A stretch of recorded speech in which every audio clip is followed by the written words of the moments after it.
everybody, welcome once again to the July, oh wait, I should move my microphone.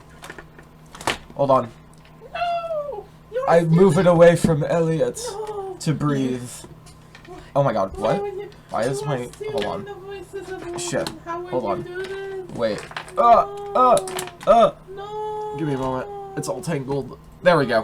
Hello, everybody. Hey, Kaden, what's your favorite number?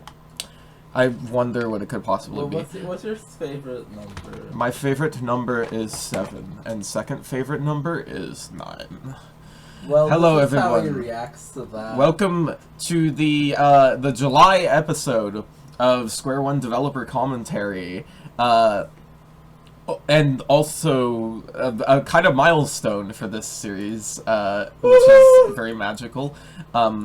Hello, everyone.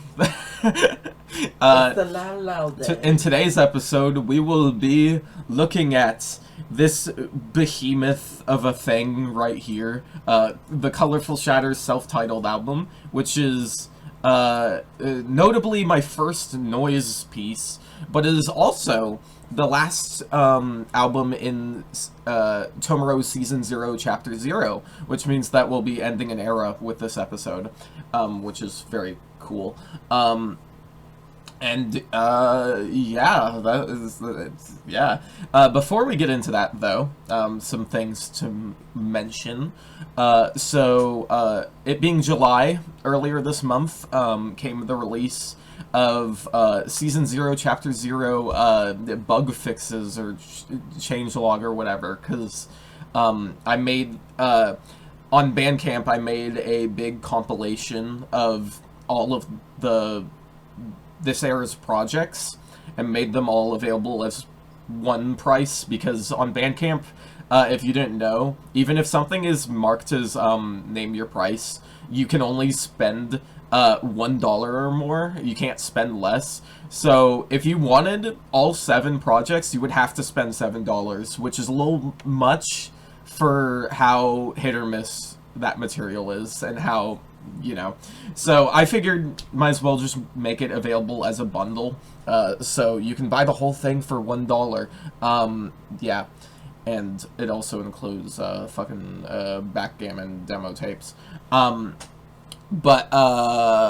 Yeah, so that's released, but more importantly, for those of you that didn't get the memo yet, it actually isn't just a Bandcamp thing. If you look at it closely, you'll notice that there's some differences here and there, because there's a couple, like, weird holes that... Hold on. I'm sorry. I keep getting distracted because this keeps happening for the past, like, month, and it's pissing me the fuck off. I don't know why. If I could just have it... it's just gonna be like that, okay? And no one is gonna make fun of me. Hold on. That was a lovely sound. And then I really don't get it. It's just, hair isn't possible. It's just impossible. I forgot what I was saying. Point is, there's weird holes. Yes, there was weird, like, points in the timeline that needed to be filled in. Like, they clearly existed. There was just nothing to fill that point. And so I put in a couple of hole fillers, among other things. And so, yeah. And all that stuff is available for free still, to be clear. It's in its own archive.org page. Doesn't include any of these stuff that's already been released, like all the unchanged albums or whatever. Because, you know, you can construct that to yourself if you really don't have the money to buy the commentary for $1. So, you know, like, I don't care. You do what you want. But point is, the new stuff is on a new archive.org page, alongside some important files. Anyways, so let's Oh, you released the Epstein files. Congrats. So true. Alright, so let me see here. Oh yeah, so So this episode is going to be structured a little bit differently, because if you have been here for a previous episode, you'll know that we usually have like a bonus thing included. We're not really doing that this time. It's not a specific project we'll be looking at. We'll just be looking at the various things that I just kind of skipped over in previous episodes, and it's fully dependent on how we're feeling, which with this album being as long as it is, there's a genuine possibility we won't be doing a lot, but you'll see, you know. The bonus segment of this episode will probably be very free flow, and I would, you know, yeah. Okay. And then as for next episode, the way that I decided we'll be doing episodes from now on, I think it would be worthwhile if, I were to have the next several episodes of the series be looking at the remainder of TOMAROH as it exists so far.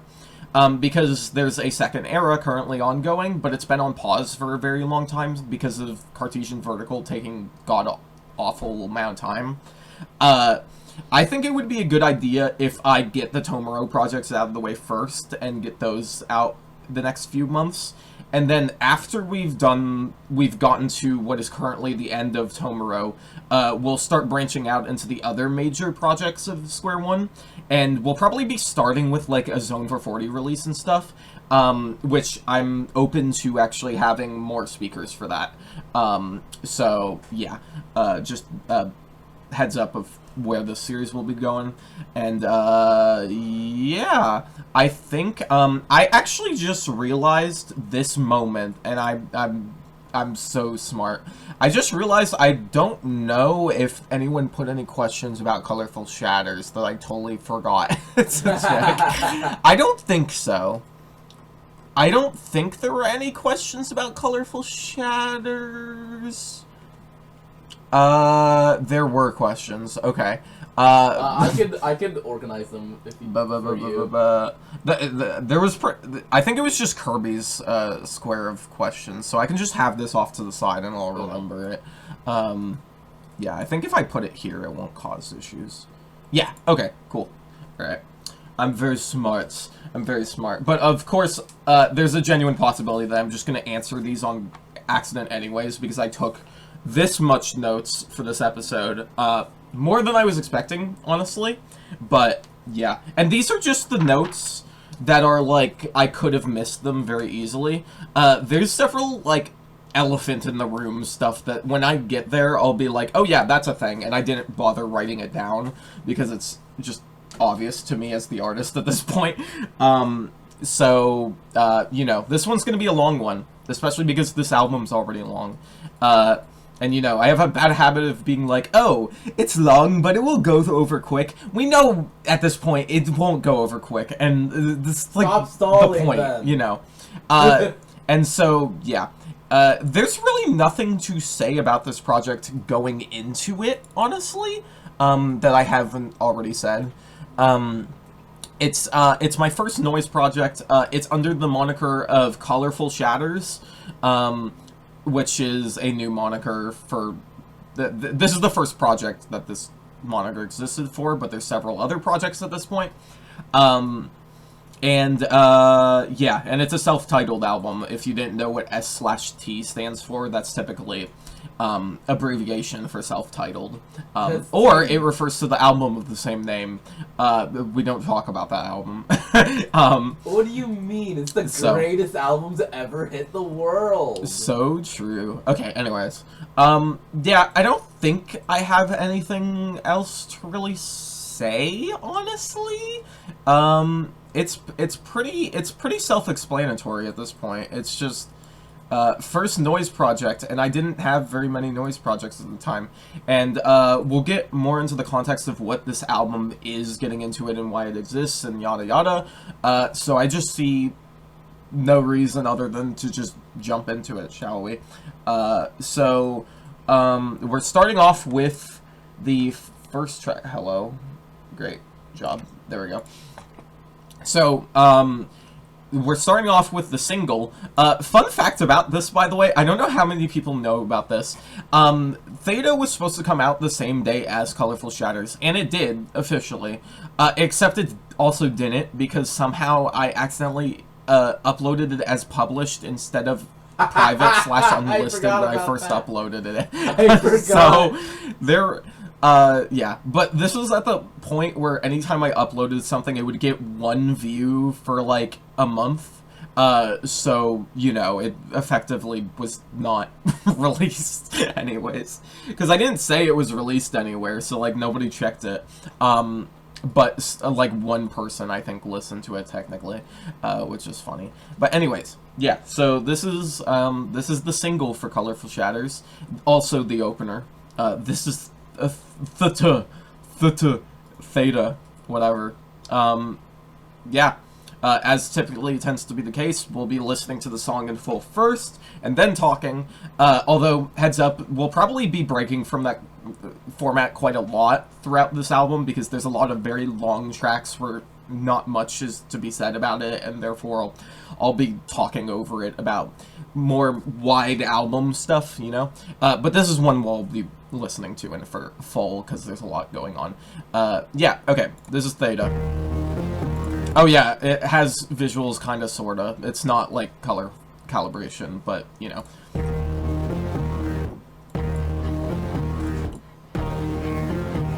Is that really what the audio sounds like? I'm not sure why that would be happening. Oh, no, that's my end. Hold on. There we go. I thought I fixed that. I'm so smart. There we go.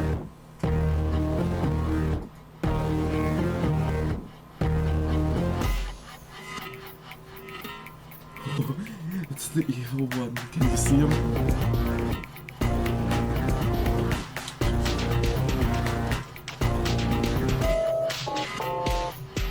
Oh, Christ.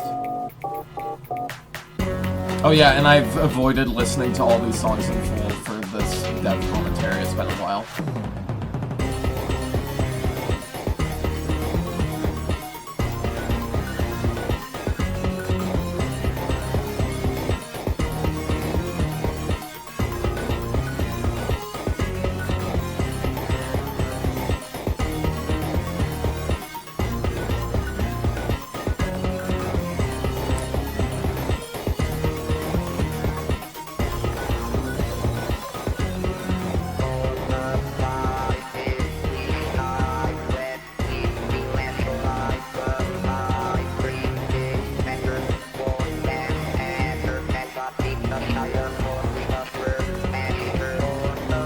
I forgot about that line. That's kind of fire. The sky afloat. Keep the sky afloat.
It's the thing.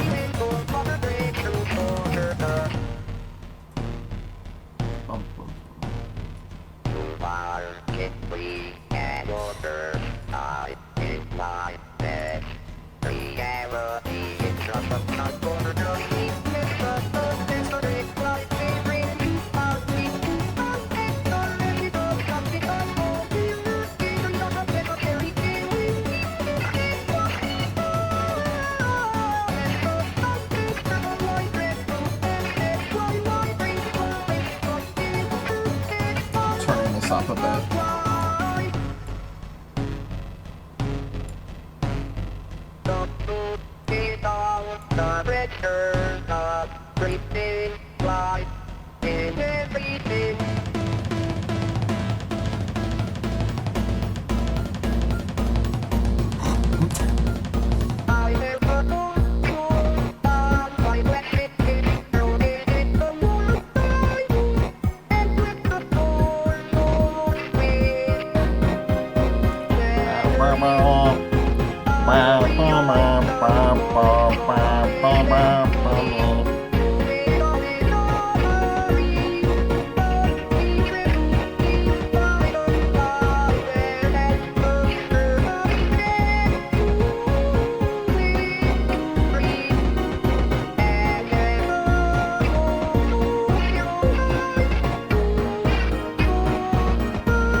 Oh wait, listen. You're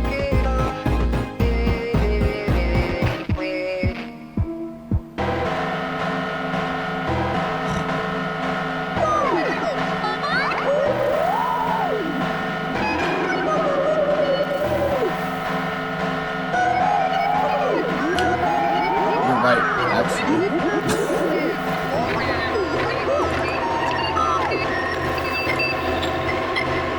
Oh, I forgot about that visual effect thing I did.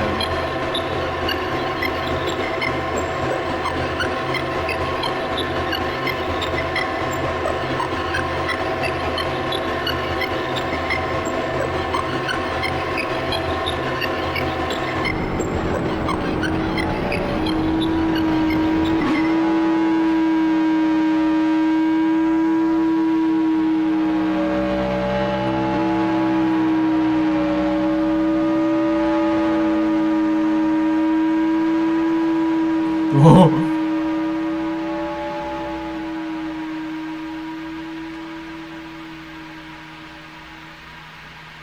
That's the thing.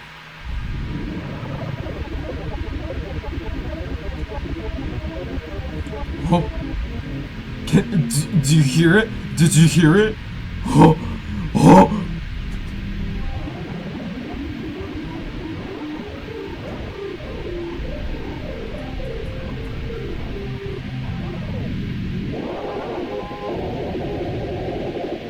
La la.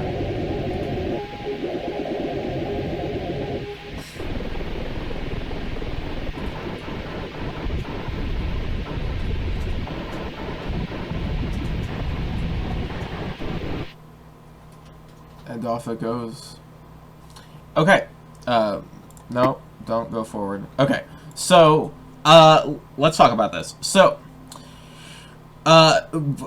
there's a lot to talk about with this track in particular, because most of the tracks on here, are very abstract and didn't have that much, like, lore on my mind. Like, it was mostly just the album itself, you know? So there's going to be a lot of talk on Theta specifically, and maybe less so on the other tracks, but I do have stuff to say about them. So, you know, just warning about that I'm going to be yapping for quite a while about this. So, let me see here. I have a big old folder full of awesome things. Okay, so, obviously, so this track is a follow-up to Color Calibration, which is a single I released. We talked about last episode. Specifically, it was to release number 5, yeah, and that's the one with the music video, and this is blah blah blah, you know. This track is a follow-up to that quite directly. And I have a little, this is a, if you're looking at my stream, this is a, teaser thing. I've released this on, like, Discord or something. I had it in the files. This is an old version of the Google Docs, thing that I have, that I put, like, key and tempo and stuff information in the, thing for songs I've released. And this is an early version of that. But the point is, this Theta has a lot of things going on in it, but I think probably the elephant in the room that I want to mention is the chorus, because the chorus has a lot going on in it. This is actually... The reason why I say this is an early version is not because it's blacking out a bunch of it. It's because it actually got more added later. Let me just get that open. So here's the music release info doc. If we go down to Colorful Shatters, we have Theta right here, and there's a lot that I wrote about this. So if you want to know about music theory bullshit, this is where you do that. I think I can just send this link here to make it visible. Tell me if that link doesn't work. But basically, there's a lot of stuff here about, like, specifics music theory wise, so if you're interested in that, you can look at that. I'm not perfect at music theory, especially back then, so there's probably some weird mistakes I made. But we got this thing. We got the table, referred to as the chorus table, because part of the bit of the chorus is that I wrote the lyrics first, and then I built the instrumental around it, including the meter, which will talk about that's not exactly out of nowhere, but basically we have these lyrics. Each line has its own meter, and it has its own chord. We have it written in Roman numerals and the actual just chord itself. We have the metric groupings on the side if you want to know more specifically what the time signature is doing. But basically, to break it down, I'm going to attempt to count with my fingers while reciting the lyrics. Let's see if I could do this first try.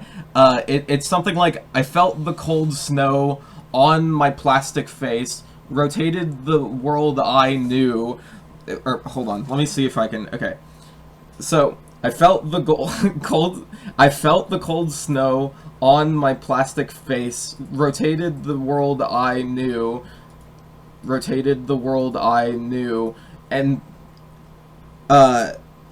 what is the next one? And let the floorboards waste. So this is 9. It has a long pause for that one. Memory. I rewrite the noise so it's meant to be. You may call it just a dream, but feels less to me like a nightmare than the surface that you claim to breathe. So it goes back into 7, it goes into 7 again, it goes into 7/8, and then it ends with either 4/4 or 7/8, depending on which chorus you're on. It's a lot. It's a lot going on there. But it's very intentional, very much meant to feel disjointed. I've had some people tell me, like, hey, Cube, you realize how not normal that chorus feels, right? Like, why is the syncopations like that? It's not syncopated. It really isn't. I mean, it probably is, technically. That's not... If you're thinking that there's some issues with syncopation that I didn't realize, you don't know what's going on with this song. Yeah, it's just like that. Does that mean it sounds good? No, not really. This song is certainly a thing that exists. I do like certain parts of this. It's just, it's a song that exists. But we'll get into that more. later. Okay, so I guess we should probably talk about the lyrics a bit. Fun fact, every time I open up my little URL shortcuts, for some reason it's bringing up a file download security warning, even though that I made these, which is really smart. It's really cool. Anyways, so we have the lyrics right here. Let me just zoom into these. I don't honestly know if I'm going to have a lot to say about these, but we'll see. Okay, so let's talk about this first part, actually, because I was talking about the weird rhythm of the chorus. I didn't talk about the weird rhythm of the song itself, because the song...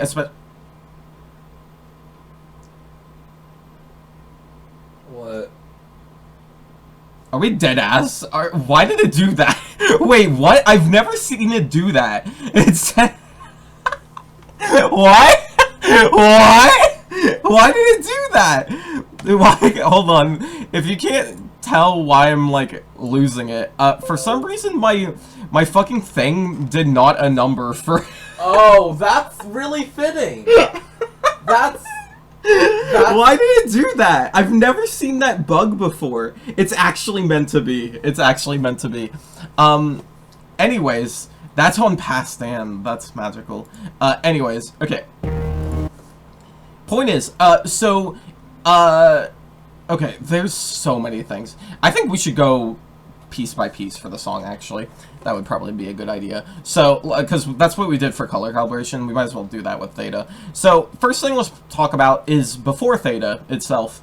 I think someone was asking a question relating to this last time, so we're finally getting to this question. So, color calibration's end is where theta begins. And you can see the crusty, old version of the, color calibration slash theta like cover art, which is funny. But color calibration, it's quite a upbeat song, relatively. You know, and then...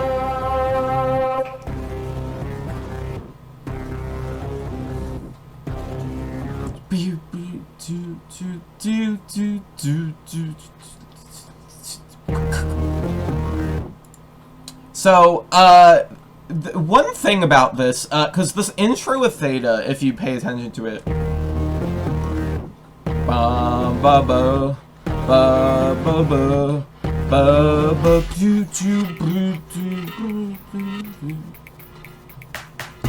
it like throws that weird little percussion moment between the measures of the intro.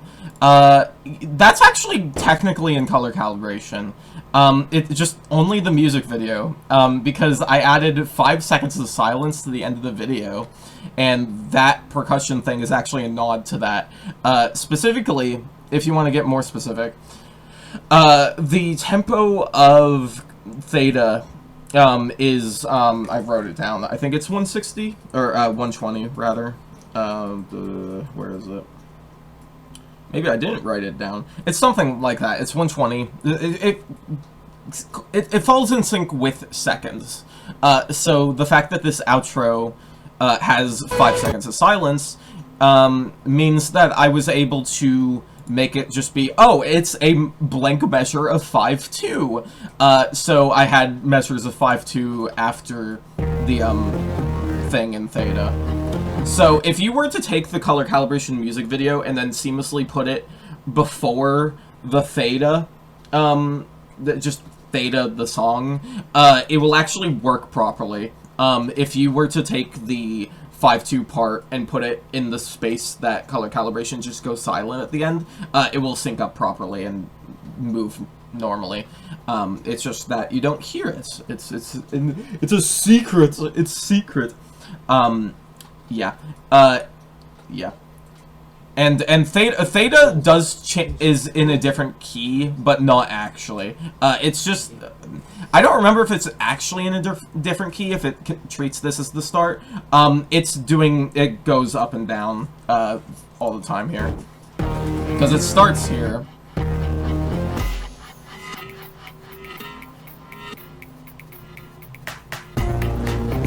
and then we're back in a different key. It's just it keeps changing. It might honestly even be, I can't remember for certain. It probably says it in the doc, but I believe the chord that plays in Color Calibration's outro is the home chord here, or how that's treated there. It's just you're not hearing the first chord because it's somewhere else. Ooh. What else to mention? So we have this thing.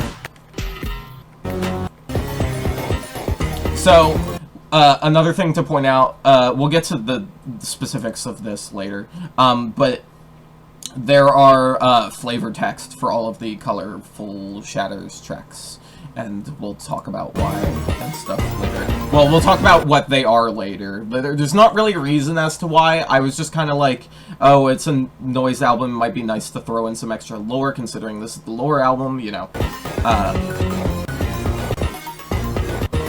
Isn't this specifically not the lore album? What? Well, we'll get to that. We'll get to that.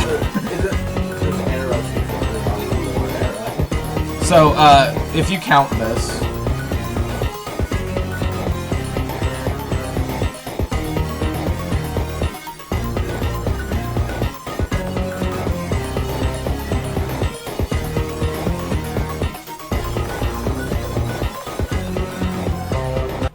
So, if you count this, you may notice it's almost in 4/4, but more accurately, it's actually in 4 measures of 4/4, and then a measure of 2/4.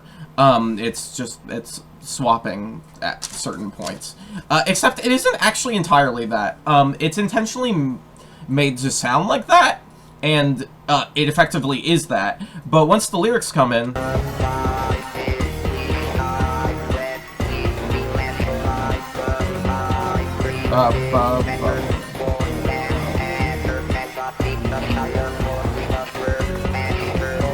You may notice, if you, like, it may be hard to tell following the words themselves, but just look at the visuals and see when the words swap, because these are at each measure.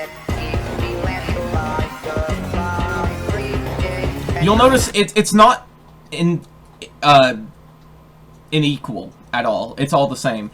And that's because the vocals in this part are actually in 7/8. Because the song is technically in 7/8. It's just, it's pretending to be 4/4. Yeah, it's just the song is in 7/8. The lyrics are honest that it's 7/8. But the instrumental itself is like, oh no, it's definitely 4/4. And then once you get to the little bit where it can't fully be 4/4, it just gets cut off, and then the process it has a measure of 2/4. So yeah, there's actually a chart in the Google Doc thing showing like the relationship between the things, if I can find it. Yeah, because it sounds like 1 and 2 and 3 and 4 and 1 and 2 and 3 and 4 and like it sounds like this, but it's actually this basically is the idea. If you're hearing it as 4, then 4, then 4, then 2, it's actually more like that. It's magical. Yeah, and that's what's going on in the start of this track, and it's magical. I really like that a lot. I forgot I did that in this track until I did research into this. So I knew pretty much everything about Theta at this point. Partly because I remembered it, but also partly because I just like did research and stuff to make sure I wouldn't miss anything. But yeah. There's actually a lot of things about the instrumental of Theta that I really, really like. And I actually like the lyrics of a lot of Theta, honestly. Like, they do a very good job of, like, being very dark, but also kind of, like theatrical, like showy, I guess you could say. Which I think works very well. I don't even remember if the showy atmosphere was intentional at the time, but at this point I've understood it to be very good for the project. But yeah, the open eyes give me sight, let me feel as though I'm alive, breathing pattern, bored and tethered, you cannot keep the sky afloat in this work faster. There's a lot of specific lyrics here that I don't really have much to say about them. It's just like, I mean, yeah. The point is that this is like basically outlining like a god figure, basically, like kind of thing. And yeah. And then we have this part here. We have the chorus. It's meant to be like a form of escapism kind of thing. And it should be mentioned, let's talk about this. How and why is it still here if Theta's in its place? If you don't know, Theta, so let's talk about the actual version of Theta, like in real life, what this is named after. Theta, which is spelled Theta, is a symbol like used in mathematics to refer to like it's basically a variable, but it's specifically a variable that you could put in any number and it will be valid, basically. It's like any angle. Yeah, it's usually used for angles, but it is just kind of a stand-in for any number, kind of. And yeah, it's different because the implication is that it could be anything and it will work, basically. And because of which, Theta, the TOMAROH concept, is that Theta is referring to basically something that can be everything and therefore is everything, kind of. Like, something and everything at the same time. But really just tilting towards everything, is the way I would put it. So you could read this as how and why is it still here if everything is in its place? As in, if everything's going well, why is it not working well? Like, basically. That kind of thing. Or, well, okay, more accurately, because the sort of implication of this track is that the character is, they're like a god of this world, and they're like being overly, what's the word? Like, they're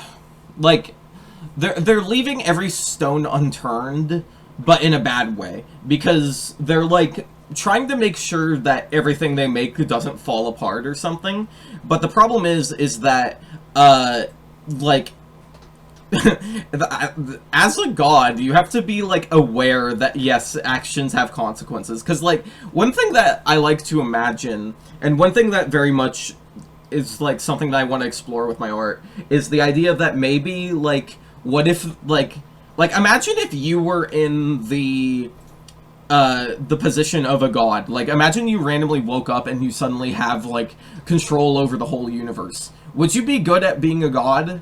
No, you wouldn't be. That's just the reality. It, like, you would try to probably influence things and do good things, but I like to imagine that the idea of fate and balance and stuff like that isn't in a god's hands. That it's just kind of accidental. And this is something that connects to like cold water drifts through stone circuits. The idea that the whole world of TOMAROH was made by pure accident, basically, that all of life was pure accident, that everything just happens to come together in just the right way and line up in just the right way to where it caused life to occur.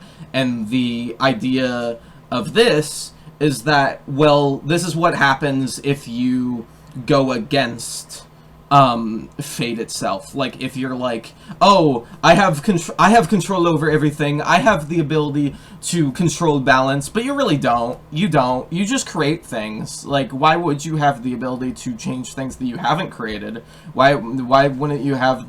Why would you have the ability to change the way that things are, you know? Like, even if you are a god, it just feels strange, the idea that you could change the rules of the universe itself in such a fundamental way that it could fix, quote-unquote, everything. And so the idea of this is that this god is basically, like, very, like, in their own head, and, like, I gotta make it all perfect. And in the process, they're like preventing anything from being destroyed. They're preventing anything from like expiring, dying, you know. But like, as sad as it is, death and destruction and yada yada is a very important thing. It's very important to the ecosystem, and it will cause issues down the line, you know. Like, it's all one big domino effect kind of thing. And yeah, that's the idea canonically with this, and we'll get more into other stuff later. I can't speak, whatever. I think that's what I have to say about this part. I guess I forgot about this. So we have this part. So you'll notice, is it actually labeled here? Okay, it says unknown. So there's a set of lyrics, I think 4 lyrics, that are intentionally left completely unreadable on everything. If you look on Genius Lyrics, it's left as a question mark. If you're looking at Bandcamp, it just labels the section and says that it's unknown. That's intentional. There are lyrics for it. More specifically, I think I'm just gonna say them. I think it's been long enough that it might as well. It's fine. But these lyrics are actually a placeholder, or not a placeholder. They're like a breadcrumb trail situation of because it's a important set of lyrics for a project that I was going to make when the next era started, or around the start of the next era. It probably wouldn't have been the actual start, but and it's actually a project that I ended up scrapping, not as in like, oh, I'll never do this, but as in I just didn't have the ability to do it at the time. Like, I didn't have the musical ability at the time, and I still don't, honestly, but I would like to do it at some point. But the point is that this here was a nod to that, which it's here, let me actually, is this gonna, oh, it could have been bad, it's fine. That was my timestamps for Deltarune. Oh no. I'm so glad it opened on my middle screen. You know, it would be really nice if Windows gave you the ability to actually say where your windows are going to open up. It would be great. But anyways, where the fuck is it? Yeah, so it's the wind kicks up the snow kicks up the ash kicks up the smoke, color the world black is what the lyrics are for that. And that's directly lifted from an unreleased project. So if you see those at some point, and it becomes like a core theme of the album, you can assume that that's the one. Yeah, and you can fully assume that that's going to be the case if it's 4 tracks specifically. I will throw out there. So, yeah. Is there anything here? Oh. Yep. Oh, and I forgot. I did that. I made the flash yellow. I forgot about that because clap. It's a pistis clap so much. So true is what I meant to say. So much. The reason why it's yellow is a nod to Ray, which is another foam of TOMAROH, which refers to disaster. It's just a little nod at that. There's not much of a reason for it. It's just, you know, nod. It's a nod. Yeah, and then we talked about this. Floorboards waves.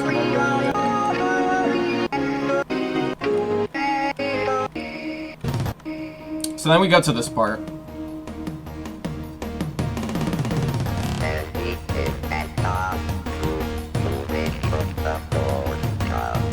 So you probably put this together considering the lyrics are so on the nose with this one. Anything can compute, the fluids push the doors shut, blah blah blah, and then eventually it leads straight up to cold water drips through, cold water drips through. This whole section here is a nod to cold water drips through stone circuits. In fact, it uses a similar bass, if I remember correctly.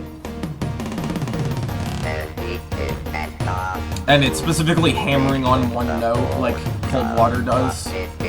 Bum bum bum bum bum bum bum bum bum bum bum bum bum bum 2 3 4 1 2 3 4 1 2 3 4. Straight up 4 4 4 on the floor bass kind of thing. I know there's well yeah it's magical. But yeah, anything can compute. So again, this is a direct reference to not color calibration. Cold Water as well, because Cold Water, if you don't remember, the anything could be a calculator. Yes, and the flavor text for Cold Water Drips Through Stone Circuits is anything can be a calculator, which is true. As I've mentioned last episode, you could literally make a calculator out of anything. You can make them out of dominoes, you can make them out of water and stone.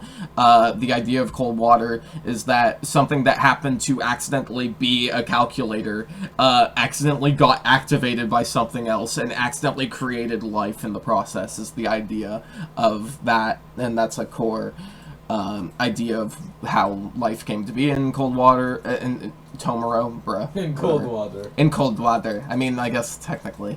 Point is, yeah, so this is just directly a reference to that. Anything can be a calculator, anything can compute. This is directly mentioning the thing I just referred to. You can make a calculator out of water that pushes doors and slides and stuff closed to stop other pipes. Logic gates, paving the way for blocking the way for fluids to go the other way. Very, you know, twist and turny lyric. That's how it's supposed to be written. I cooked with that shit. And yeah, this is pretty direct. Then we have this. I tripped and spilled the lake into the caves. This is sort of alluding to the god thing again. Just the, and also the accidental nature of it. Just the idea that, if there were someone or something that was responsible for this, even then it would be an accident, basically, is the idea, like, you know. And also just the visual of someone accidentally spilling a lake is a really cool visual, so I went with that, because, you know, a lake is notoriously large and not spillable, so, you know. And then we have all the direct references to Cold Water Drips Through Stone Circuits. God, saying that name over and over is awful. You have to make Cold Water drips through Stone Circus, and it has the fucking, the clown. So true. But yeah, and specifically it's referring to step by step what happened, basically. Cold water is dripping through the dirt ground, then the dark crevices, then a cold ceiling, and then the stone circuits. It's referring to top down, what's like one drop leading to it. And then we have the pseudo bridge, as I label it as, or pseudo bridge A, I guess, technically. 1 2 3 1 2 3 1 2 3.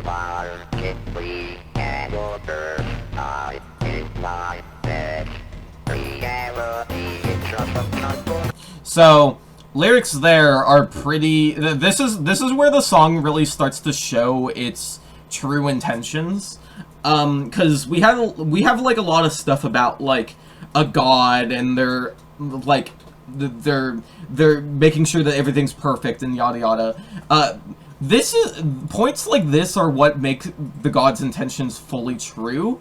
Of like, they're not just being overly careful, they're also just like tyrannical, kind of a dick, you know, like they don't just see things as an accident, they see them as like an oversight, like, oh, you only exist because I just like slipped, basically, is the idea. And just like overall like hammering home that this is not a good person, basically. That kind of thing. And musically, if you didn't catch that I was counting it, during the pseudo bridge it swaps to 3 because I thought it would be fun. Also 4 plus 3 is 7, so it's a nod to the 7s throughout this track. Yeah, okay. And then we have this fucking thing. This is probably the most hit or miss part of the whole lyrics. It certainly exists. It's very, you know, it's very robotic. Gee, I wonder why. There's several things worth mentioning. Need to contact the residents of this hollow mirror is a idea of, just, like, being, like, not in tune with yourself, like, talking to yourself, feeling like you can't get through to yourself, that kind of thing, which we'll be talking about more later. Purple, white, red, blue, XXYY, RaySlaaIisLaugh, insert X. This is all just... This is effectively a math problem. Like, not actually, but it's like... it's a logical problem. It's literally just... the answer is RaySlaaIisLaugHemi or RaySlaaIisLaugSlaw. That's all it's saying. Like, it's just purple. You have purple, white, and red, blue, 4 colors. Purple and white are labeled as X. Insert X. That's all it's saying there. It's target sum of Y. Red and blue makes purple. So it's targeting purple. It's and purple is associated with canon, yada yada. There's you know. And then we have this one again. We have pseudo bridge. It goes back to 3/4. Could you take all the pressure of breathing life into everything? Once again, very egotistical. That's the word I'm looking for. Egotistical. We got the chorus again. And then we have the bridge.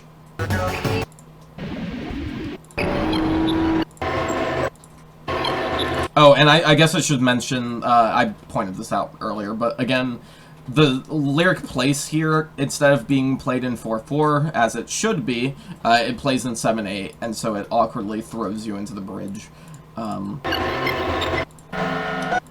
Which sounds like...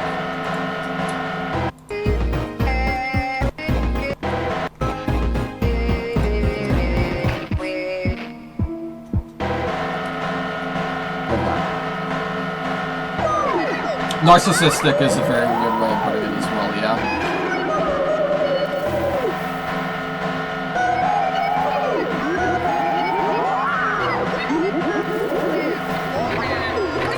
Just keep that in mind. I don't have anything to say about it at the moment. We'll get to that later. Yeah. So that's Theta's lyrics. There is more to talk about with Theta, actually. Okay, so let's talk about that. So, yeah, okay, so at the start of this track, it first shows that the, well, and I mean, starting at the start, you know what I mean? The flavor text of this is, please enter your initials, This is a nod to a previously unused thing for this album, because there was an idea that this track, when you led to the bridge part, is particularly the big boom.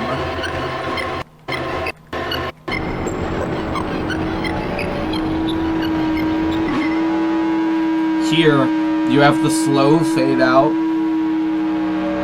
and then there was going to be visuals in the corner which would say, KubeBow has disconnected, which, at this point, should seem very familiar, because I actually released a video called Past Stand, which is a recreation of exactly what I didn't end up doing. I didn't do it not because I didn't want to, but because I just kind of, I don't know, it was one of those things where it was like, I just want to get this album out, you know? So, to be clear, this is still canon. This is still very relevant, well, to Season 0, Chapter 0, I should say. Yeah. But, yeah, this is a recreation of that. I'm not going to play it in full, but just, Putting KubeBow as disconnected in the corner would be so cheesy. Yeah. Oh, yeah, and also it should be even more obvious considering that the start of this track is literally where I just was in Theta. Whoa, who could have guessed? It's the thing. And then I did some effects to it to have it transition into this, an error has occurred trying to locate KubeBow.tomaSOR. All the text in this is directly lifted from the unused text file that was going to be here. And it has text from someone, a message from one person to another, referring to themselves as the same person. We'll have to get to this later, I think, but yeah, yeah. I recommend I recommend watching this video at some point because I think it turned out very, very good, actually. But yeah, so this track pretty much takes place at the end of Theta, before the bulk of Colorful Shatters album starts. Yeah. Teasers. I should actually get my pencil and start crossing things off. I forgot. Boo boo boo boo boo boo boo boo boo boo boo. Do I have more teasers? I don't think I do. So let's talk about the cover art. So funny thing about the cover art for Colorful Shatters and Theta, in order to get the visuals for Theta correctly, I had to do something really cursed. Cause you'll notice, so here we are, this is the cover art for Theta. We have the big old gem and we have the little asshole over here. And then... Do I have the image? And then as time goes on, you'll notice, particularly when the lyrics start showing up, if you look closely, you'll notice it starts zooming out. Zooming out more and more, more and more, more and more, more and more, and eventually it leads to the actual cover art. So here's the Theta cover art, as previously mentioned. If it'll load, there we go. Here it is, and it's beautiful, beautiful. The Square version is literally just cropped down, as you would expect. And then here is the album cover, and you'll notice there's some weird stuff going on in the middle, because I did some additional effects to make this less obvious and more of an Easter egg kind of thing. But here's the raw image. Here's the raw image. You'll notice it's pretty much the same as the final cover art, but the center, you'll notice, is the Theta cover art. Yes, this cover, I'm glad this cover art goes crazy. Yeah, and one thing you'll notice is that the dimensions of this raw file are 160,000 squared, which means that I can just zoom in. I had to render it out at a ridiculous resolution to originally to make it so that I could actually start at the center and then zoom out, because it's not camera work. That's just the big. You're seeing one image in the background. It's just this image, and then it zooms out. It doesn't load up the Theta cover art technically. It's just looking at the middle, because the middle is the Theta cover art. That took forever to render. Reaper did not like that, because remember, this was the era when I was making videos with Reaper. Yeah, it really did not like doing that.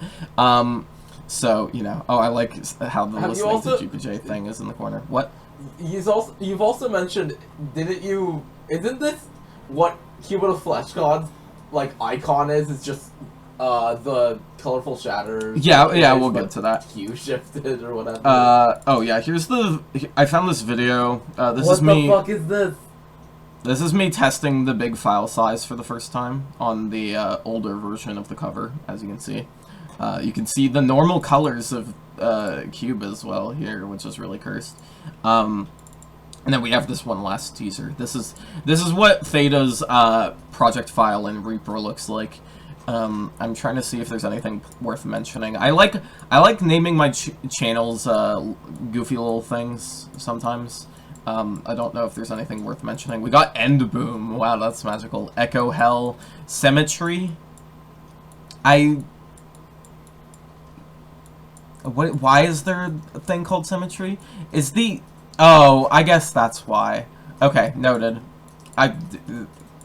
Me being a little goofy there. You sound sad. Beat 1 click. Intro chill, verse boom, chorus 2. Oh, Cold water drips through stone circuits toms. Apparently it's the tom drums that get carried over. Or at least it's tom drums mimicking that song. Bass harp is also there. Okay. Yeah, I think the instruments might not be identical. I think it's just the MIDI is imitating it, which is why it's referred to that. Because I don't think I used bass harp in fucking cold water. Dude, this is losing my mind. Oh my god. This is losing my mind. Yeah. Yeah. Alright. Is there anything else worth mentioning? Ooh, so this is specific to this track, because there's almost all the tracks on Colorful Shatters were made in one sitting for the mixdown, and then I had another sitting later to master it all together. So, in a way, considering this has 14 tracks, including the bonuses, this album was technically made in like 15 days, which I don't like thinking about. Theta took way longer. Theta actually caused me to miss my deadline, because this album was supposed to be released on October 11th, which is my birthday, if you didn't know. This was supposed to be released on my birthday on... Oh, I never mentioned, this is from 2022, but you should know that by now, considering the previous episodes. Yeah, this was supposed to come out on October 11th, but it came out late because I was having trouble getting Theta to a state that I liked, and then admittedly I didn't even really like it, even when I released it, but it was just kind of like, you know, I just gotta move on. So yeah. Yeah, what else is there? Where was I going with this? Oh yeah. Yeah, so I actually have, because Theta took longer than everything else, I do actually have some work in progresses to show. So I have this.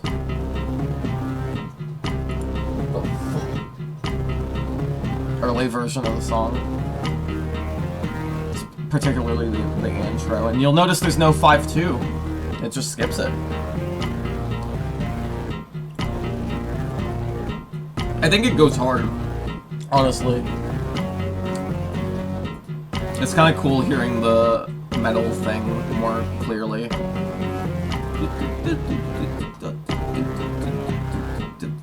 2, 3, 4, 5, 6, 7.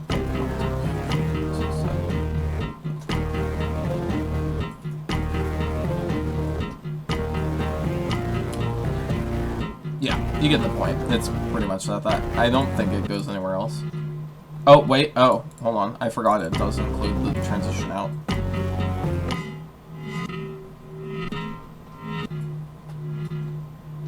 Weird hearing that part without the little clicky thing.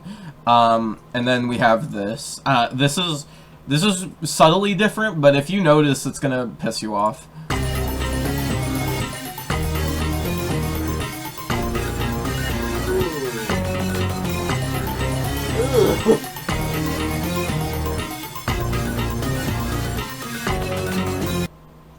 Yeah, so that's a magical thing. That's all I have to show with work in progress material. There really isn't a lot, but yeah, and yeah. Something about that felt like a bad Fuser mix. God, this is so true. If you didn't catch it onto it, the melody was different. I added some more rhythmic flair to the melody afterwards. There it was literally just like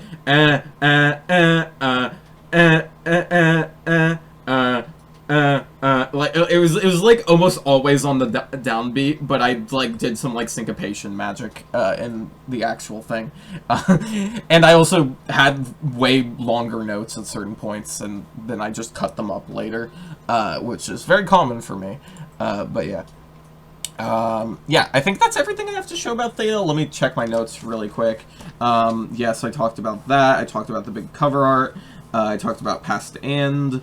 Talked about the CC intro transition. Talked about the pseudo bridge being 3/4 while verse 2 is in 4/4. Talked about the 5/2 thing, even though that's literally CC. Oh, that's a fun thing to talk about. Yeah, let's talk about that.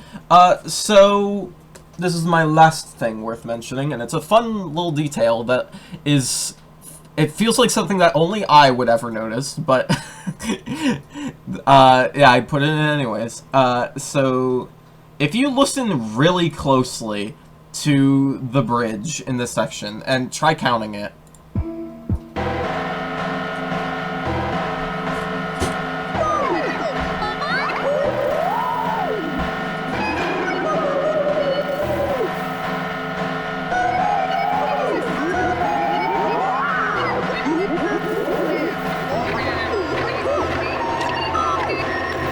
So, I have trouble counting it properly, but I opened up the thing and I can state this as fact.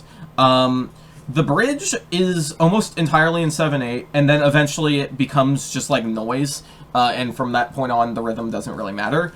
But there is a transition point, because it goes from... Excuse me. It goes from 7/8 to a measure of 6/8, then a measure of 6/8, and then a measure of 8/8, and then it falls apart. Which is actually familiar, because if you may remember, that is eerily similar to the end of color calibration, actually. And it's highlighted in the visuals here. It's almost entirely in 7/8, and then...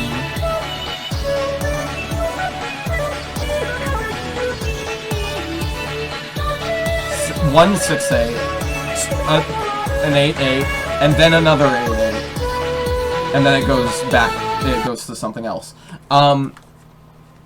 So it's essentially the same thing. It's just instead of accentuating the 8/8 measures, I accentuated the 6/8 measures, and so it's a nod to that.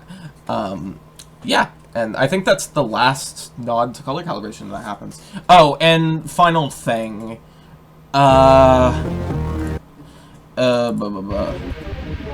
You probably could guess this from the sound of it. It's doing something. What could it be doing? I just don't know. It's the end of 6 beat. 6? It's the end of 6 beats that you're hearing here. It's specifically the KubeBow Spotify experience, which is the really sped up like frums track over and over again. That becomes a noise track, and then that transitions into DJ Square's Extro, which then like sets the precedent for ASCII art.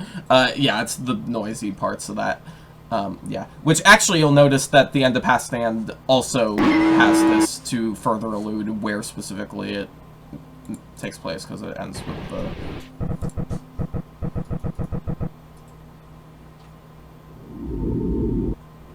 Oh wait, or rather, it ends with the first track, second track of Colorful Shatters. I'm misremembering, but yeah. Yeah, I'm gonna take a bathroom break, and then when we come back, I will start on track 2. Give me a moment while I pause. And I'm back. Hello. One thing, actually, What? Yes, I did. Okay. One thing I forgot to mention earlier, I totally forgot about this. I, like, lost my train of thought. Just a heads up, next episode will be about, Angle Angel Plane, by the way. Forgot to mention that. So if you have any questions about Plane, or comments about Plane, or anything like that, please leave a comment about it if you're watching this on YouTube, or if you're on the show floor, you can put it directly in the thread, and I will respond to those stuff. And, you know, yeah. Okay. Yeah, alright, so moving back on... Let's go ahead and get in here. The Theta visuals are exactly the same, by the way. It's literally the same project file. It's just that renders at a different point. Okay, so yeah, let's do Hurting 1, which is track 2. Here we go.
The ultra big lala.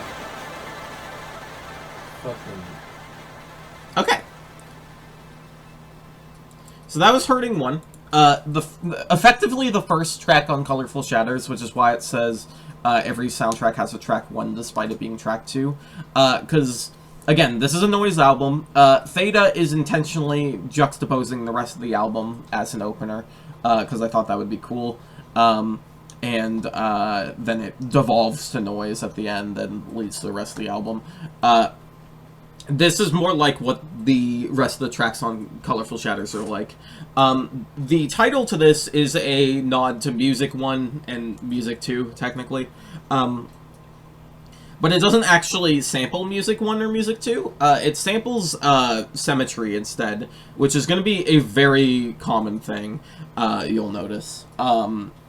Yeah, and you even heard earlier when I was looking at the project image that I referenced Symmetry. Although that doesn't actually use Symmetry, I don't think. But I titled it that as a sort of bit. Yeah, Symmetry is very important to this album, as you'll be noticing. Yeah, there's not much to say about this. This is, I believe, actually the first Colorful Shatters track, which is also part of the reason why it's titled this. Colorful Shatters is essentially what happens when I take all of the, because I was talking about in the Sick Beats episode about how strangely noise album-like that album is. And the reason for that is because I found a lot of the weird, devolvedness, like the devolved noise sounding shit, like how you can just take a normal sample and then break it down into something really weird. I really like the sound of that. I really like that kind of thing, because I like experimental music, and this is my first time doing that earnestly. And it's also worth mentioning that pretty much all of the tracks on this album, except for Theta, and another one which we'll get to later, pretty much all these tracks were made as when I was super stressed and feeling absolute shit, I would make a intentionally bad noise track, and then it became one of these. Yeah, or not intentionally bad, just I wanted to make something bad sounding, you know what I mean? Like I wasn't trying to make something that sounded good. I was just throwing shit together, trying to these were made to ground myself, basically. And that's something that's going to become way more clear as we get into this album.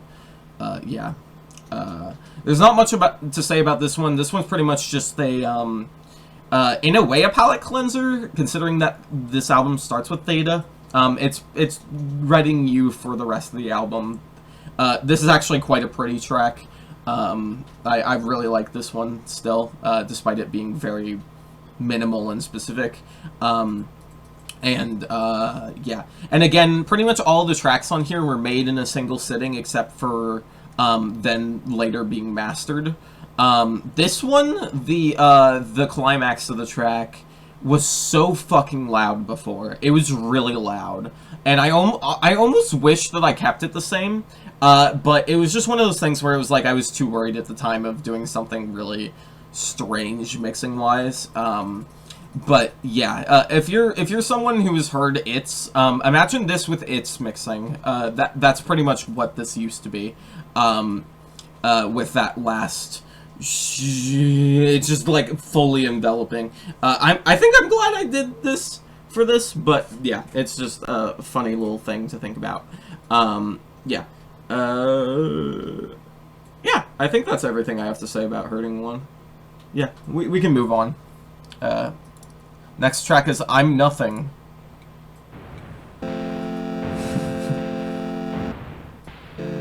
This is certainly a track. Enjoy.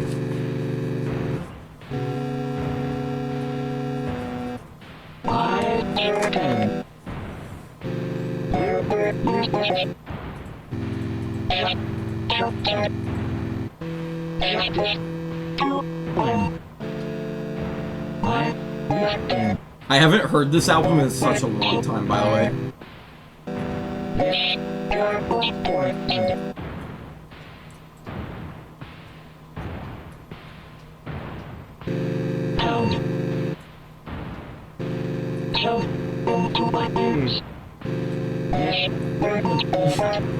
This is so unreal. Hold on, I'm sorry. I have to pause because this is something that's always pissed me off about this song. It's such a dumb problem to have.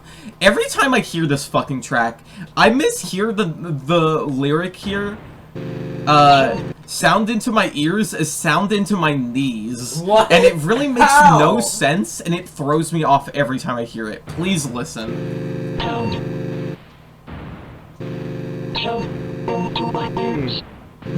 Like I don't hear it. It says into my knees. Oh yeah, that makes more sense too. Yeah, knees.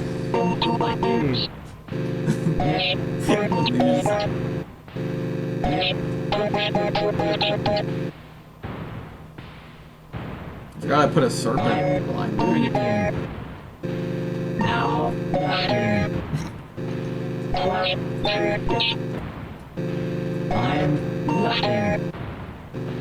Also, Plastic Bits mentioned.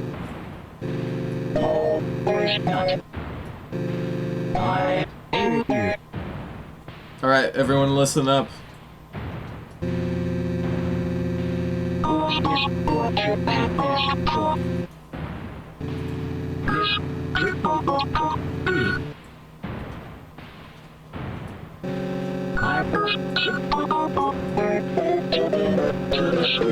Oh.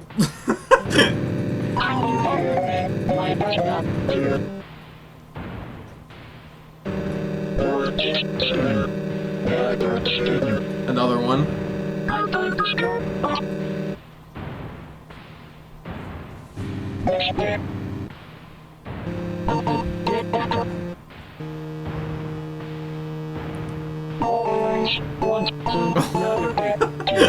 That fucking chord.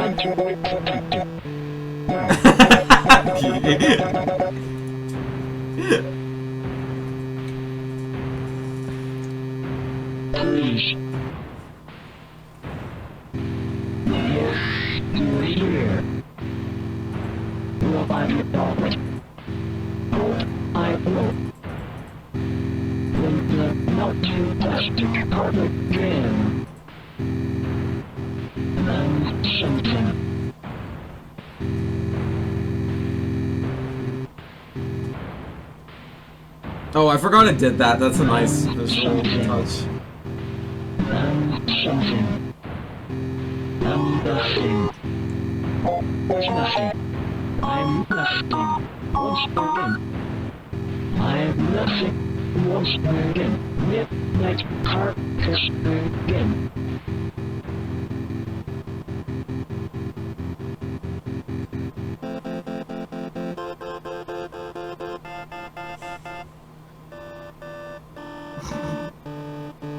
This motherfucker sounds like a...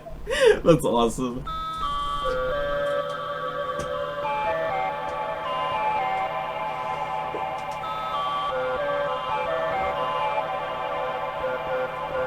I forgot how good the balloon looks here. I love me shitty visual effects.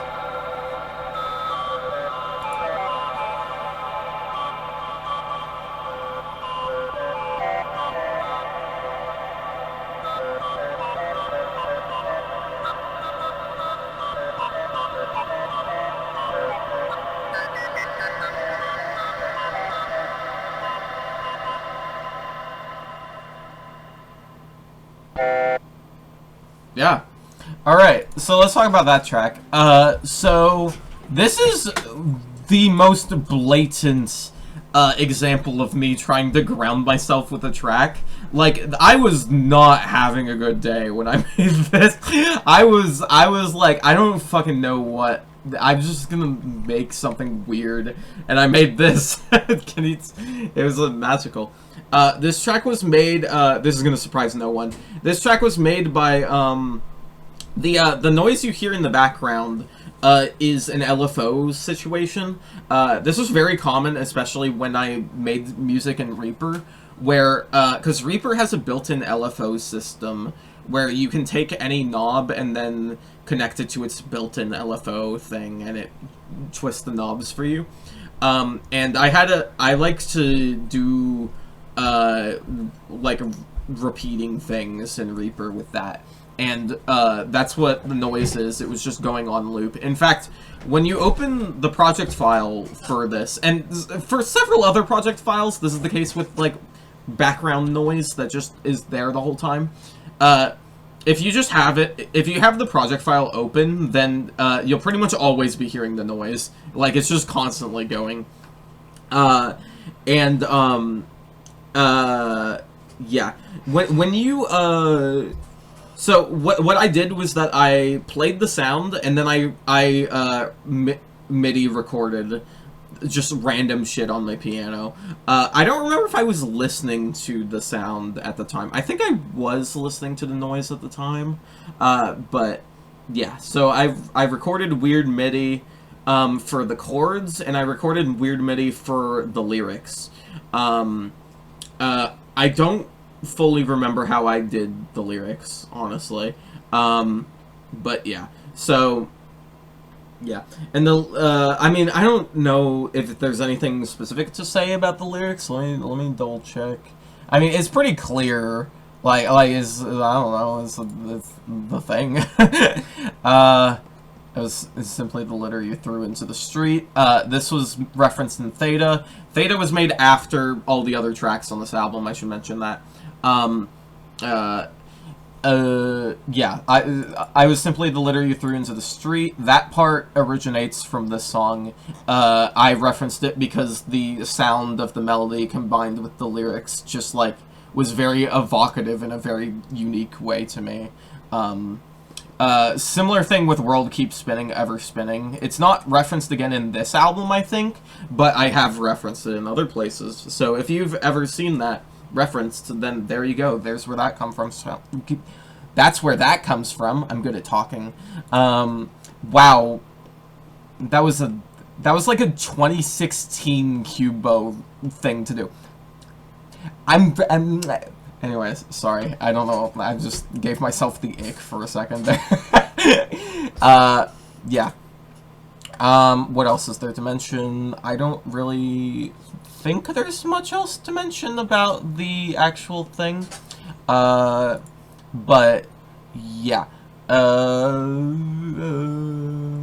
Oh yeah, the end. Right. Let's talk about the ending. The ending is symmetry.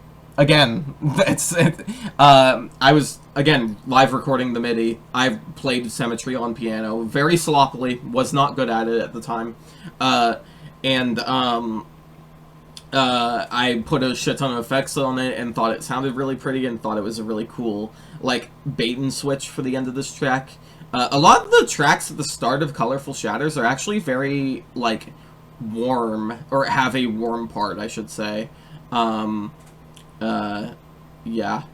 Well, I don't know about a lot, but this and the previous one do. Yeah.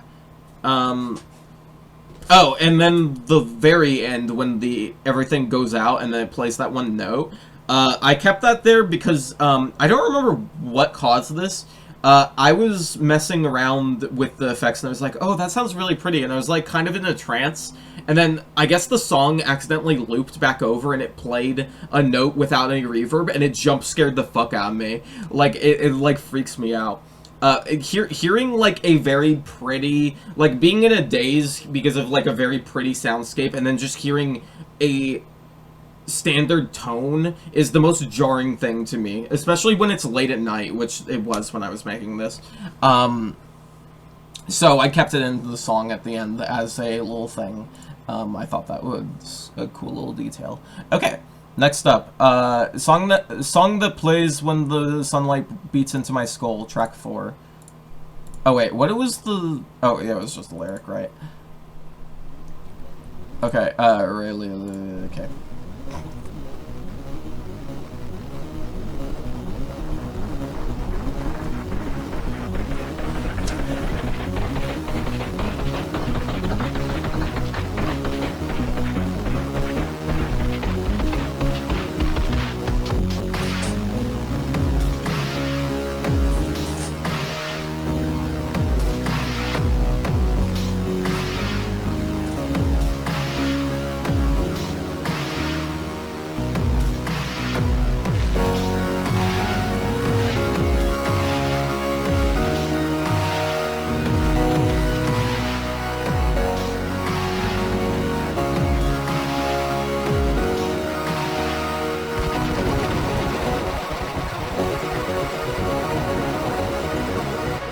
It is indeed woohoo at the moment.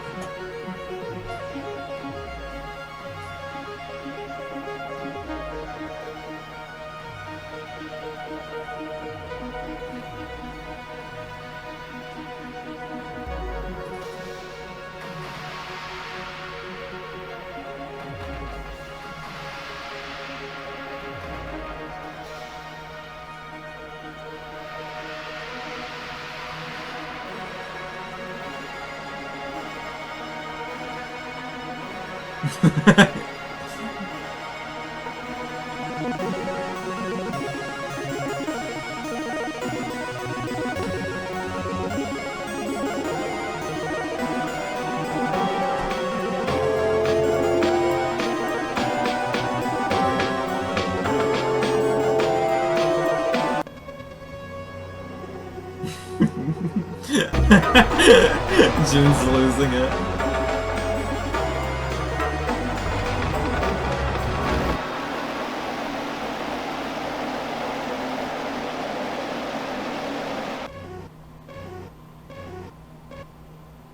Strange ass outro. Very strange outro. Anyways, I don't remember what the outro is a reference to, because it really feels like it is a reference to something, almost like an inside joke even. It might be New Folder. I don't know. It's really it's the mountability. So true. Anyways, so yeah, this is a song that plays when sunlight beats into my skull. So let's talk about like the theming of this track first. So the idea of this track, so the flavor text says Ray Lee is Pi Teak, Ray May is Pi Took. This roughly translates to left is past, right is present. This song is panned specifically. You have a big boom in your left ear, and you have something pretty in your right ear for like the first half of it. The thing that's pretty in your right ear is Woohoo, which is a track from Teak Summer 22. The thing that's in your left ear is, of all things, Beat.mp3, which is an unused, like, beat thing that I made in FL Studio in the New Folder era. I forgot it's this. This is the fucking stupidest shit. Don't you like it? It's a good song. It's awful seeing freaking the background of Commentaries. Yeah, it's really cool. Aren't you glad I did that? Anyways, so yeah, so that's those things, and then at the end of this track, it also throws in a sample of Watching the Sunrise, which is not in the same key, and yes, that is intentional. Which was later released on recycled Backgammon Demo Tape. At the time that I made Colorful Shatters, it was just a unfinished song that I had made in Cakewalk, which I later released as part of this project.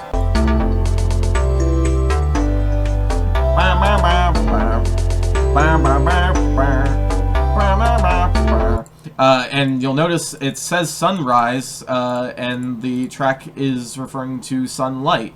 The idea of this track is that it's kind of like painting a picture of like I guess like a for lack of a better word, a beating. I don't know how to put it. Like someone getting fucking hit in the head and fucking dying.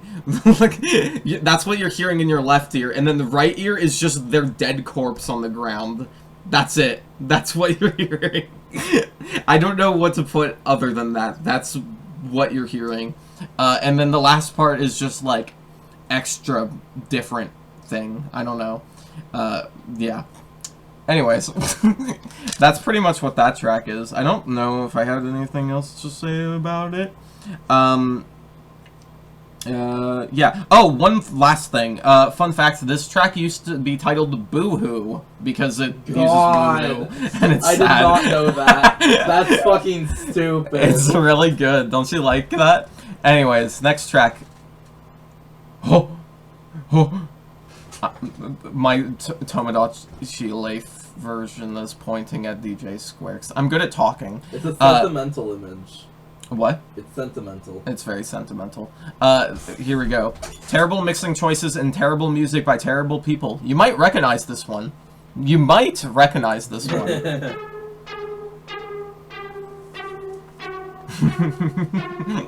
Good flavor text.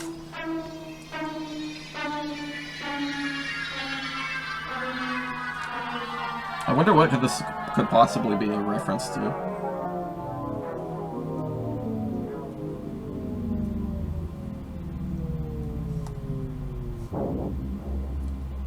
Ugh. I still like the sound of the intro of this track. It's Bob Moon. Fuck off!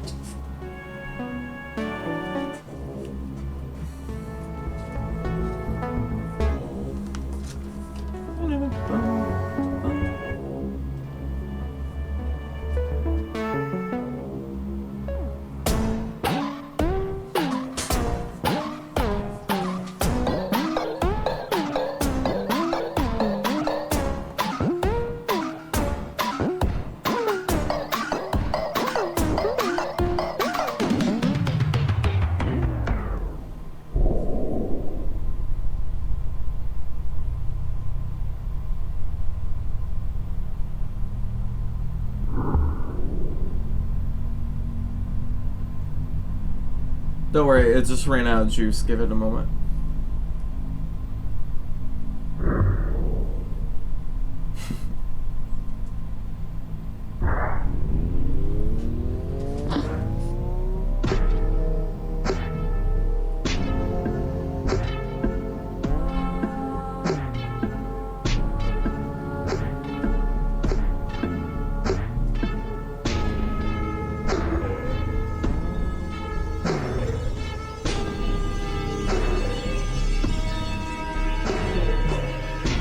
I really like how I put the intro chimes here.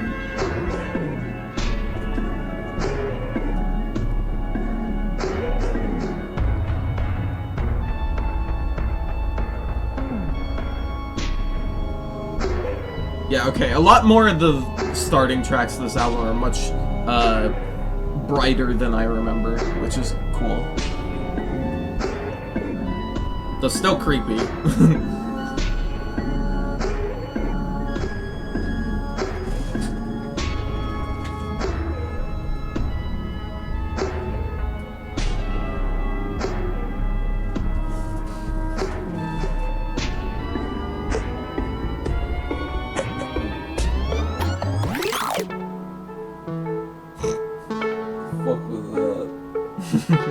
I was very normal about tempo shifting.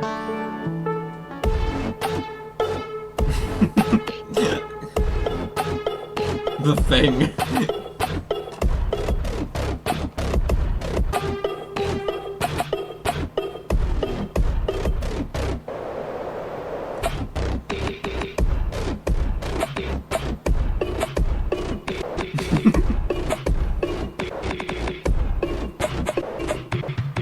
I like some of the weird choppy parts here. It's so weird.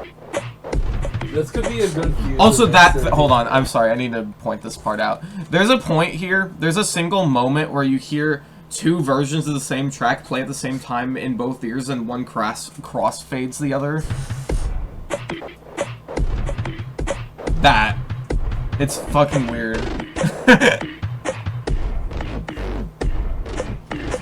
Imagine this is a fuser mixer. I think this would. God. I think you can do some bullshit with this.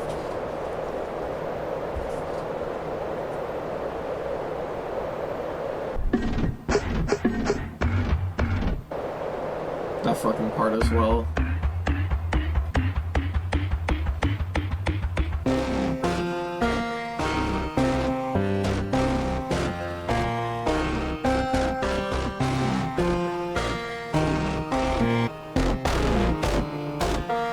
I forgot I did that. God.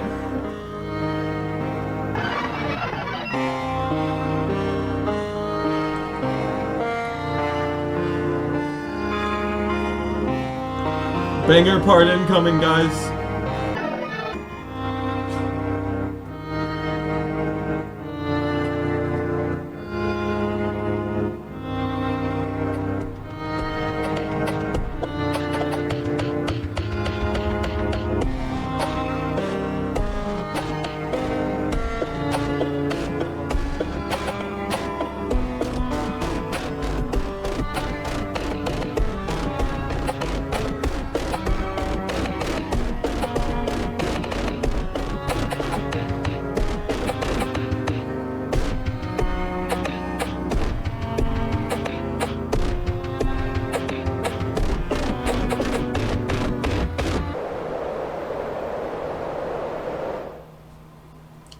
No outro for you. Okay. So yeah, this one's one of the most blatant on the album. This is what happens when I was, like, pissed off at myself because, at the time that I was making, or around the time that I was making this track, I was working on Teak, which was later released, as a single, and we'll talk about it sometime. I was working on Teak, and it was so good that it was the first track to make that I finished that to make me, like, tear up because some of the pretty parts I was super proud of. And then I fucked up the mix, and I don't remember how, but I fucked up the mix, and I didn't at this point have backups of the project files. At this point, it's common practice for me to have project backups for songs in the AWs and stuff. I didn't at the time, so I couldn't go back, and it really, really pissed me off because I could not, for the life of me, figure out what was wrong with the mix. And yeah, so you can guess what I did with that, the upsettedness. Yeah, and I did eventually pretty much clear it up. I think what happened was I accidentally put a effect on the master and never noticed for like several months or something weird like that. It was just actually magical. But yeah, so that's what this track is. I'm trying to think if there's anything worth mentioning about this. There's several points in here that are sort of nods to like common mixing issues, like the part where the pretty part happens, which, by the way, why does Teak go crazy in this key?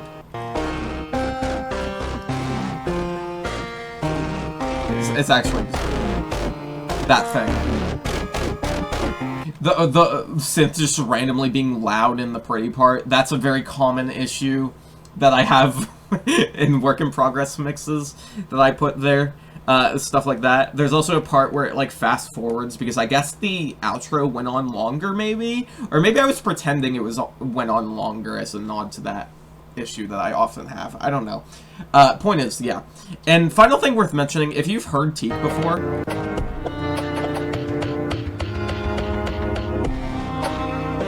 this is the climax.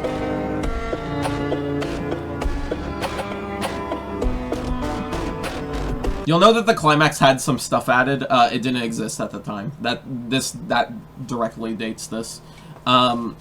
So, yeah, that's something worth mentioning. Last thing worth mentioning, and this is a good example of something that aged like wine.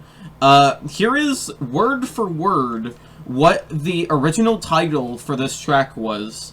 Okay, because the final track title was Terrible Mixing Choices and Terrible Music by Terrible People. Its original idea for a track title was this, which is, it spends its life making terrible mixing choices for music nobody will ever give a shit about, which is an interesting title, particularly because of the first word. I didn't change it, that's just what I wrote down at the time. You can see that's not what I went by at the time, so, you know. If this is a dream, I don't want to wake up. Wow. Someone is being showered by little men. Anyways. Yeah, subtle foreshadowing. There's a lot of, magical moments like that on here. Anyways. Okay. So that's mixing.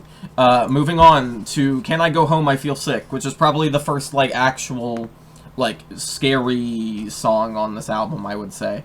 Here we go.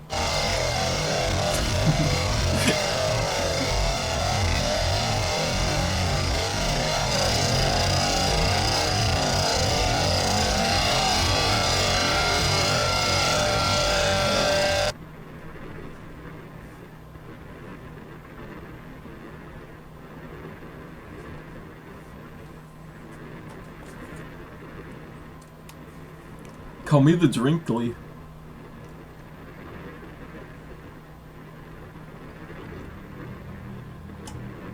I don't know what I'm on about, ignore me.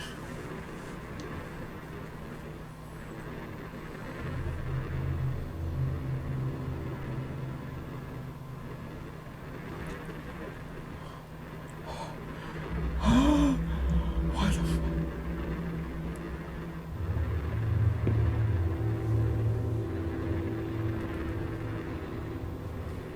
Scrappy is looking dead in my eyes, pissed off right now.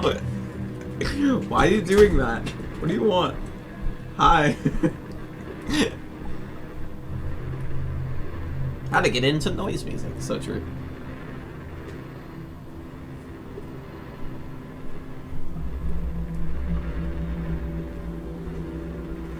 Hey, buddy.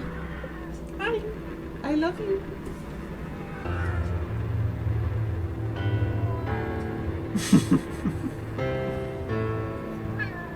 Meow.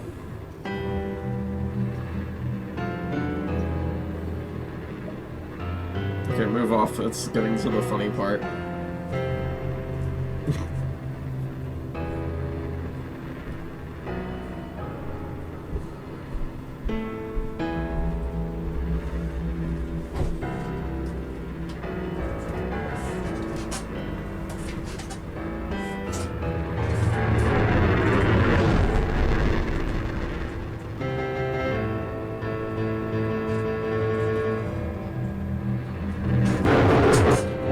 God, I forgot how that got mastered.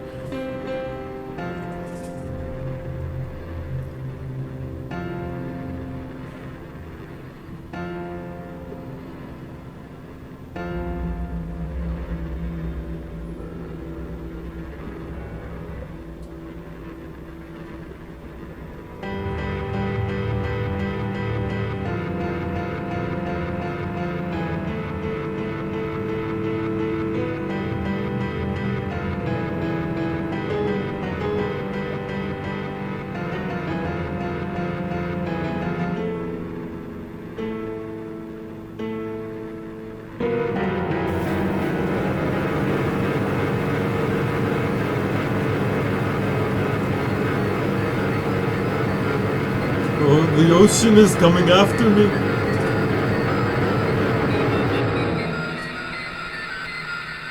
Symmetry again.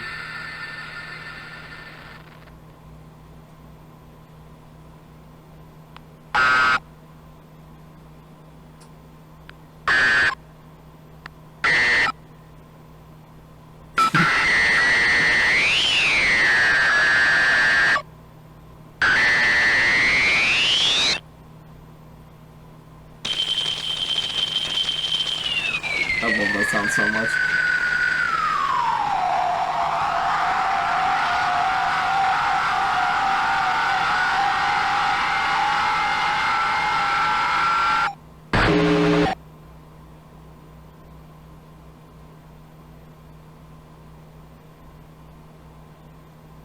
Part of that sounded like Almighty Wheel. Okay, so, several things to point out. First of all, in case you were wondering, yes, the progress bar does not reach the end. That's actually intentional. I did that so that you're constantly going, wait, there's more of this track? Where are we going? And then, because this is the one track that has a long moment of silence at the end for no reason, just to put you on edge. So I was like, what if I put you more on edge by thinking that the track is even longer than it actually is, and then it just stops. Yeah. Yeah, so this is a good example of me, like, discovering sound design. Like there's some stuff here that is, like, actually kind of interesting. That sample thing that sounds like a scream is not a scream at all. That just happened on accident one time. Don't remember how. It's some weird effect thing that did that. And, you know, it's magical. So, there's several things to unpack about this. First of all, let's talk about the intro. You probably have already guessed this. So, the intro is a separate thing. Specifically, it's from My Ears Are Bleeding, which is actually titled, if you misspell my name by putting a U in it, I will, metaphorically speaking, rip out your liver and eat it in front of you, which is DJ Squirk's SoundCloud track. It's this one.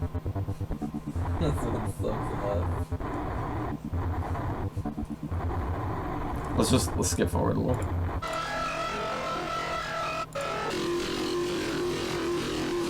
Where's the video for this again? Just hold on, wait.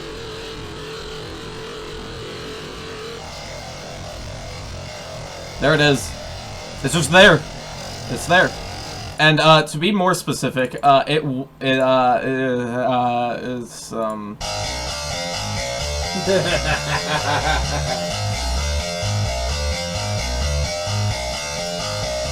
this whole DJ Squirks track is literally just new folder really fast with weird distortion effects, by the way.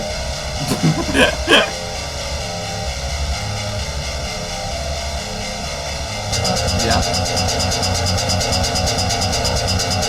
Oh, and actually, just keep listening. That.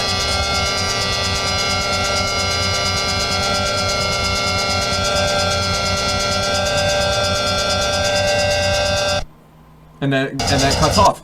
That high-pitched noise is the riser into the second part of I Feel Sick. See? And then it just goes off. Then it becomes a different thing. So we've talked about those. The second part is actually, we talked about in the Teak Summer 22 episode as a bonus, we talked about Project Blue Rooms, which Elliot did the music for. This is not that, but this was my attempt at the Blue Rooms track, actually, which is very clear. It literally uses the hum buzz sound, if you listen closely, like the Backrooms hum buzz sound. Why? Because it's the intro, Kirby. Okay, so... yeah, so this whole part here was made this was made all the way back in Project Blue Rooms era. And I made it as an attempt of a level theme. The piano included. And if we skip forward, we have the loud parts. The loud parts, once again, imagine that with its mixing. And you get the mix down of this. And I put some extra distortion on the master. The way that this shit ducks is baffling, by the way. That gives you an idea of how large this is. Do you hear the afterwards it swoops back up? It's terrifying. Yeah, so that's that. And then at the start of this part, you'll also hear there's actually more to this. The little noise in the back. That's Smile. or the end, depending on how you look at it, from Teak Summer 22.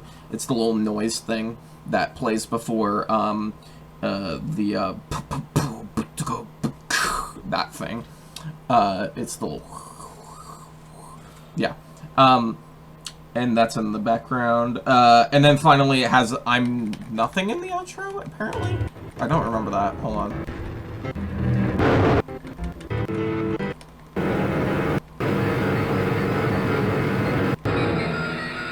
Oh, right, okay. Because this is Symmetry. That's Symmetry, the melody there. But this sound...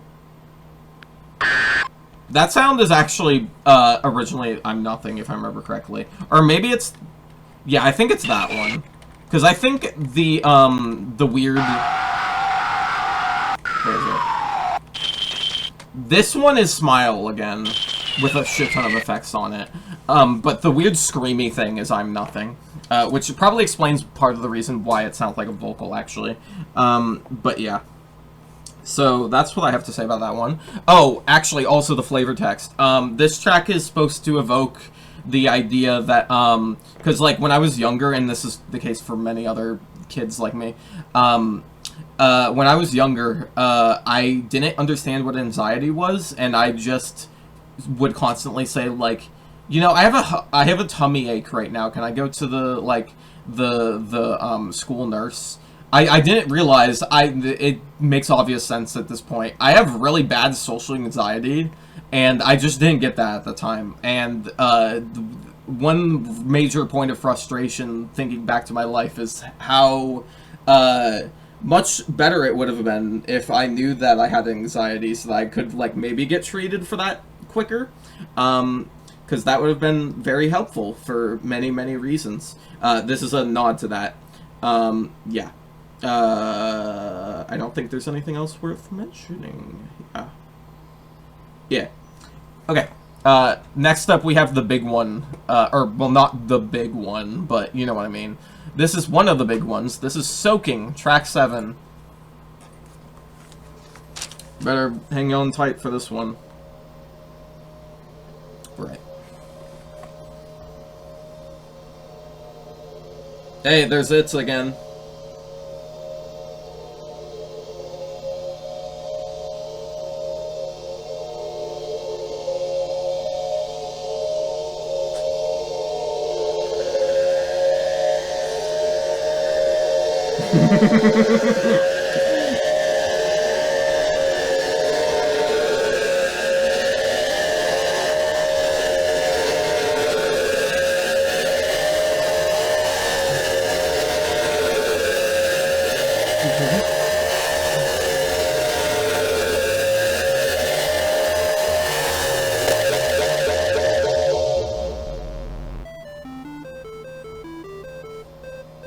Symmetry yet again. I wasn't joking when I said get used to Symmetry.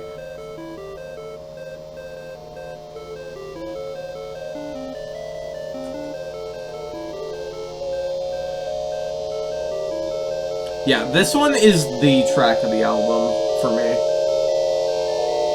Why do you recognize that delay ending? I believe I sampled it in something, if I remember correctly. I don't remember where exactly.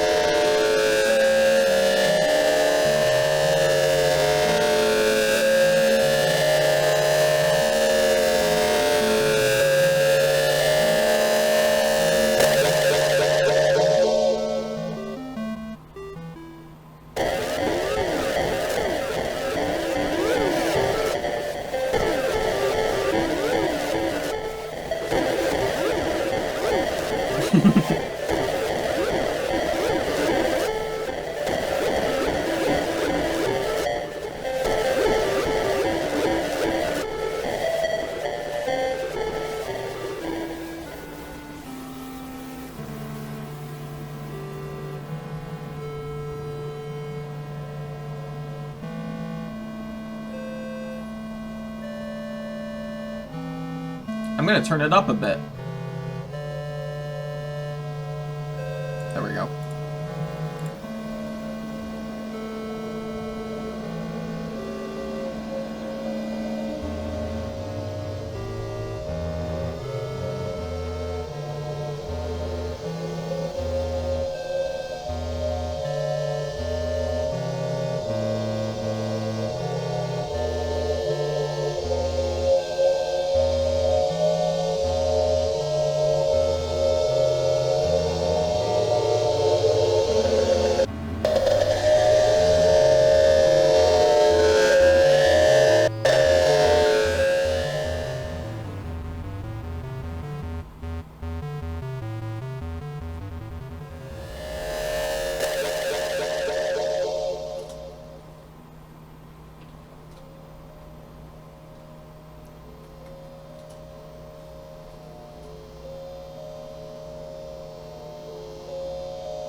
Fuck off! I knew it.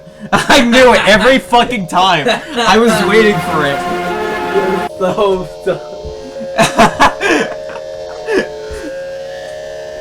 The one point in this album that's kept loud, and I'm glad I did that.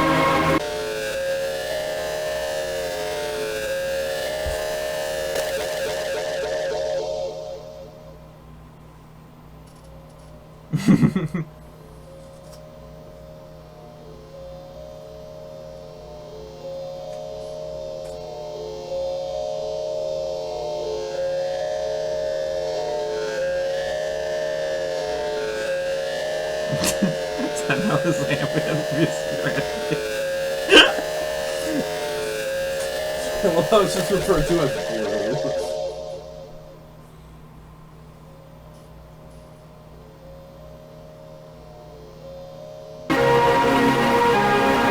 Yeah, I remembered that one. Also, if you haven't noticed yet, it is getting faster, fun fact.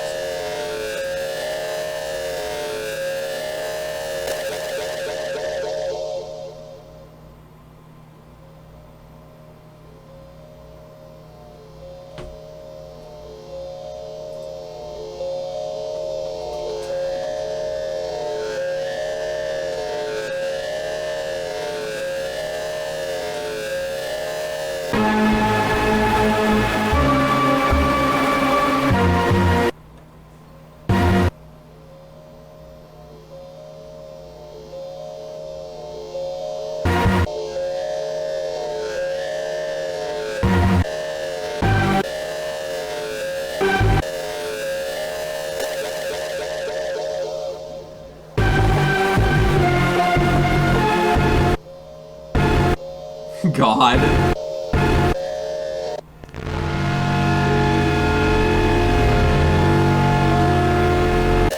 I love the weird artifacting of Reaper's, editor.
Live audio of colorful shadows pissing. So true. It's very funny listening to us all looking at this whimsy. God.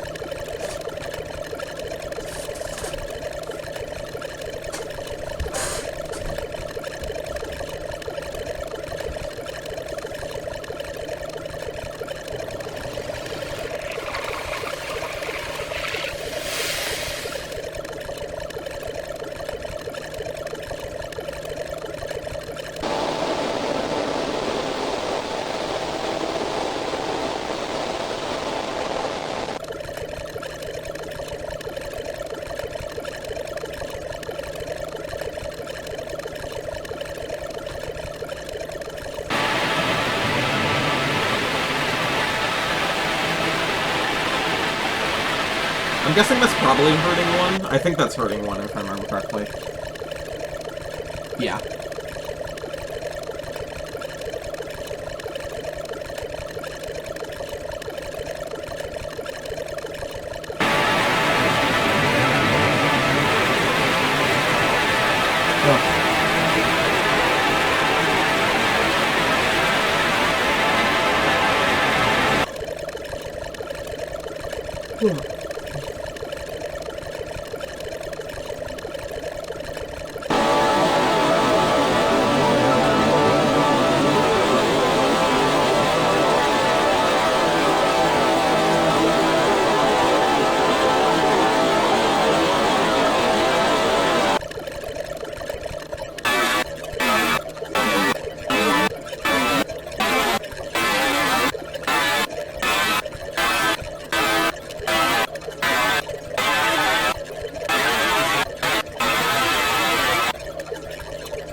the part.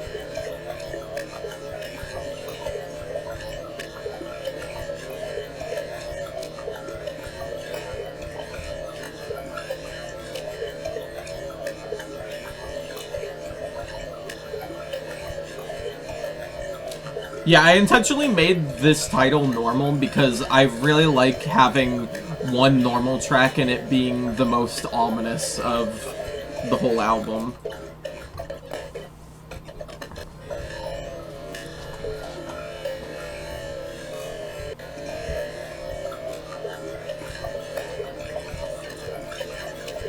I should mention as well, this flavor text was the old title of this, but I semi-thought it was too edgy, but also I like the idea of giving it a normal title and just calling it Soaking to be more, foreboding. Which I'm glad I did.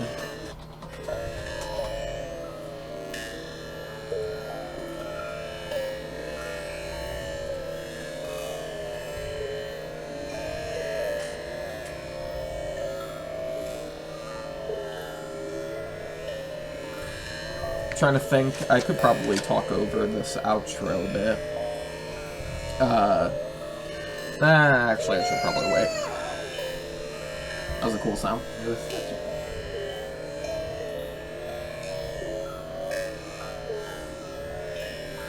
This part legitimately sounds wet, by the way. Like, there's a lot of parts in this track that sound wet.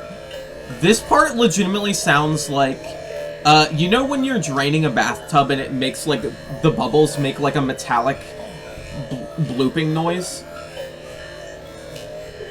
That's legitimately what that is. It just sounds like that. I don't get it.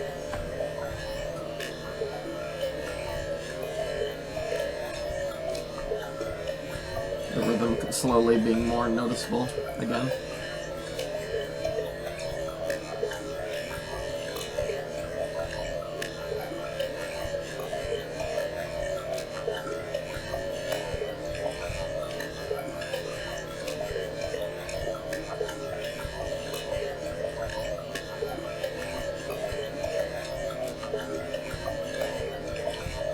By the way, or actually, we can talk about that later.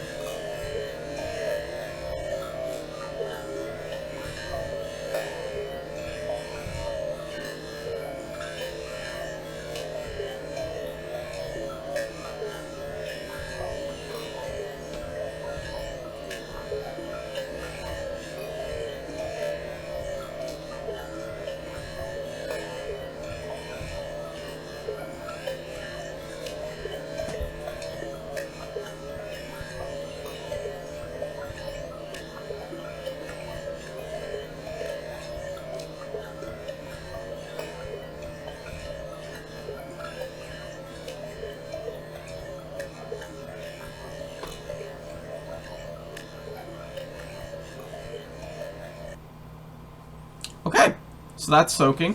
One of my favorites on this album, definitely.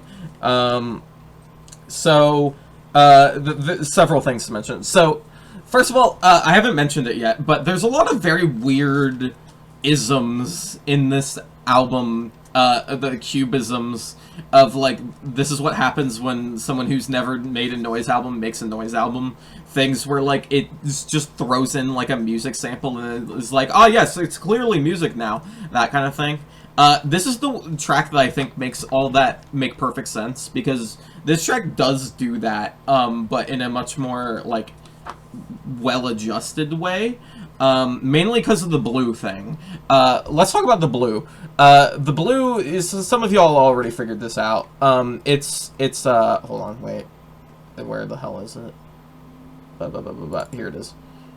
This is the blue. It's May. You'll pretty directly recognize it. Brown, brown, brown, brown.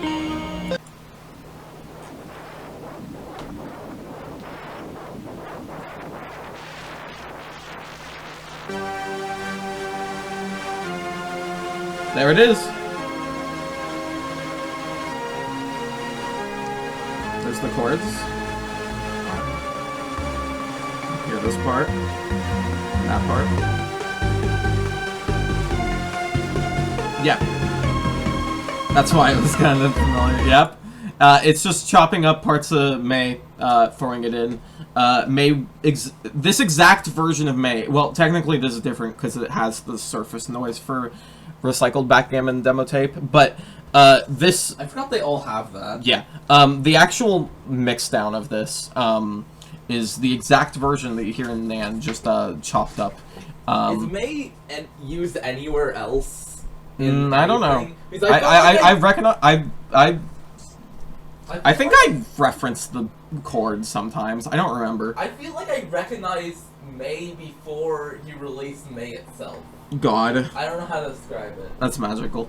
Maybe it's just I have heard it. Yeah. But anyways, so, yeah. May is one of those songs that is just, like, in constant, like, limbo state of whether it's ever going to be released or complete or not. So it got referenced in Colorful Shatters, because that tends to be the case with this album. Same thing happened with Teak, so why wouldn't it happen with May? May is very important lore-wise, so, yeah. May is a form of Toma, if you didn't know. Yeah. Alright. Now the big one. I have to turn down my volume for this, which is a good sign. So, let's talk about Soaking itself. Soaking... Good God, this track just, like, actually willed itself into existence. I don't even consider myself as the creator of this track, really. It's like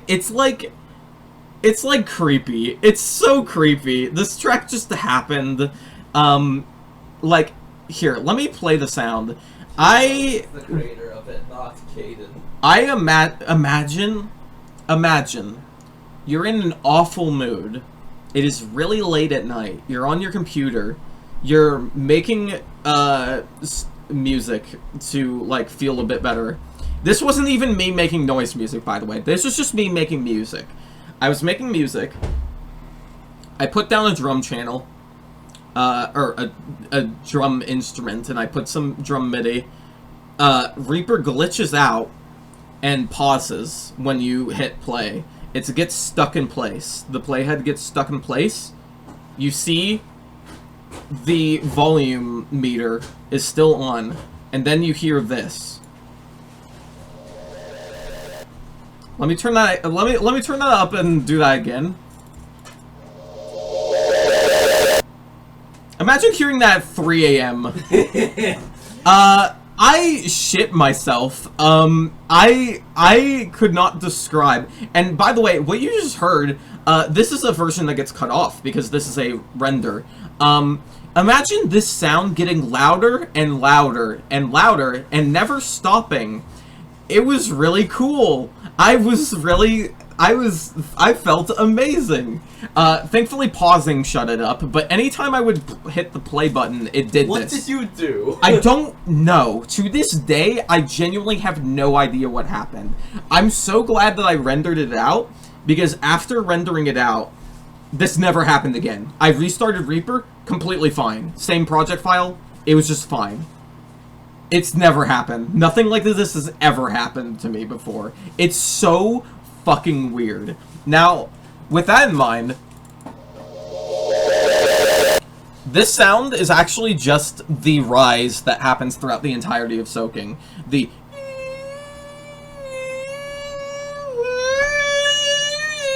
It's just very, very stretched out.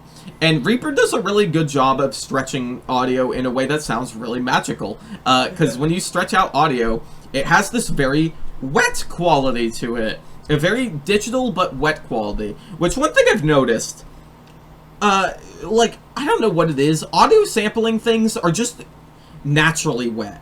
Like, I don't know why. Like, a lot of the time when you stretch something out so far that it's not meant to be stretched out that far, it becomes wet. And it's kind of, honestly, in a way, like, like, something that's made cold water drips through stone circuits, just, like, as a concept, like, aged like wine. Because, like, as time goes on, it just really feels like there's, like, some connection between electricity and water throughout, like, all of my art stuff. And it's just, like, it's really cool. I don't know. Yeah. the main part of soaking is literally just that weird drum sample. Again, that's a drum sample. That weird drum sample being stretched out to total oblivion and then slowly like being repeated over and over, but every time it repeats, it is stretched slightly closer and closer and closer, and then eventually it gets so fast that it's just repeating over and over, like, and then that's what causes the water. Then I took that and I mixed it down, and then I stretched it out, and then that's what causes the...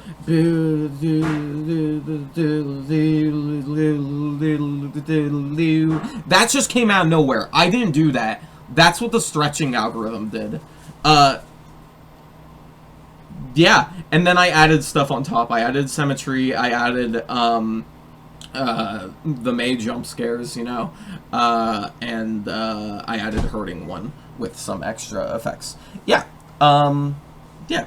You always associate soaking with natural dissonance from playing.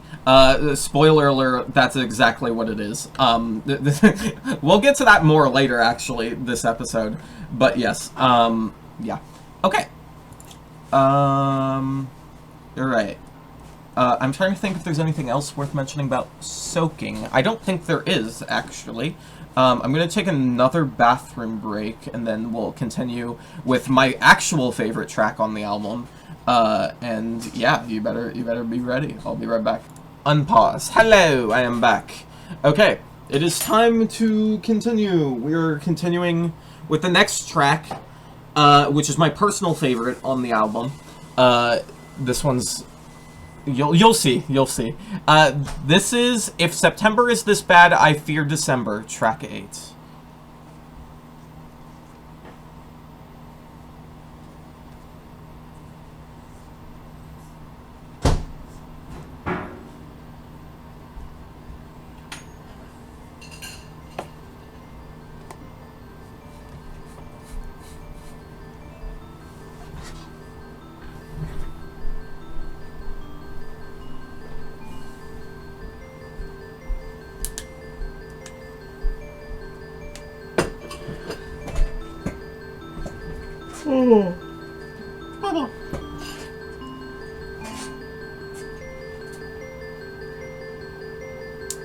You have to do a chicken head dance to this. It's important.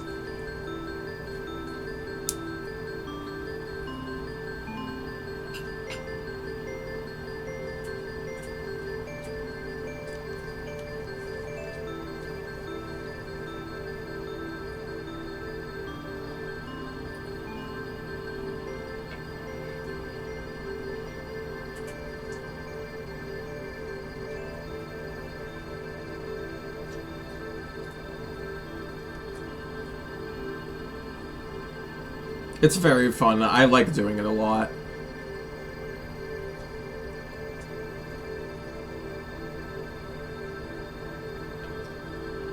Oh, I don't think I turned it back up. Hold on, let me turn it up.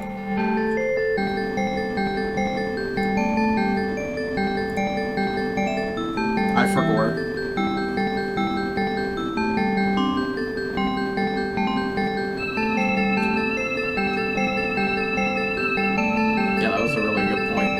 Smart.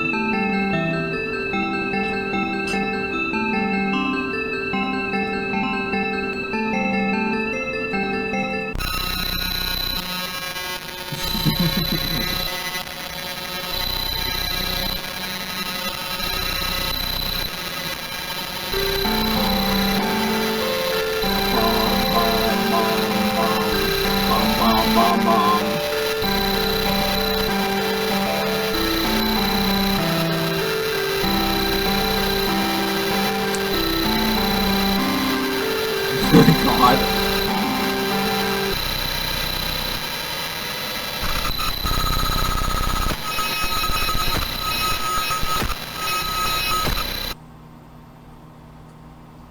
Are we dead ass right now? Why did this happen now? Hello? This is a new issue we've never had on dev commentaries. Okay, hold on. I'm refreshing. Thanks for that one.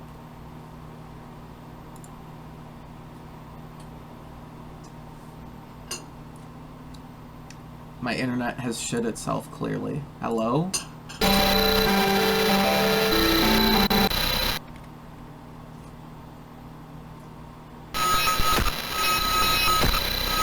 Okay, I don't know why I did that. Alright, let's go back.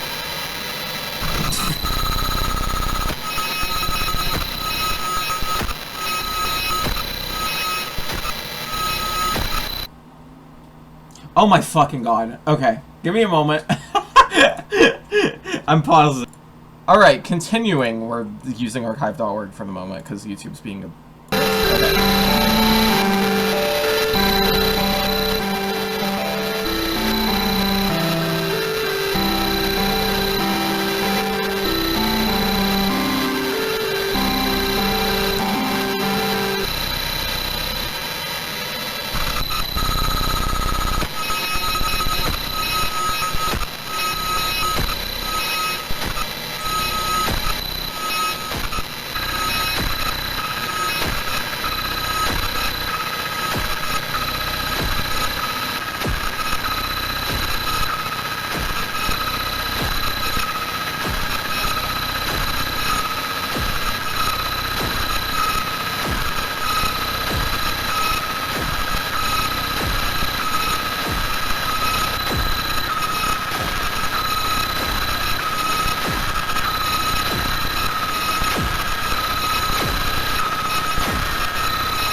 This is so good. It's so good.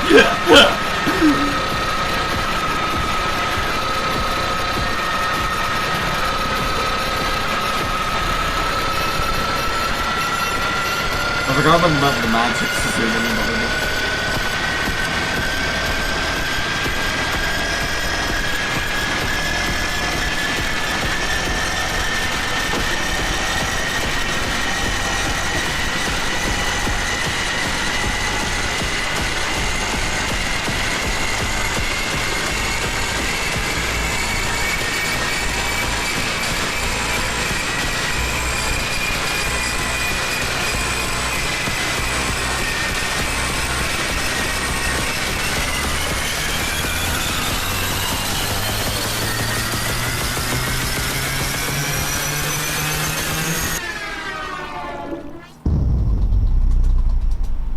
Ta-da!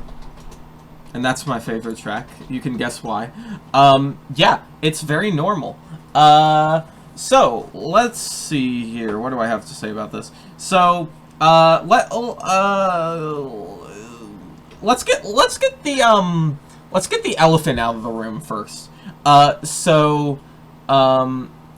Basically, so the main part of this track is built from a lot of stuff that I made with Bytebeat, which is a weird thing that exists. Where the hell is my Bytebeat opener thing? Okay, there we go. So here we have Bytebeat. I'm opening up some different things. So Bytebeat, if you've never messed with it before, it's this really cool website. I'm actually going to send it in chat so that you can mess with it if you want. It's this thing where you type in numbers, and T means time, as in, like, where you are in the timeline. And then, it will convert your... It will take everything and turn it into one number, which it considers as a point on a line, and it keeps generating those points, and those points are an audio wave, because if you didn't know, an audio wave is just made up of points at different elevations. So this is to make music with math, and it's going to be loud for some of them. This was not made by me. This is just a sample one that comes with it. There's a lot of very good sample ones. This is literally just T.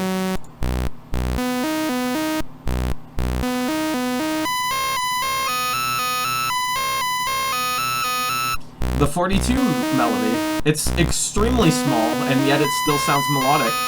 It's a little shrieky, you know? That tends to be the case with byte beat.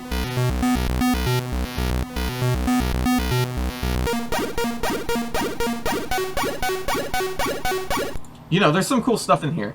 And I showed a lot of very musical things. I like just fucking around and making weird sound design stuff. For example, oh, wait, what?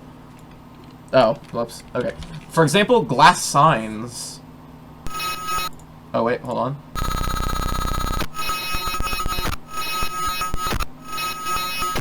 It's a thing.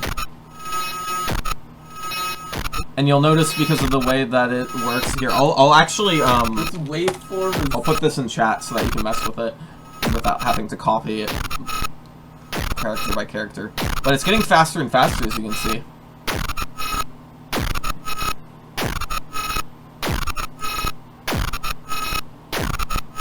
Come on.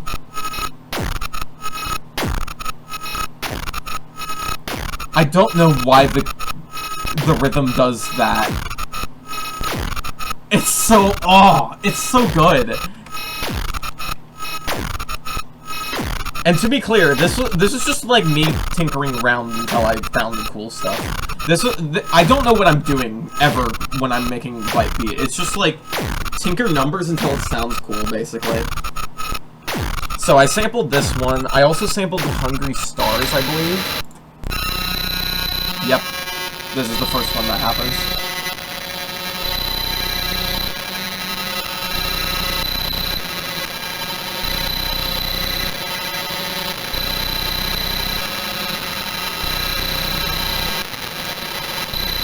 So yeah, this is the surface noise. We also got, oh wait, I should send Hungry Stars in chat. Here's Hungry Stars. Oh, I'm gonna do it like this. My bad. There we go. And then let me also... Where the fuck is the other one? There it is. There we go, just be careful. Okay, anyways, so that's that. And then we got Clock, which is like this. This one is also in here. I believe that's all the ones that I used in this. I didn't write down. I think those are the three that are used in that. And I mixed them together and I changed them around a bit to make a banger. It actually goes pretty crazy. There's some other things in here I might as well show while I'm here. I don't know what they are.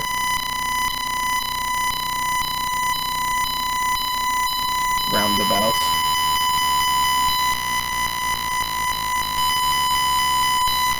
It's really weird. Dense fog. Some of these are similar to each other, you'll notice.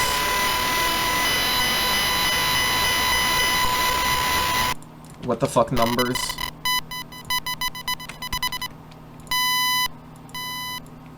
This one's called OW question mark, which is a good example, which is a good warning. That's a waveform. Don't you like it?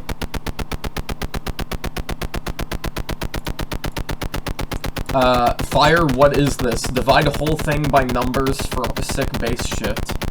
Let me try that. This is the normal one, and then if I do like -4.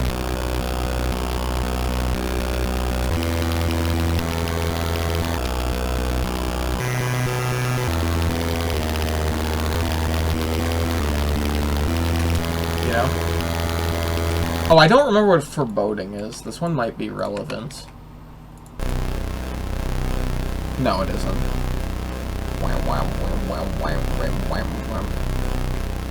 Okay, I promise, just a few left. 17.8 thing.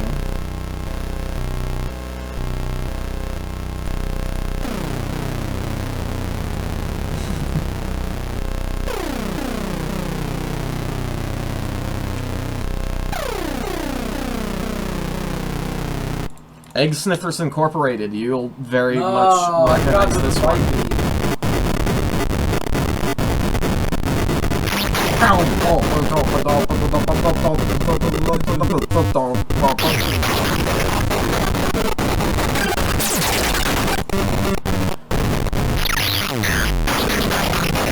Yeah.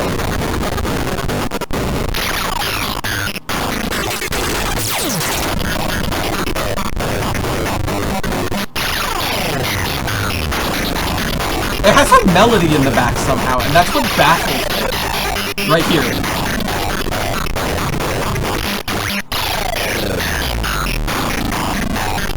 It goes crazy.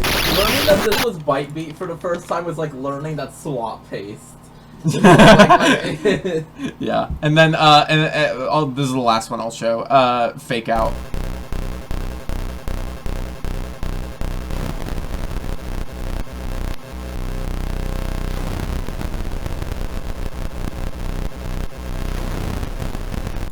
Yeah. Have you used that in something?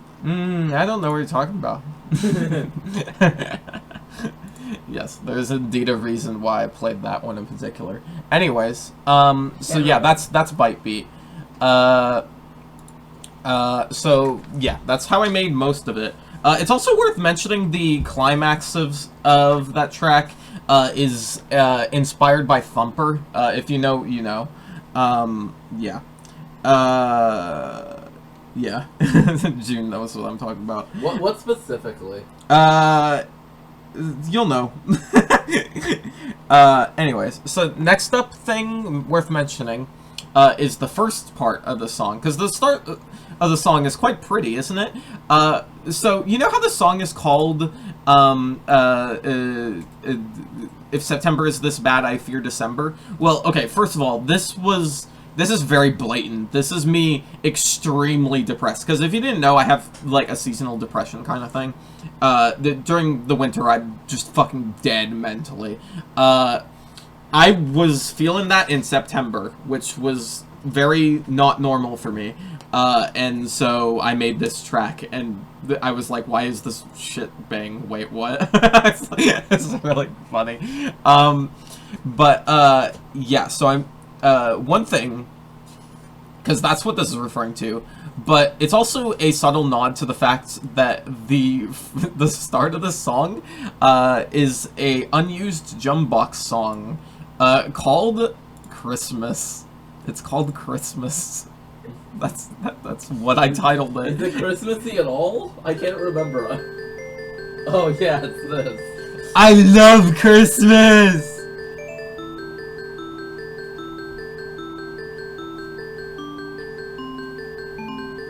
So yeah, I have the ARP repeat for a very long time, getting more and more pretty, and then out of nowhere it jarringly becomes like this again.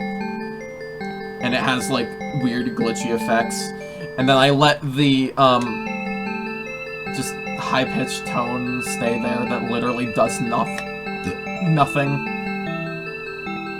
I'm a great musician, I know. And then I have it, like, play a little bit of another measure, and then it gets cut off by the... And then it plays a little bit again with more distortion, and then it goes away completely, and the rest of the song plays. Yeah. Last thing worth mentioning. I found something really just magical while going through my files. I found an alternate version. It's not a work-in-progress version. It was made after the album. It's a... very loud.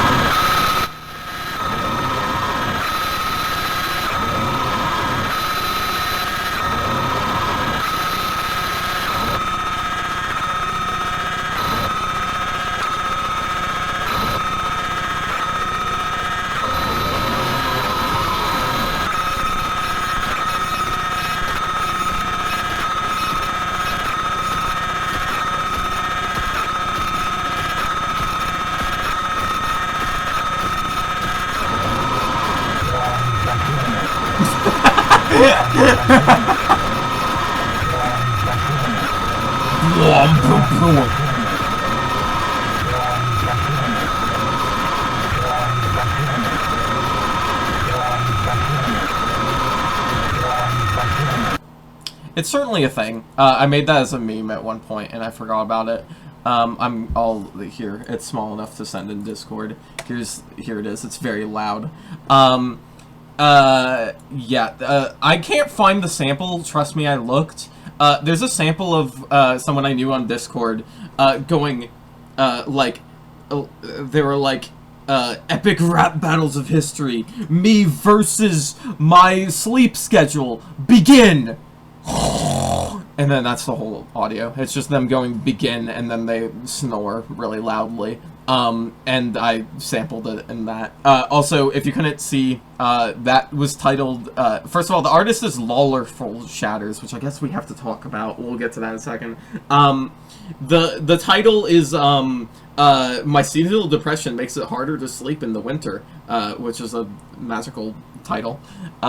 Anyways, about the Lawlerful Shatters, we should do a random side note here. Because, fun fact, there was going to be... so I knew someone on Discord who releases music and releases physicals, actually, CD physicals. And I bought one of their physicals, and they were going to make a as a present a Colorful Shatters physical release. And then it never happened for some reason. They just never actually did it. And in hindsight, I think they just never actually, like, I don't know. I sort of don't believe them anymore. It's weird. I don't know. It's a whole thing. But the reason I bring this up in the first place is because, even though that they didn't give me any, like, packaging or anything, they put the Colorful Shatters album on a red colored disc and a blue colored disc that they had, and they sent it to me. It was just like loose with my other CD that I bought of them, and their handwriting made it look like that they said Lawlerful Shatters on the discs, which is really cool. It's also worth mentioning that they did not get the track list right, like, at all. I think they put one of the songs on twice. They put it in the wrong order, and they completely missed one of them. I don't remember what it was exactly. Yeah. I found that out, literally, like, years later, because I never touched them, because I was too, like, weirded out by the whole situation.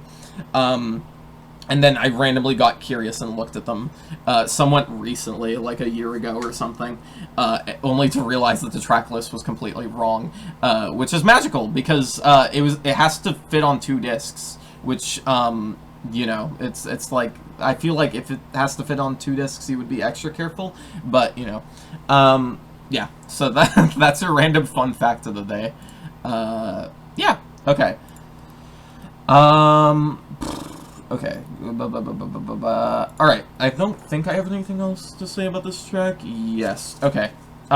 Moving on to the next track. I'm gonna hope that YouTube is gonna work this time now, because I would like to have the title on the side. I mean, well, the track list, rather.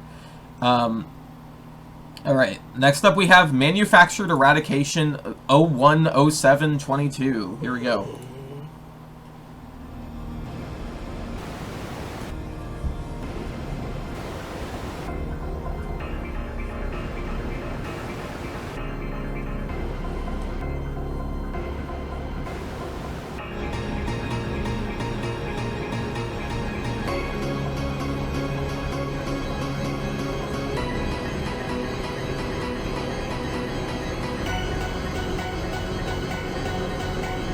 I should mention that's January 7th because of how Americans write dates.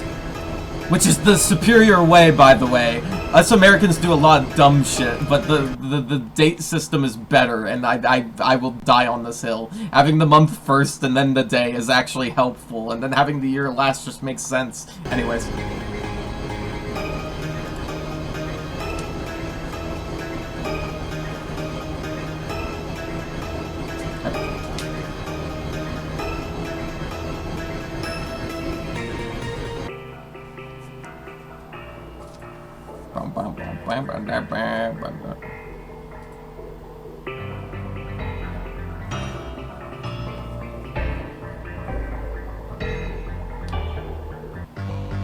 Guys, transition. I'll say what the transition is later. You should be noticing things are changing.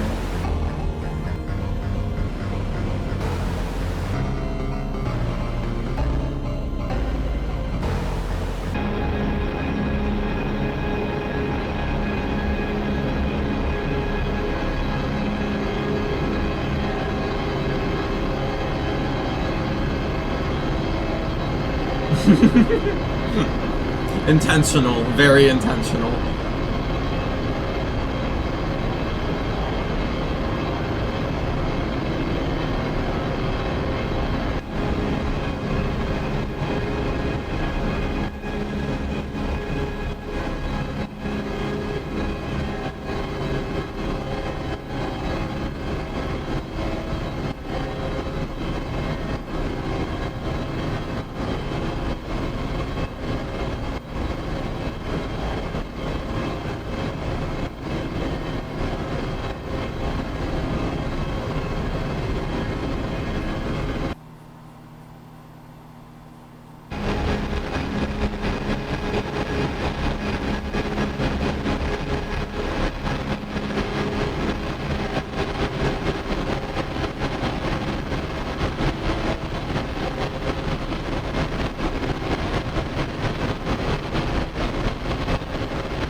The thing.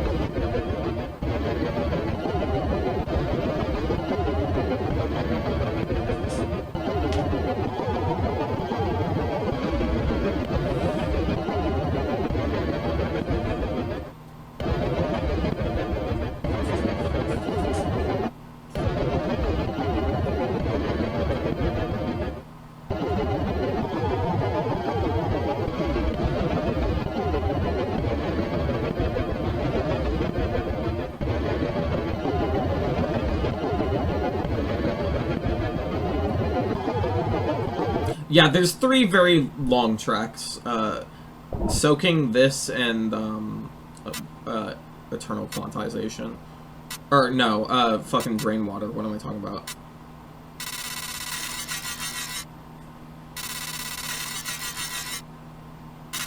Oh, yes, it's such a good video.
You okay, Barrister?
Pokemon call ass sound. God.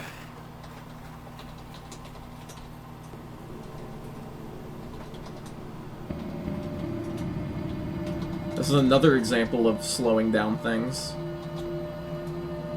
This is what happens when you slow things down so far that the samples are like, you have a point here and you have a point all the way out over here. Reaper doesn't know what to do with that, so it just like freaks out, and after like 20 seconds of silence it does this. It's crazy.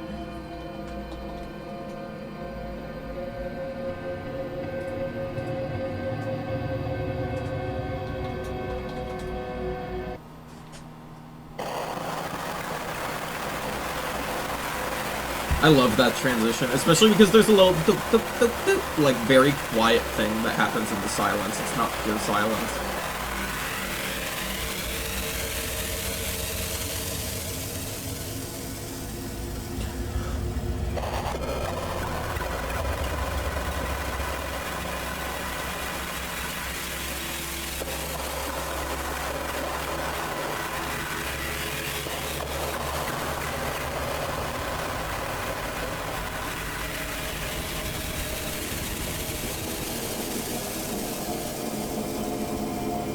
I don't know what's with the chords here. I need to isolate these at some point. They sound really cool and I want to sample them in something.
And the way it goes.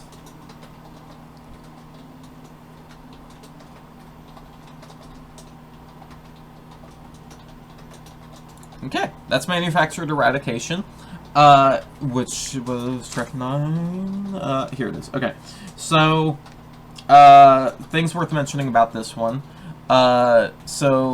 This is an interesting track for some reasons. So there's two halves to this. The first half is way smaller than the other one. That's what the transition is. The start of this here may sound familiar to you.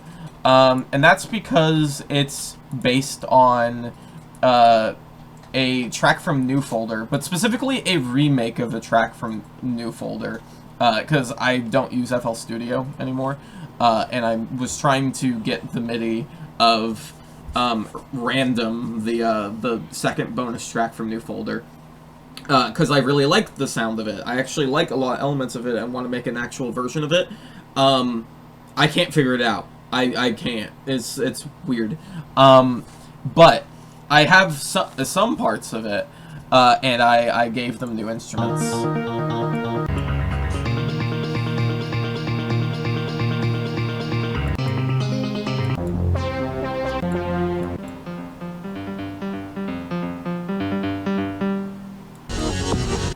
So, yeah. There's various elements in here that you may recognize.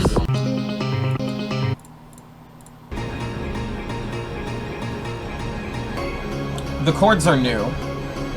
It's a flip of it, but you can hear the arpeggios throughout it. Actually, the most clear point is after this.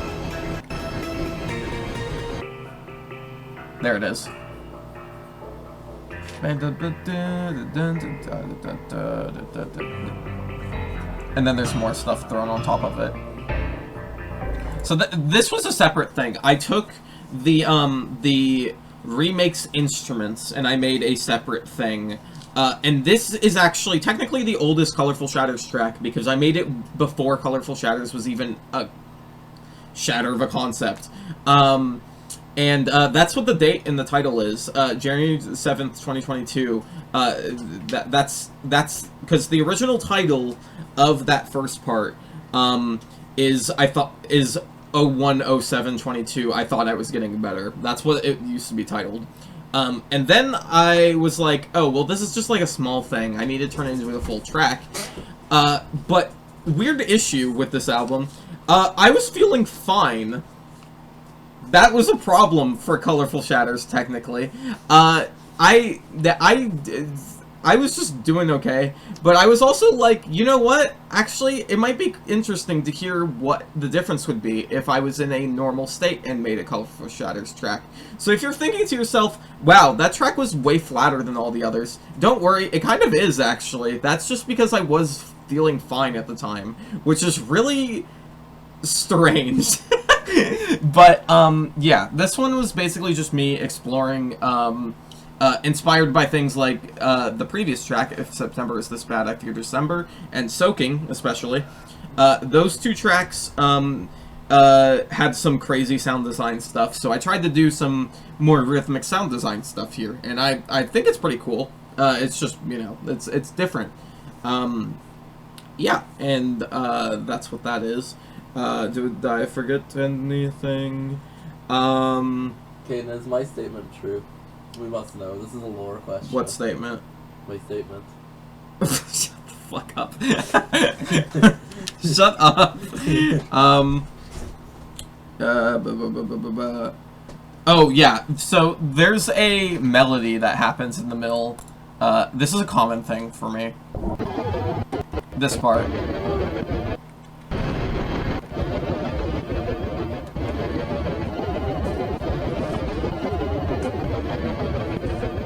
One thing I like to do is take things that are clearly not supposed to be made into melodies and turn them into melodies by just pitch shifting them around and going, hey guys, this is definitely a key. Just ignore the fact that there isn't actually a pitch to this thing. You're hearing the movement, so clearly there's a melody. Clearly there's a key. Definitely. The key is null. It's fun to do. In this case, this is a bit more actually normal because I did put an auto-tune on it. Unlike that one part in It's that just straight up moves and doesn't have auto-tune. Yeah. Also, if you listen to the stuff there, you'll hear it actually does some weird measure bullshit. Because it does 4/4, then 9/8, then 7/8. It has a blink measure of 2/4 technically, and then it goes into 3/4. So there's your magic of the day. Yeah. And that's 65 BPM, in case you were wondering. Okay. Next up we have Drain Water, or Pickin'... Okay, so I'm gonna let this play. This is the longest track on the album, by far. I mean, it goes from 0.54 minutes to 1 hour and 24 minutes. So, you know, we're gonna be here a while, and I'm gonna be talking over quite a lot of this.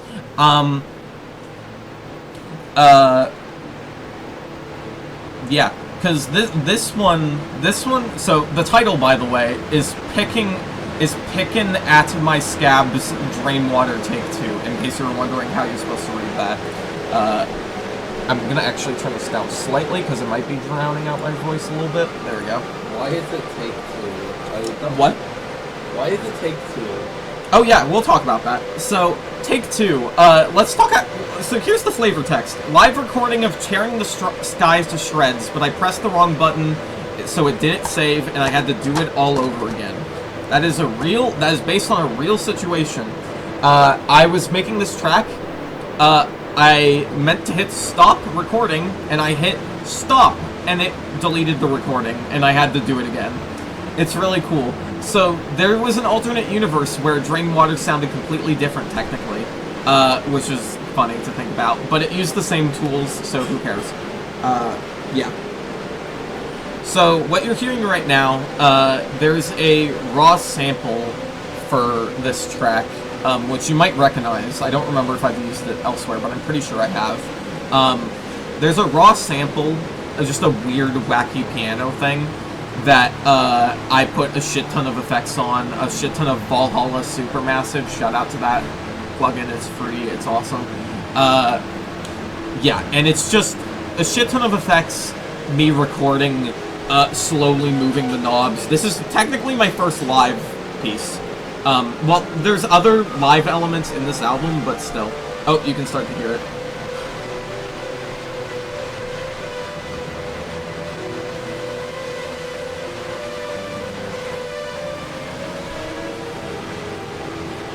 You might recognize that, you might not. It becomes even more clear later. But, yeah, so... Yeah, this one's very much just a straight-up extended noise piece.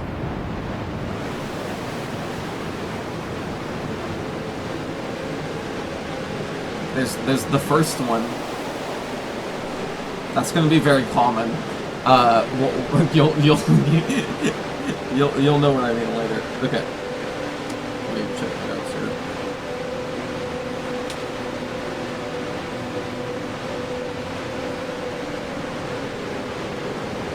Oh yeah, I forgot to mention, last track, the reason why I made 010722 in the first place was because I was in a, like, a fucking panic attack state, basically.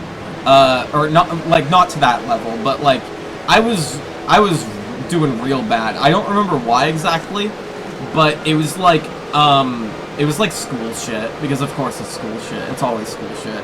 I was not doing great, in case you were wondering about that one.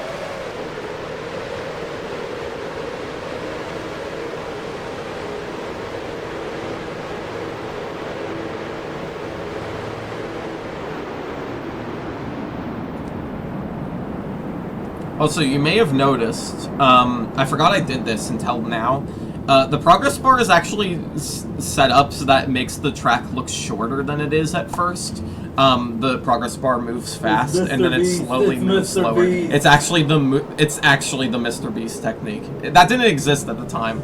Yeah, if you didn't know, Mr. Beast, when he does, like, ad segments, he has the progress bar on the bottom. Like, the ad segment ends at this point, but the progress bar moves slower as it moves on, so that you don't think that it's as long as it is. It's... And we referenced this in Regrip. We did, we referenced it in Regrip. I forgot about that. So technically, Regrip has a colorful shadows reference that's referred to as a Mr. Beast reference. God.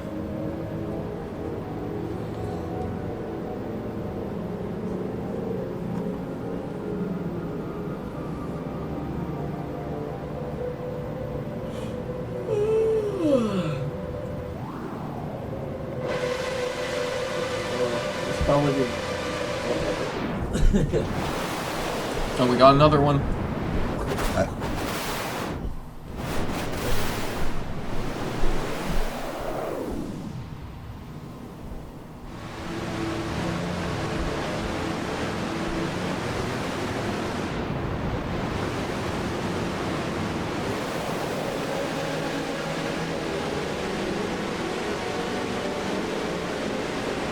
So I should probably talk about Valhalla Supermassive. So Valhalla Supermassive is an effect that, it's somewhere between a reverb and a delay. It's a little bit of both.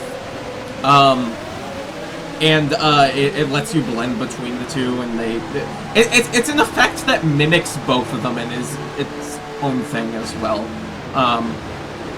It's really cool. One thing that is very true about Supermassive, and also just pretty much all delay and reverb things, actually, if you change the time while it's moving, it pitches up and pitches down and does weird shit. So whenever you hear it go, "Ow!" that kind of thing, that's me moving the time knob, which is, yeah, that's why I made this track, and stuff like that, because there's multiple effects on this, but pretty much all of them are Valhalla. Like, it's just a shit ton of layers all doing the same general thing. There are a couple other stuff, but it only really gets used at the very end. So, yeah. And, oh.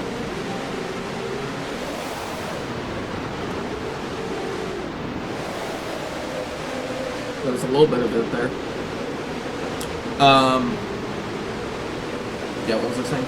Oh yeah, one thing that's really common with Supermassive in particular is when you move the time knobs in a specific way, it makes it actually sound like you're being thrown through a vortex, which is something that I slowly do more and more as this track progresses.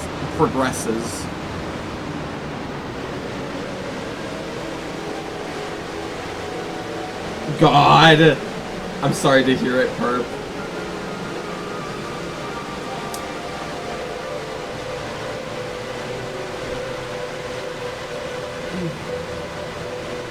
So, yeah, I guess I should talk a bit about what this album is about, since we have the time to. Oh.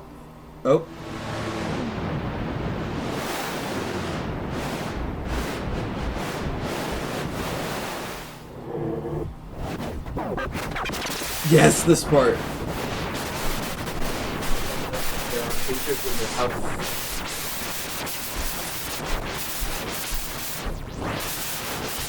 Listen, I think it's around here.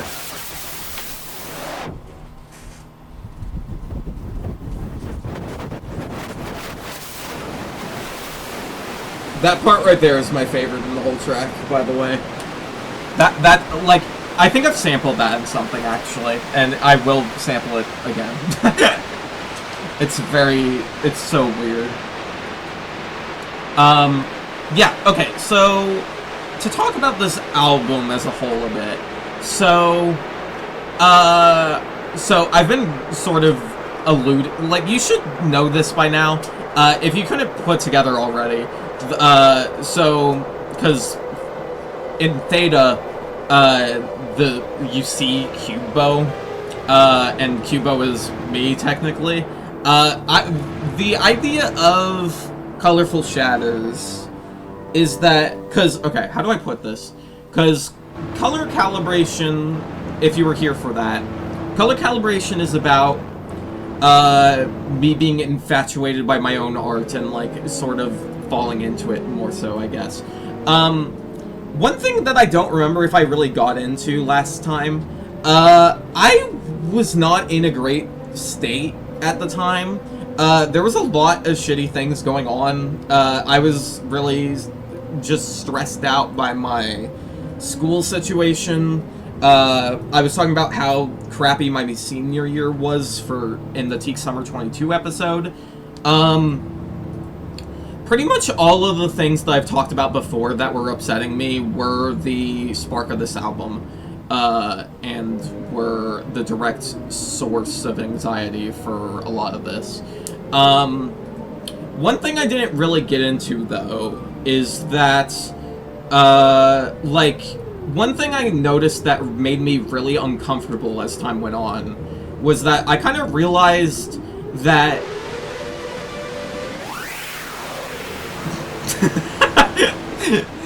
Thank you, Solomon. Hold on, we'll let it do its thing for a bit. You get a cliffhanger.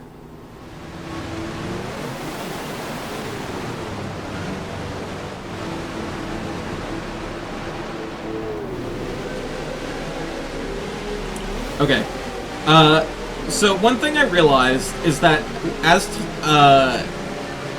I basically fell into the habit of, because I was so much like, everything is going wrong. Hold on. Just like dissipated. I don't remember that at all. What?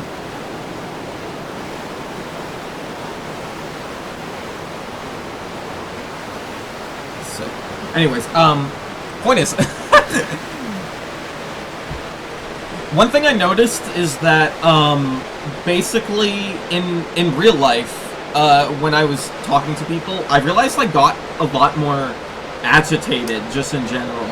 And the reason for that was that, just stuff wasn't going well at all, and I started to get in the headspace of, if everything is going wrong, then surely, at some point, something must go right, just by random, right? Like, that's just how the world is, right? Like, something's going to work, eventually, yeah? And it wasn't. And it really got to the point where it was so much bad back-to-back that I started to question, like, the intentions of people around me, basically. I just didn't feel comfortable around other people. I felt like they were kind of out to get me a little bit. And just felt bad. And it makes sense as to why. And then I made a slightly worse realization. I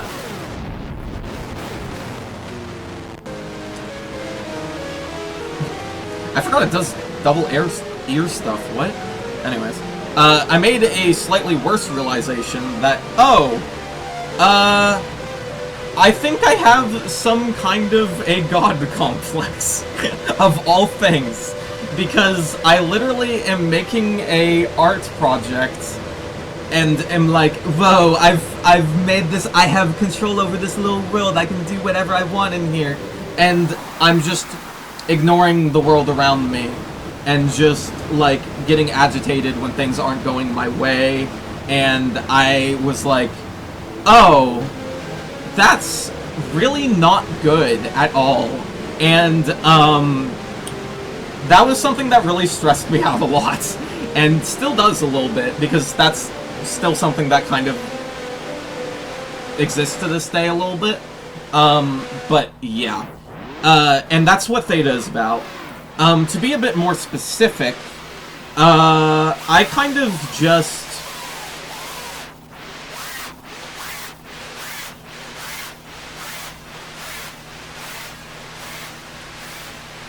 Anyways, sorry, I got distracted. The fucking song. Hit him! Whoa, imagine this in 5/4. That would make perfect sense. Don't think about it too hard. Anyways, yeah, how do I even put it? It's just like... I was very much at a standstill. I was at a point of two paths, and I couldn't, like, decide which I agreed with more. I couldn't decide if I wanted to, like, better myself, because obviously that's, like, the more responsible option. But it's also, like, if you knew the stuff that was going on at the time, especially with me just emotionally, like, it wasn't even often, like, someone's fault or anything, or anything specific's fault. It was just... I had a lot going on in my brain at the time. If you knew I was in that situation, then taking the responsible option doesn't feel responsible, because the thing is that if you're, like, if you are at a very bad point mentally, then sometimes it feels like that taking the right direction is, just an uphill battle that is not going to lead anywhere, basically. So you can't help but feel like that the best thing to do is escapism instead, because if you're technically following what you should be doing, I mean, I was doing okay in school, you know? Like, I wasn't doing bad in school, is the thing that was really baffling. I was still doing fine in school, I was still doing my work, it was just that I was on autopilot and wasn't existing, you know? And so it was just one of those things where it was like, if it could do me more harm trying to better myself, then why bother doing that when I could instead just be making these things for myself and being okay that it is just for myself, that kind of thing. I don't know how to put it. Like just, you know, it's hard to be honest about things when you can just be a product of escapism, you know. And that was just something that really was like tearing me up a little bit around this time in particular. It was very much an issue during the winter of 2022 for me. I forgot about that pitch shifty thing. What the hell? But yeah. So the point is that Theta is basically... Oh. We're at this point. Theta is basically, basically just me being very honest about how I've been feeling about my art. Like, just like, whoa, I'm this cool god, look at me, I'm so awesome. While also just being like a total dick, I don't know. Just like, it's just like a depiction of me being an asshole, basically, without, like, I mean, that's what it is. And then that leads to the point of, so, okay, how do I put this? So, the era that we've been looking at all this time, the whole intention is that it wouldn't have lore at all. And then I got so infatuated with my own art and with escapism and everything that I started to write stories that didn't need to be there. Just writing bullshit, and like sort of pretending I was in my own little world and writing more and more stuff. And part of me felt better that way. It was easier to cope with emotions that way. And then another part of me was directly vitriolic of the fact that I did that. And everything in Colorful Shatters at one point wasn't supposed to be released. None of this was supposed to be released. Wow, that was really good timing for that. What the fuck?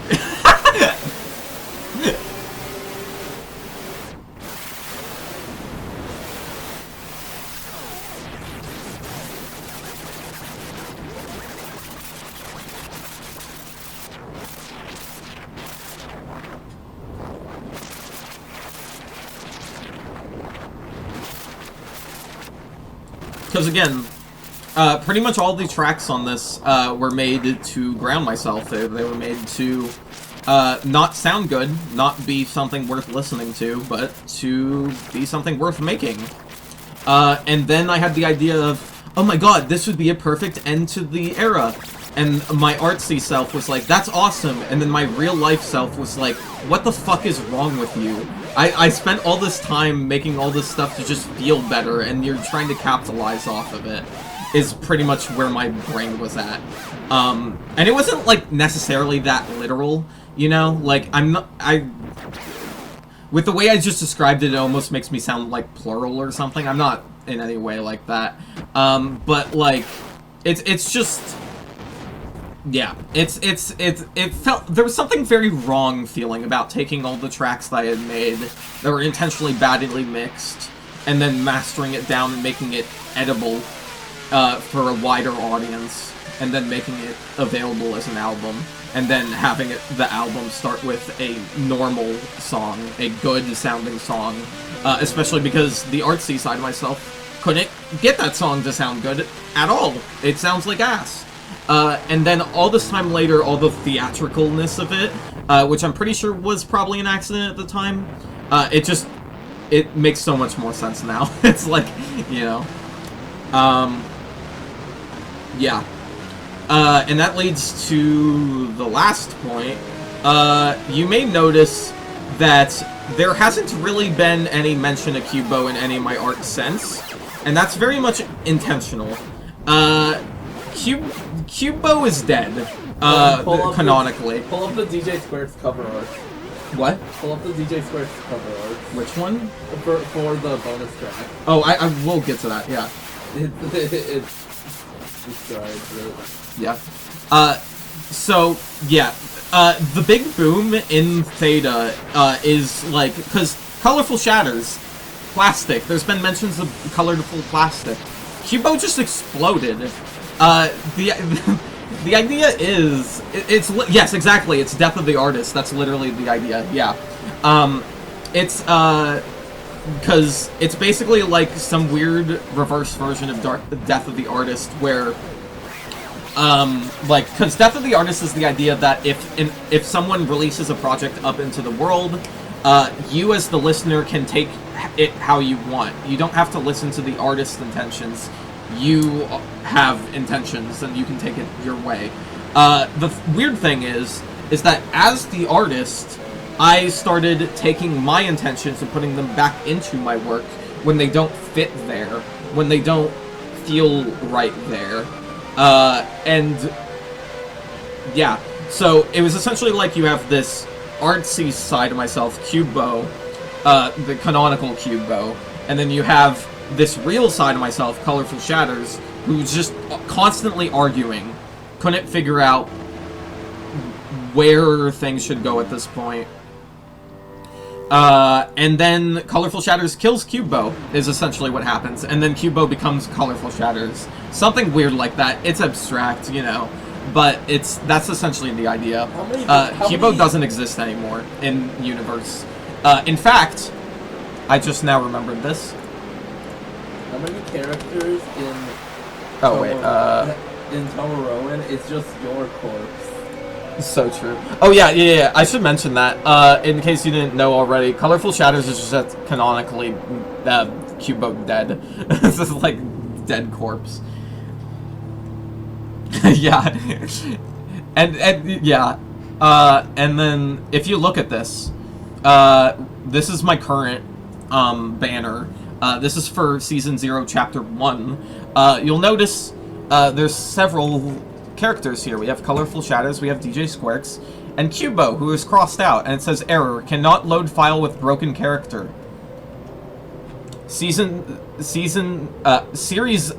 Why the fuck did I use the word series here? Whatever. Series 0, Chapter 0, Episode 7, Part 2. That is Hurting 1, is what that is. This is immediately after that happens, and then you have KubeBow just sadly staring up at the inability to go back, basically. So this is a weird limbo thing. Like, this is TOMAROH technically, but this is like meant to represent outside of TOMAROH, basically. That's why Gooby is there, or whatever you called it. What? That's why Gooby is there. Gooby? Look at the background. Oh my god, I forgot about that. It's not in the other image, it's easier. Yeah. I forgot you could see that! Gooby! Gooby! It's our lovable creature. I hate him. I forgot about that. Gooby. Yeah. By the way, this image goes crazy. I'm gonna feel bad when I have to replace it. What's the next one even gonna be? I don't fucking know. I genuinely don't know. It's so reflective. What stickers does KubeBow actually use to be that fucking reflective? Yeah. To be clear, I had to make KubeBow more reflective in that image because I wanted the screen to be visible. Yeah. Which is really funny because at the time I would have been like, oh no, it's not actually that shiny. No, it totally is. It's metal now. It's just like, it's just slowly changing over time. That's a good example of how in each era things get like rearranged. Like they're technically the same, but they're different. You know, it's like words can have two meanings. You know, that's how it is sometimes. But yeah, overall the idea of this album is just me killing my self-insert is literally what it is. That's all it is. It's, hey, fine. You've been spending all this time. You want some kind of good ending to the story? Fine. Here you go. You're fucking dead.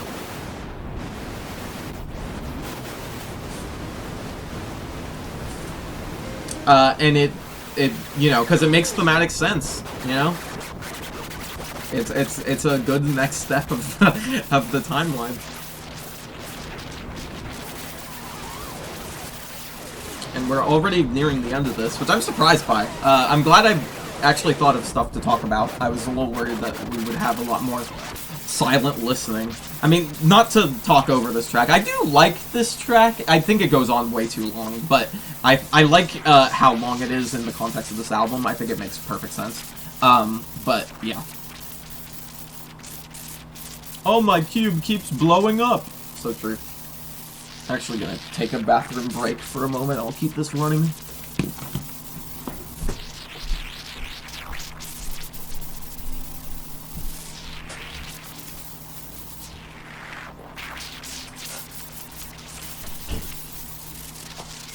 Oh, my hand randomly started hurting.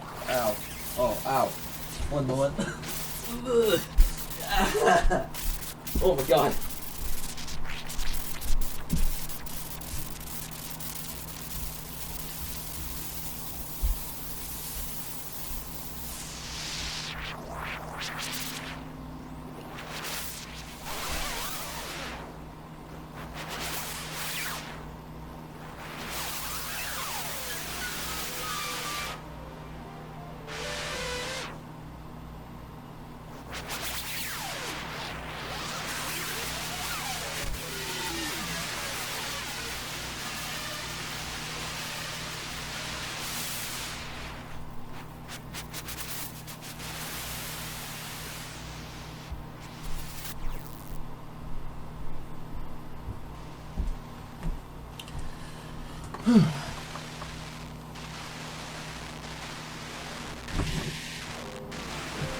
Oh, we're at the different part.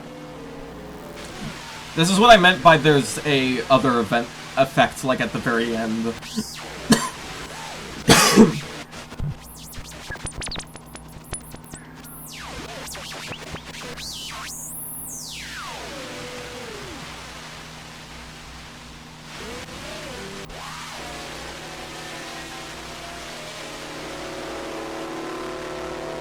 I think it's a frequency shifter, if I remember. Just straight up. Yeah. I'm glad I added it at the end. It's a very good way to end this track.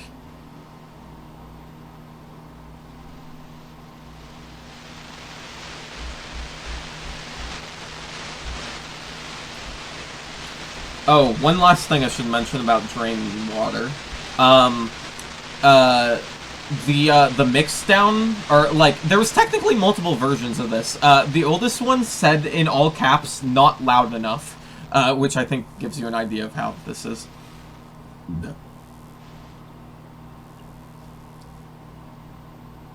And there we go. I believe we're making a transition finally.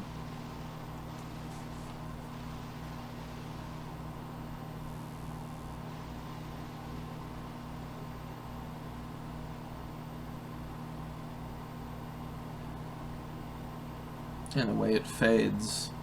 Okay. So that was Drain Water. Longest track on the album. If you've made it this far, then congratulations, you're in the final stretch. The next two tracks are much easier to get through. And we also have two bonus tracks, extremely easy to get through. Yeah, you've made it through the hard part. So congratulations. Okay. One thing I want to do real quick is I want to just show you, this might be loud. This is the original sample.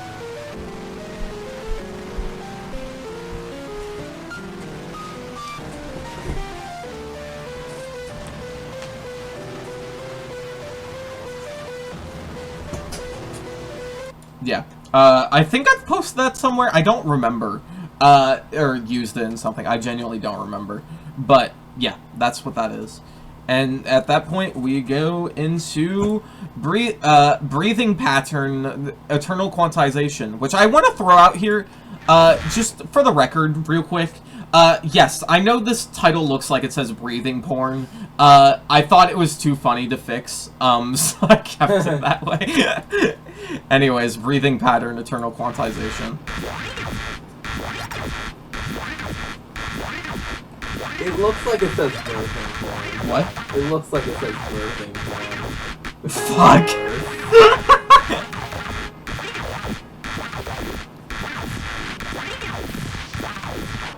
Oh my god, birthing like the best Swans album. You gonna fuck the dirt? What? You gonna fuck the dirt? Yeah.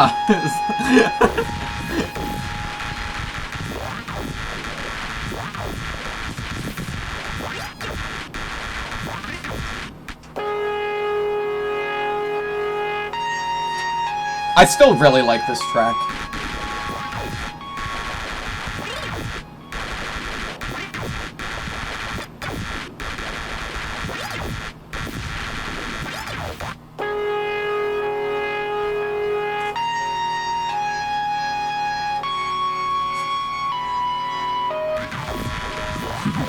There's a couple tracks on this that I want to make live versions of, and this is one of them.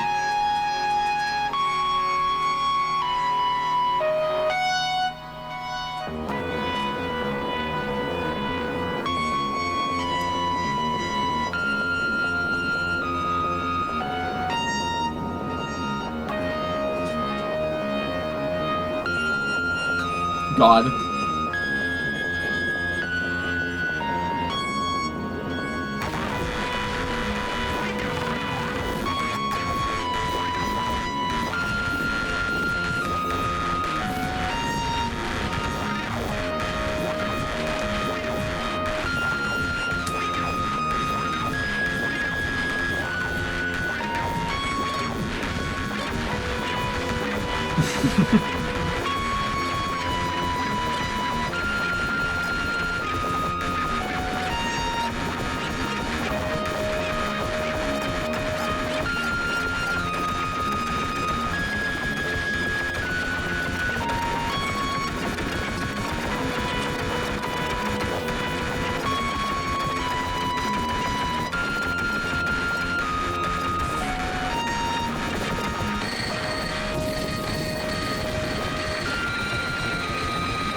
I'm gonna boost the audio a little bit.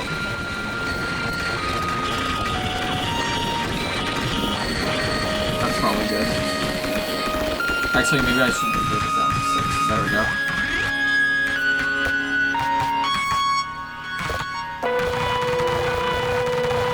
And I'm actually gonna let it play into the next track.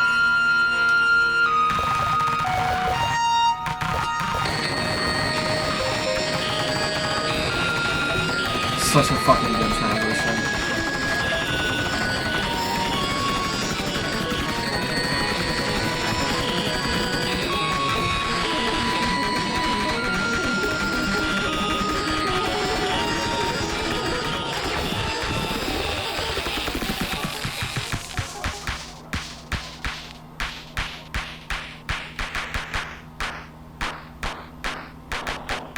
Time for Nan, the closing track.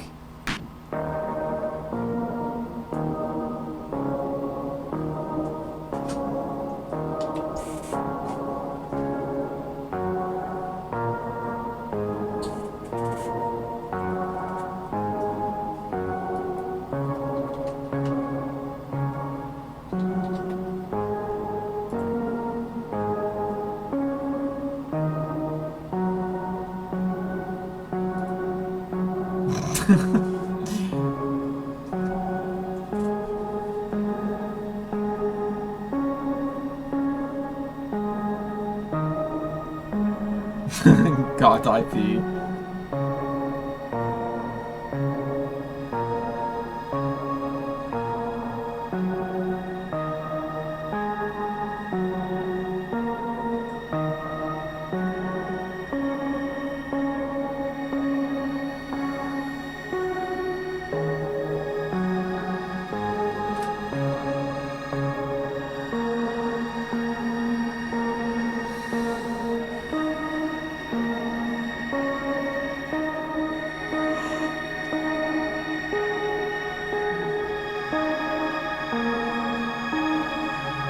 I'm gonna have nothing to say about this while it's playing, by the way. Just for the record.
Oh, fuck, dude. What?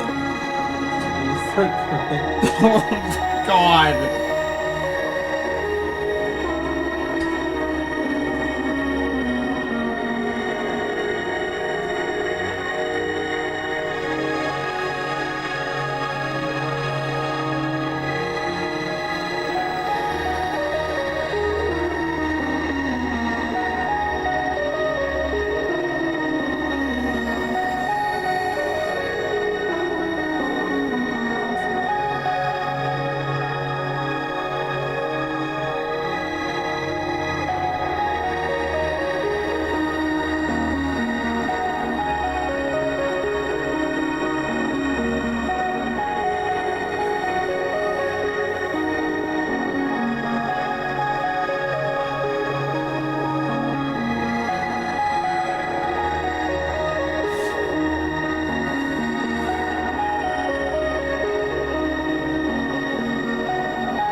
I forgot I made the video quality go down. Come on.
There we go. Oh, I was not expecting to cry at that. What the fuck? Oh. Dude. Oh. I was not expecting to cry at that. It's so hard not to laugh when Barrister changed their fucking PFP to that. I wasn't even looking. Oh, God. Oh my God. I was just thinking about how weird it is to be doing a listening party of an album that I was, like, angry at myself for releasing at one point. Oh, dude. Fuck. It's so weird. Oh my God. Oh. Ah, what the hell? I dropped it on the ground. Good job. Call me Dropper the way on Minecraft. Ugh. Anyways, wow. Alright. Whew, okay. Alright, so let's talk about those two tracks. Yeah. Alright, so, first of all, breathing pattern, eternal quantization. So, about this track, what the fuck is all that? Hello? Oh, cool.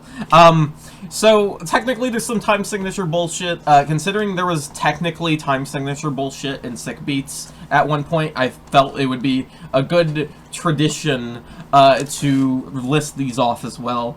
Quantization is in 120 BPM and is in the time signatures of 8416, 24, 8216, 14, 2516, 114, 7116, 124, 8516, 33.8, 2616, and 44. Yeah. The 16s are usually 16s. Are the in the intro, and then the every other one is the. Wow, that was really off key. Which if you didn't know, that is STFU. I'm vibing. which is a track on Music Vibe Check, which is a thing I made where I tried to channel people I knew on Discord's vibe. Someone got vibe checked with this. I don't remember who. And there's that thing. You need to do So yeah, this that in Zone for 40 members. What? You need to do this in Zone for 40 I was considering it. I don't know if I will do it, but it's something on the table. But yeah, that's what that is.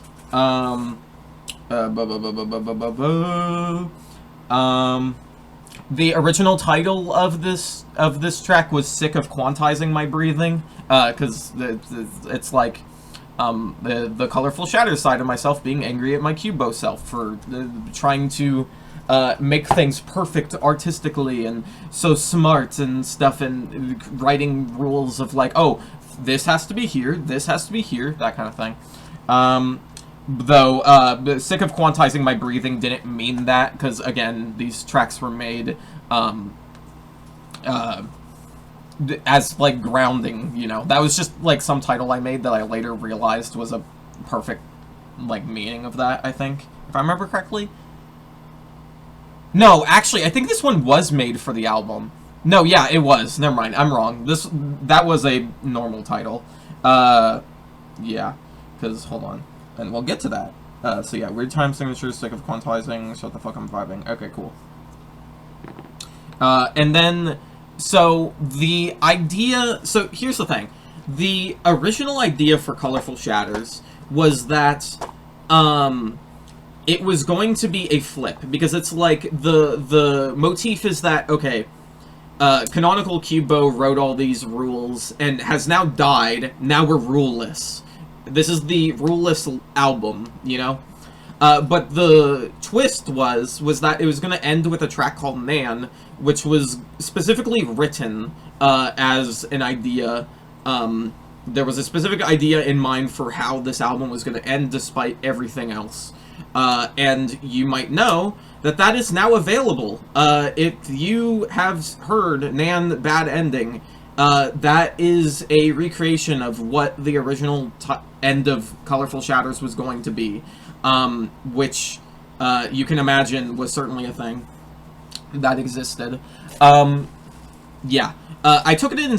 I took some creative liberties with it to make it a bit more interesting. Particularly the way it ends is not how it was supposed to end, and it was actually supposed to be even further stripped back. But the idea of the spoken word bits and the very subtle noise in the background, that's what the idea was. But then I took some liberties with the noise, and then I made it go somewhere. I don't want to talk about it too much, because I want to keep it a surprise for those who haven't heard it. Which, if you haven't heard it, it's available on the Season 0, Chapter 0 thing, which you can get right now. There we go. If you have Bandcamp, here are codes for the Season 0, Chapter 0 compilation, so that you can have all of those albums. Feel free to steal one right now. I know that Bandcamp codes are momentarily able to get multiple at the same time, or like multiple people can get from one code. So now is a good time to do that while I'm rambling. Point is, yeah, so the Nan Bad Ending was going to be intentionally emotionless, like very neutral, very, it was supposed to make you just feel off, and it was supposed to be intentionally disappointing and very, like, just kind of like a cold turkey end to the project, I guess. But when I was making Eternal Quantization, I made the I made the realization, because I was working on it, and then I got to the, and then I added those chords, and I was like, bum, bum, bum, bum, and then I made the big chords, and I was like, why does this sound beautiful? Why is this actually, like, really good? Like, I was thrown off at how much I genuinely liked what I made. That's... I ended up deciding to change course, and that became Nan. Which seemed like a very full circle way to sort of end the album of, like, just, you know, the rules have been broken again in some weird way.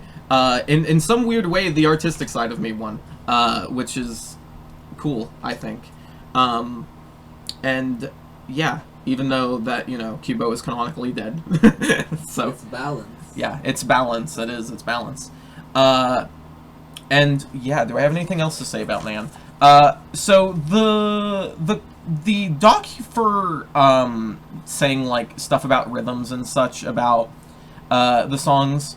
I was having a lot of fucking trouble figuring out what the fuck is going on in Nan, and I recommend, like, if any of you are music theory nerds, please look into it as well. I literally have screenshots of them. You can try to discern your own meaning from it, because it's actually baffling. But yeah, so here's my current day attempt at writing this chord progression, because it's very different from what I wrote in the thing, because I didn't actually write the chord progression. I just, like, sent the screenshots, and I was like, oh, if you used the major chords, it would be this, because I couldn't figure out how to label it. But to my knowledge, it's something like E flat minor over D flat, A flat minor 7 sus 2, no 5 over G flat, and then D flat sus 2. That's my best guess. The third chord is fucked up. I don't get it. Because the third chord, and I can't stress this enough, the third chord is literally, it's literally just these 3 notes. It's the 3 black notes that are just right here, but they're moved to different octaves. How the fuck are you supposed to label that as a chord? That's not a chord. It's so weird, because the reason why Nan sounds so nice is that almost all of the chords were just written in pentatonic minor. Like, I just used pentatonic minor, so it doesn't do normal chord things. And then you have the 5th chord, which gets thrown in sometimes, which is my favorite chord of Nan. The one that is played for half the amount of time as all the others, and is F diminished, an F diminished triad. Diminished triads at the end of chord loops are just OP, especially when thrown in the middle of an already established chord progression moment. Yeah. So, yeah. So, bad ending, we already talked about that. Oh yeah, and also, I think the doc says, like, oh, the tempo and time signature is a secret. It's no longer a secret. Here's what it is. So, quantization is in 120 BPM, but the end of it slows down, and it slows down to 30 BPM. You're going real low. You're going so low that it will not be interpreted as 30 BPM usually. But you are in 30, technically. You're in 30 BPM 8/8.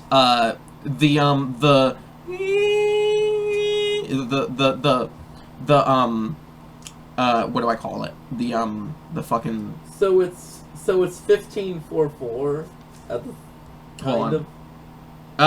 Actually, I guess technically, yes. Or wait. Well, I don't know. Okay. No, it would be 60/4/4 actually. Because it's playing the 8th notes. It's because what the fuck is the term? Sidechain. Jesus Christ, there it is. The chords are being sidechained at 8/8. Like they're doing 8th notes, and you can hear 8/8 notes. Yeah, and yeah, and it starts in 8/8. It sticks in 8/8 for a while, and then when the chord progression updates to add the 5th chord, it becomes 9/8. In fact, you'll notice if you listen closely, this Nan is actually just a slowed down version of ACCOM PANI in some ways.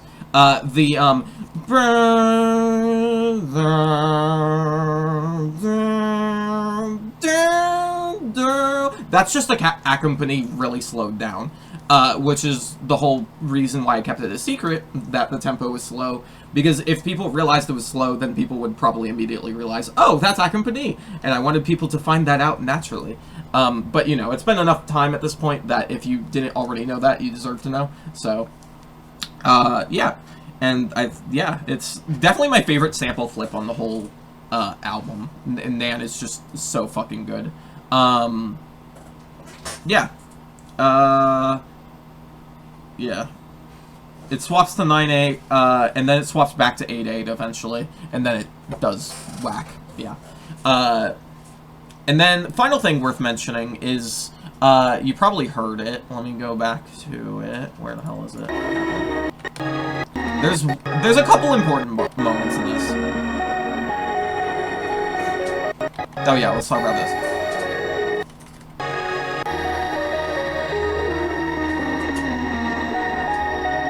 You should recognize this at this point.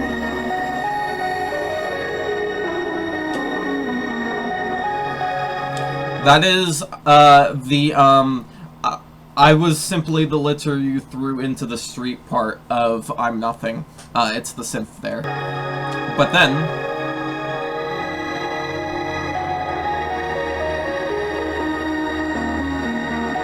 it gets quantized, which throughout this entire album has been considered a bad thing, but Nan is doing it, and it's good. It's flipping it on its head. It's like, hey, this thing you thought that was bad, it can be good sometimes too. It's the whole that thing. And it plays it out in full, and then anytime that it runs out of time because it's in 9/8,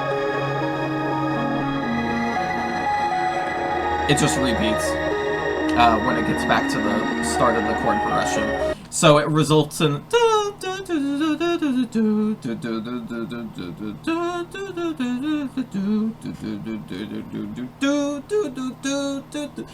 So it throws in a little bit in there, which should be recognizable.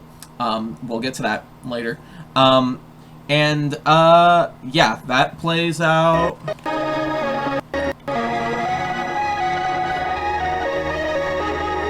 We have this. We have the lyrics. The lyrics are technically just "Oh no" over and over again, because it's a throwback to color calibration. It's the same vocal, and the same words. The "Oh no, oh no, oh no." It's that. It's just doing different notes, and yeah, it's just saying "Oh no" over and over again. Now, what you're seeing this text, we'll get to this later. These are the canonical lyrics. If you look at Genius lyrics, it just says "Oh no," but if you look at Bandcamp, it's exceedingly normal. It's so normal. I'm gonna get it in a moment. Hold on, where the fuck is it? There it is. Raw lyrics. Stop asking me to. It's a fucking URL. Who gives a shit? There it is. Yeah. So these are the lyrics. They're very normal. We'll get to those later. Don't worry about it. They're normal. Don't worry about them.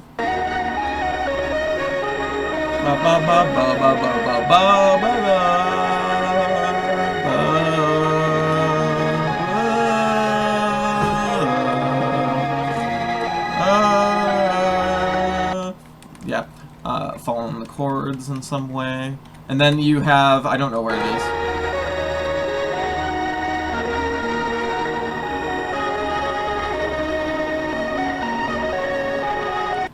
Hold on, let me get to the start of that.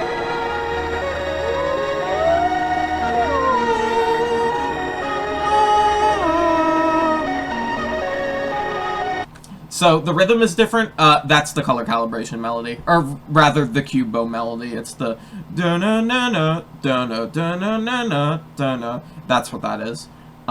Very... The only point on this whole album that is very blatantly pointing at KubeBow, technically. You could say theta as well, but theta, you have to know the context of calibration, color calibration, technically. This, if you know the motif, you'll get it, you know. Yeah, I'm trying to think. I don't think there's anything else worth mentioning. Oh, there is, actually. Okay, let's talk about this fucking part. This part has a lot.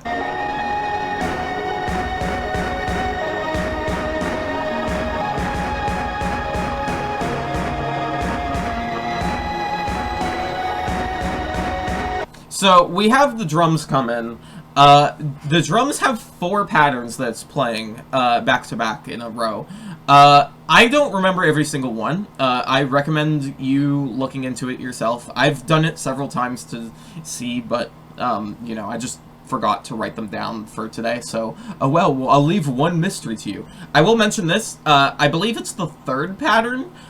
Is Spider. The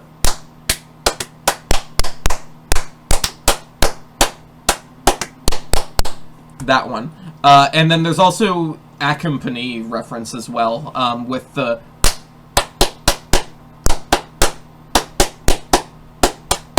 Because it's referring to the bass, specifically the boom, boom, boom, boom, boom, boom, boom, boom, but it's turning it into a percussion, which makes it a little bit less clear. I believe there's a symmetry reference as well. Don't remember how that works. And then the other one I just straight up don't remember, I'll be honest. But yeah, I recommend it. I think actually one of them might be... I think the other one might be, ASCII art, actually. There's an ASCII art reference, I'm pretty sure. I don't know. That's my guess. Those 4 are my guesses. You should look into it in your own time if you're curious. But yeah. Why is symmetry so important to color? Oh, we'll get to that. But yes, so that is the deal with that. Do I have anything else to say about Nan specifically? Puke is numbers. What? Oh, another reference of vomit. So true. Okay, I know what I'm referring to. Why did I type? Why did I write it that way? This is cool. Anyways, okay. Yeah, so that's all I have to say about Nan itself, except we're getting into the rabbit hole. We're getting into the rabbit hole because you thought we were done with this album. Ah, no, nuh-uh. In fact, actually, I have a bonus thing to show you. I don't know why I'm opening a tab. I have it already ready. Where the fuck is it? Oh, actually, let's look at the bonus tracks first. Yeah, bonus tracks. Let's do that as a little ballatro. Green ballatro. We love the poll. I need to open Bandcamp because I forgot it. It's not on here. Okay, so this is the first bonus track. This is DJ Square's music. This is a form of artistic expression bonus track. Look at this. Show the image.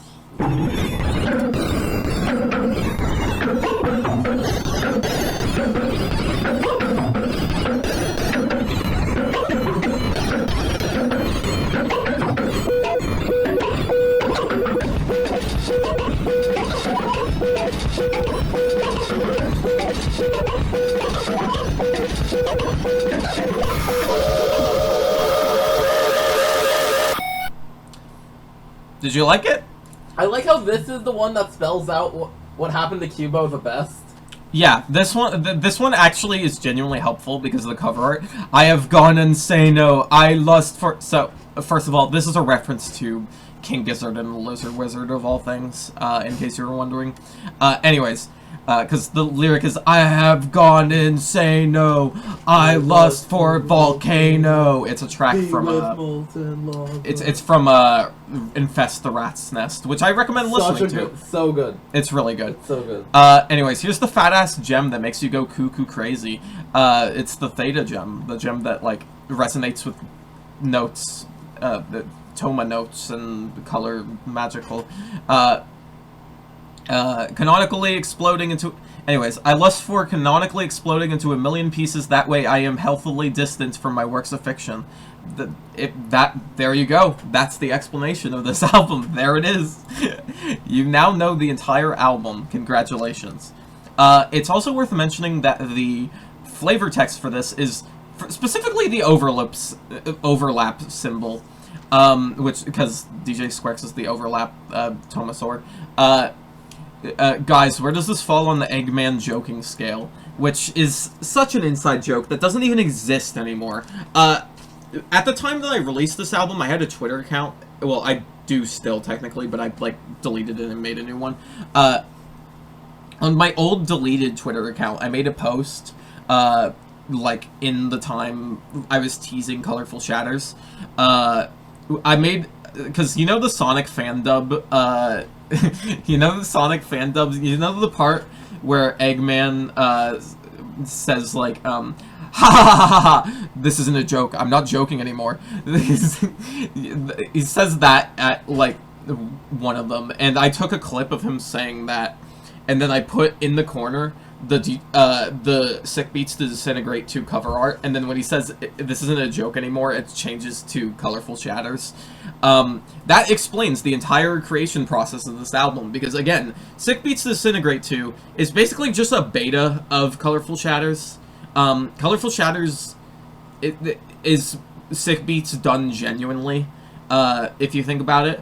Yeah, much of the same stuff is just there, which is funny to think about. Does the KubeBow site not have this in, like, your, the thing? What? What did you say? Where all the text, where KubeBow is just talking with itself, does it not have that post? What? What are you talking about? I'm forgetting what you called it, but the one that has your old Oh, are you talking about the DJ Squirks video? It's like No. Twitter, top 500 Twitter posts or something? No, not that. I'm talking about the one that's, just a bunch of, like... Oh, you're talking about on my website? Yeah. Oh, I don't think it's there, actually. I don't know. What even is that referred to as, again? Stationary brainwaves, something like that. I don't Right. remember. Point is, okay, so yeah, this track isn't important. I didn't make this as a joke, but it's included to nod to the fact that Sick Beats is relevant to this album, weirdly enough. And yeah, and also to just put an extra note of, you know, a little idea of what this album could truly be about. Yeah, that's what the deal with that is. Moving on to Good Morning, the final track on Colorful Shatters, including bonus tracks. Oh, actually, yeah, I'll say after. It's fine. I forgot some notes.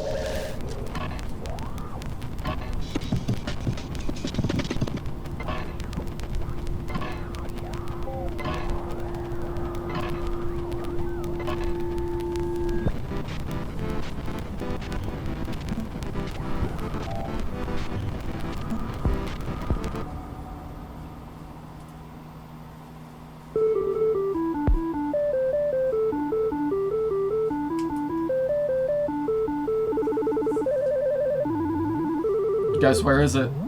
Guys, I can't find it! What is this song? What? What the hell is this? This isn't what I came for. Oh, I like that kick, by the way. What is this?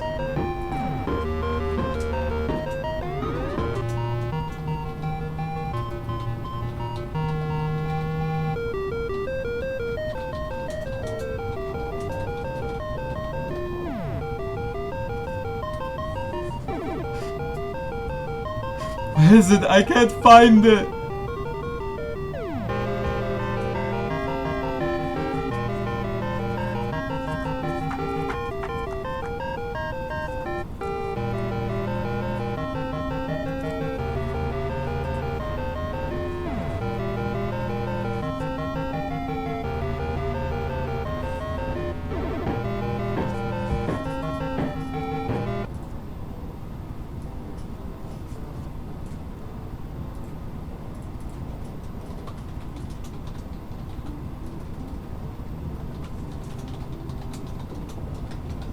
It's very quiet.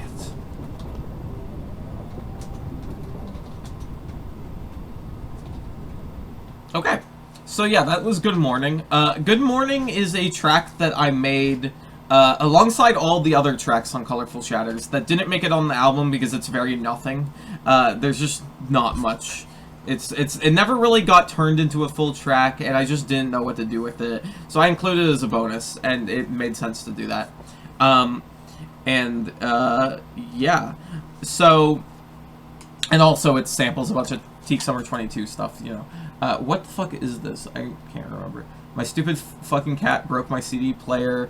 The dumbass fucking stupid ass moronic goober. Oh, I can't make it mad at the face. Oh, look at him, duh. See, this is a good double joke because DAW represents anger. And also... And it's red.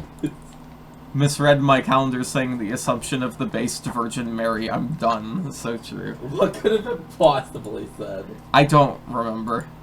But yeah, Assumption of the something Virgin Mary. it is not here. The only video is that one fucking video that I hate. Anyways. Okay, so, by the way, about, because I forgot to mention this. Because I'm smarts. What the hell? I closed it because I'm really good.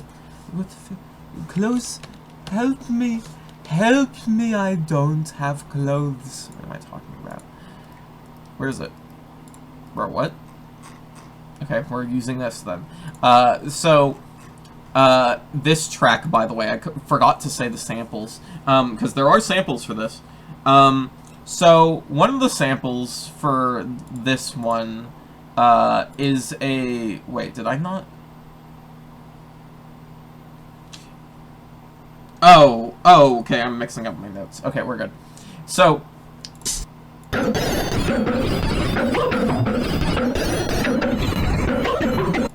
So there's two things happening there. The first one is the most obvious, and if you heard this month's thing, then you'll recognize it. Let's see if I can find it.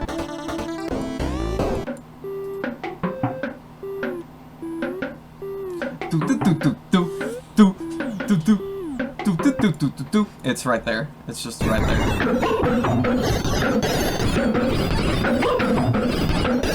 It's the Otherworldly 2 drums, which are notoriously goofy, and I've always found them to be fucking dog shit, so I like to reference them because they're dumb.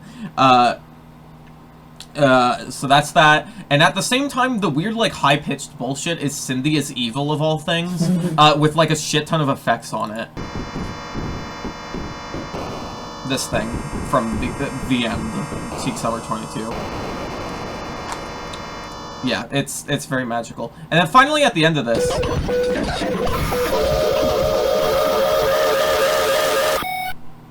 So, as you heard, it had the soaking sample, it had the thing. It was slightly changed, but it's the soaking sample, plus something else, which actually is relevant to Good Morning. So, Good Morning has a couple things. It has, an accidental VLC recording, because if you didn't know this, VLC Media Player has a record button. You can record while you're watching things and make, like, a clip. And I accidentally click it sometimes because the button is gone by default, but I turned it on just in case. And so sometimes I bump it. It's really cool. Anyways, point is, that's a really cool accidental recording I made at once. You might recognize that. I recognized it. I don't know what it is exactly. It sounds like the dude getting hit in the head by the washing machine. God. It sounds like that. It's part of a DJ Squarks track, I think. It's the piano thing. There's some goofy-aw piano somewhere. You might recognize it. This is just part of it. And I accidentally recorded it. And I sampled it back in here. Thank you, Bandcamp. Hold on. There it is. It's just literally right there. We'll get to that in a moment. Music 1 and Music 2 are played at the same time in 2 different ears, so you're actually hearing both of them.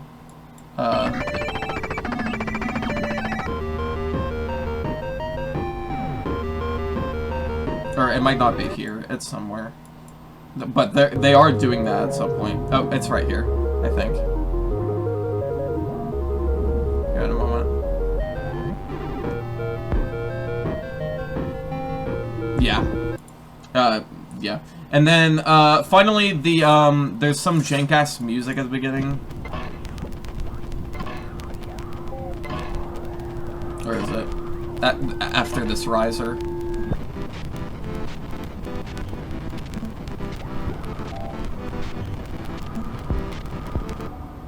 That music you heard, I'm not gonna play it, but, my Reaper my Reaper project file that I used for practically everything had a placeholder song built into it, just to make sure that the audio was working, and it's just like some shitty-ass chords and synths and stuff, and I referenced it here, which is... It worked out very well, considering what Good Morning is.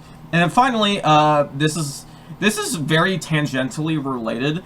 There is a weird sound that I sampled here, and in the other one, actually. This, like, loud, like, beep sound. And I sampled it in something else, so I'm just gonna use this as an excuse to play this here. This is an unfinished track called Bleed Out Dot Closing, which is funny time signature bullshit. This is what it sounds like. It's really magical.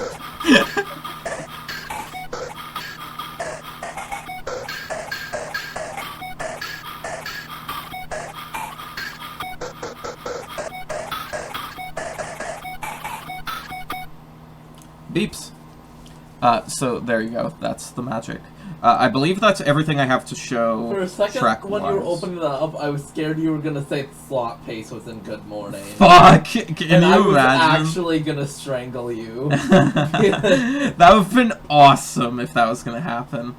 God. Okay. So, let's get into the rabbit hole now. Because we've gotten past all the tracks. I guess I should give my thoughts on the album real quick, actually. So, Colorful Shatters is a very interesting album. I don't know how to even rate it. Like, yeah. That's my thoughts. I don't think I have thoughts about it, really.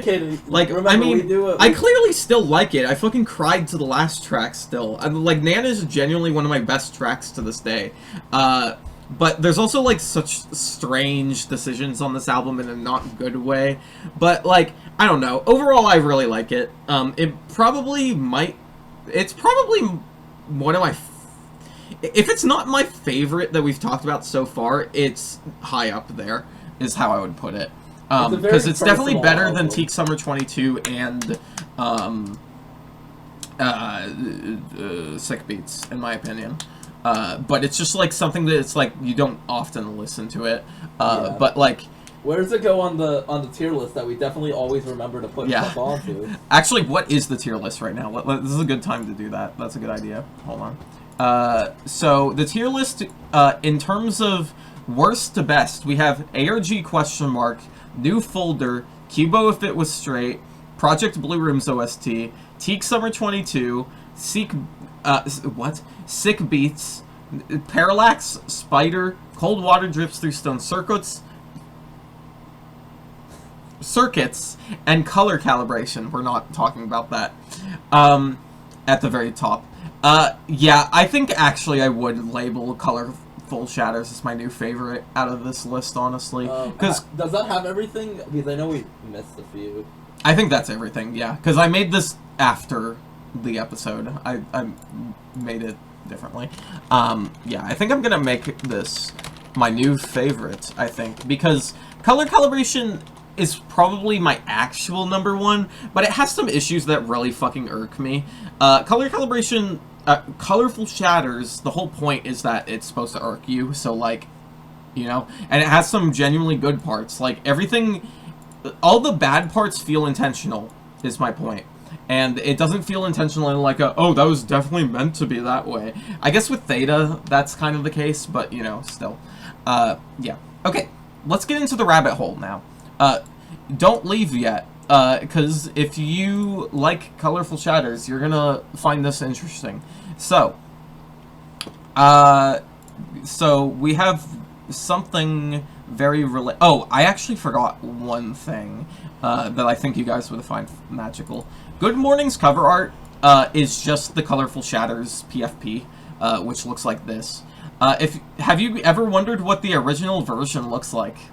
Oh no, not this image! I know this image. It's awful. It's terrible. This is what the raw render looks like without any changes made to it. It's so weird. Do you like it? It's really red. Also, we have this fucking thing here. It looks so dumb. It's really normal. Let's just like, you know, it looks like, yeah.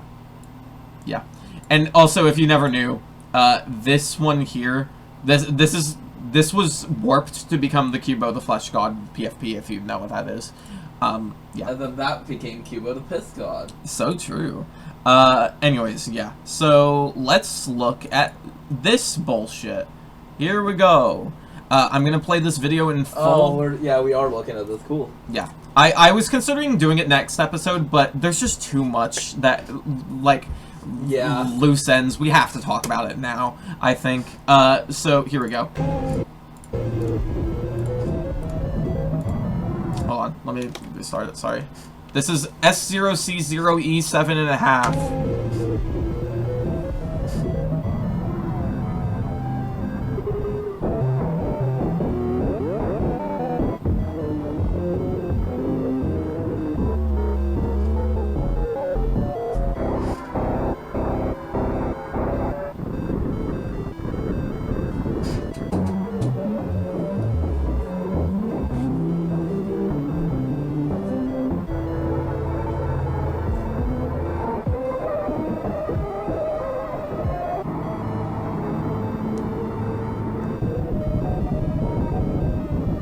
Oh, that's familiar. Oh, that's familiar. Oh, that's familiar. Very familiar. Oh, that's very, very familiar. Oh, that's very... I forget how much it, like...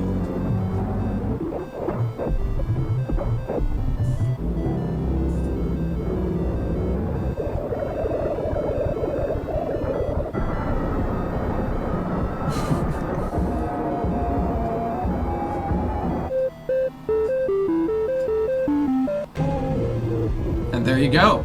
If you never knew, this video is loopable. Everything, Angel. Yeah, so let's talk about this. So this is a video that was released soon before the next project.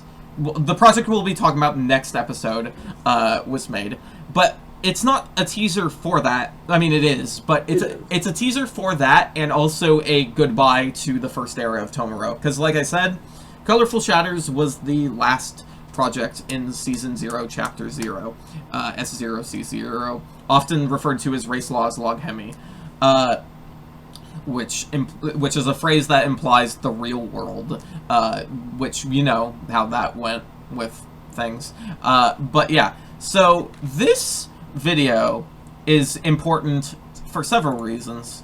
And I'm actually going to swap tabs for a moment, because we still have something else to look at as well. If I just... It's gone now. Hold on, let me get it. Yes, here it is. Alright. So, if we open this, and just, you know... So, here's the Nan lyrics. Y'all were waiting for this one. So, the Nan lyrics are really, really long. It's the letters N and O, because it's saying no a lot. The actual lyrics are saying oh no, whatever. Let's just, you know. If we were to put this in a notepad file, and then we were like, oh yeah, let's just take the O's and replace them with zeros, and we replace the N's and replace them with ones, then we get a very suspicious looking thing that no one ever could imagine what that looks like. Let's just open a binary to text translator for no particular reason and put it in, and now we have this. It becomes this. We have what is referred to as the Nan poem. This is a poem that basically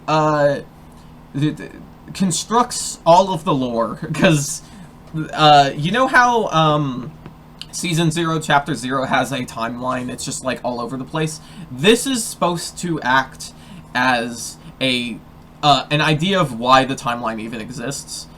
This is like a sort of interpretation of the lore, basically. I haven't actually read this in a very long time, which is going to be interesting. Look at what June said. So, fun fact, I think I decoded this Morse code ages ago by taking the code from the video. Wait, what do you mean? Wait. The binary. Oh my god! No, you're not serious, June. June, please. Are you dead ass? I'm so sorry. How did you manage to do that? I didn't think it would be possible because it's going so fast at certain points. Whatever. That's terrifying.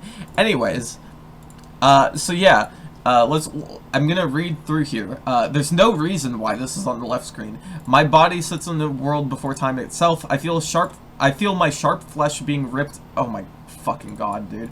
I feel my sharp flesh being ripped apart by the cold air. I know that the loop point is nearing once again. Soon what I've learned will guide me to a familiar place, and what I've learned will fade from my conscious, allowing me to learn it all again. Okay, here we go. After I had opened my eyes, I attempted to balance my body. And then we have something suspicious. Huh, it says It says S0C0 something. Huh. So, if you didn't know, this is referring to the era, Season 0, Chapter 0, or Series 0, depending on the situation. It's just, I don't know, it's either or, it doesn't really matter. They're homophones. But then we have E. E means episode, as in which release. P means part, as in which part of it.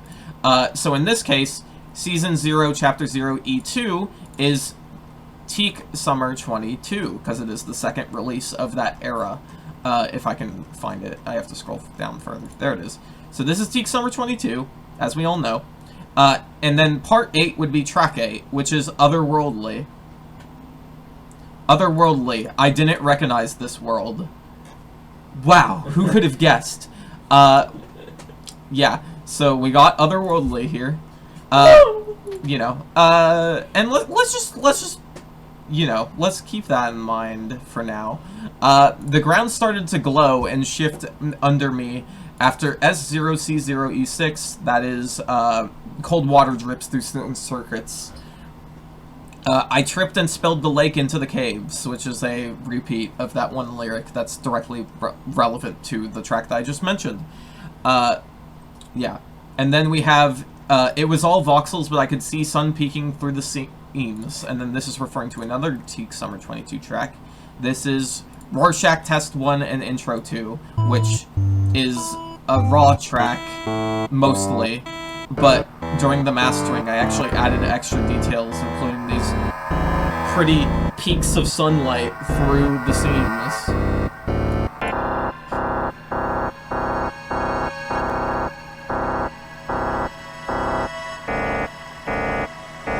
You know, very out of place in a notable way. I tore the sky open for what I believed was the first time. Part 14, Origin Point. This one. I returned to the cave. I played the weathered piano, my arms stiff from the cold. So E3 is Parallax. The wind broke the limbs from the trees further and further away. I sat atop the hill and watched... Oh, further and further away is a nod to Parallax, by the way. I sat atop the hill and watched the leaves fall from the trees, and I remembered the end. Woohoo. I was content. Yeah, and then my emotions got the better of me, and I rotated the sky now above me. Wait, what? The emotions got the better of me, and I rotated the sky now above me. And this is referring to color calibration. I never realized that I wasn't cyan, just green. Okay. That's certainly a line. This line is fucking stupid. So, I'm gonna keep some of this secret. Green is... Green and in between. Or actually, I'm just gonna keep this secret. Let's just keep this secret, because there is a meaning to this. I can't remember. I know you've told me before, but I don't remember it at this point because it was a while ago. Yeah. There is a meaning to this. It's just actually, it's something. Next up. A series of blind mistakes led me to having to rotate back. E7 Part 1. So now we're to color fucking, why do I keep doing that? Colorful Shatters, which is... soaking specific. Oh wait, no, it's not. What am I talking about? It's Theta specifically. Theta. I thought over everything I had done. Now the sun sets into the horizon and the moon begins to rise, and then it goes back to Teak Summer 22, specifically to what the hell? What? Why is it doing? Okay, we'll do it this way. Teak Summer 22 Part 17, which is Symmetry bonus track. Symmetry. It literally just says Symmetry. Which, if you didn't know, is the thing. I blinked. The moon is now the sun. Part 14 of Colorful Shatters, which is Good Morning. Morning has arrived again. Okay. So, that's the Nan poem. That's like an interpretation of the lore. I don't know how I feel about this interpretation of the lore at this point, but it's meant to be a cool little extra thing, and it's supposed to give an idea that, like, yes, the timeline is weirdly scattered, and there is some form of reason for it. So now with that in mind, let's just go ahead and go through this as well, because we already looked at this video, but you'll notice that there's stuff here as well. S0C0E7 Part 14 is Good Morning, which you'll notice is the last part mentioned in the Nan poem, which is going to be sort of a running bit. It will skip over some things, but you'll notice things. So this is Good Morning. This refers to Good Morning. We'll talk about the second part later. We're just going to ignore that for now. But yeah, so we have the spinning text. The text, if you were to mirror it, because you're on the other side, it says, what does it say again? It's, this world intentionally left blank again, which is a reference to the intro of Sick Beats. The intro of Sick Beats has a screen that says this screen intentionally left blank, and then later in that exact same album it says this screen intentionally left blank again. So the implication is that something has happened again, but it's referring to a world this time. We also have, if you look around, this is just actually the this cover art, basically the raw version of this, but you're in the middle looking up. So you're in the perspective of Colorful Shatters, looking up at the sky, and this is like up in the sky, and it's reflecting, kind of. We got this one, episode 1, part 19, so that's Sick Beats. Sick Beats. Look out the window, Sick Beats. Part 19 is DJ2X's Extra, where the album transitions you from the shitposty nature of it to the noise album. Well, okay, like, to the ASCII art is what I mean. And then we have some stuff here. Haven't dealt with trolls, but so okay. Let me see. The text is a little over, but you can see logged in as -- theta, which is referring to because every form of Toma can be like. It has, like, a directory of, like, minuses, pluses, is, which is in the middle, or, theta, which is any of them. Like, because KubeBow is theta, because they represent the theta Tomasaur. This is referring to overlap, and DJ2X is the overlap Tomasaur. Selected contact, Nan, which is the case for exactly one, you can only use Nan in one directory, and it's Nan itself. Yeah. Colorful Shatters. This implies that there's a mirror of the whole wheel for Nan. So, Colorful Shatters and DJ2X are talking, basically. Haven't dealt with trolls before. What makes me different? I don't want to scare you, but you've been living in a canvas you drew. Huh, I wonder what that could refer to. Who are you? Not worth explaining. I'm nothing. Oh, what? Oh, it's the thing. You're the important one that you can turn your head away from the canvas. How? Listen very carefully. The stars are breathing outside. La la. And show the background of this. see those things floating around? Oh yeah. This is actually this is the Sick Beats cover art. Yeah. Yeah. Because on the Sick Beats cover art, you see DJ Squirks looking at a screen, and the screen is just like a Google thing where it's like, Mr. Google, who is the best? And it says you, DJ Squirks. But the screen has been replaced with this here, and you're looking from DJ Squirks' perspective. You can see the funny shapes out the window. Which is on DJ Squirks' icon in the background of it. This is DJ Squirks land. Yeah, this is DJ Squirks land. Yeah, so that's that one. Season 0, Chapter 0, Episode 2, Part 8 is, I believe, Otherworldly. Let me double check that. Part 8, yes it is. Otherworldly, and you have a blue Maydor. Without the knob. And you have the cool water that does normal things. What? It doesn't have a knob. How are you It doesn't have a knob, it's a door frame. How do you open it? How do you? I can't believe you would do this to me. So true. You can't open the door. There's nothing. Yeah. Okay. But yeah, Otherworldly. And then we I have... wonder what this is. This one's very obvious. This is the cold water drips through stone circuits. And it should be... It is saying part 1, but that's just because, you know, to keep the thing consistent. This is not incorrect. It's just, you know, it's something you don't have to include in this context. It's a single, you know. Anyways, cold water goes down, it lights up with the color. Then we have track 9 here, which is music 2. This is the origin of Yoot. It is. This game right here. This was a game. Yeah, we'll get to that later actually.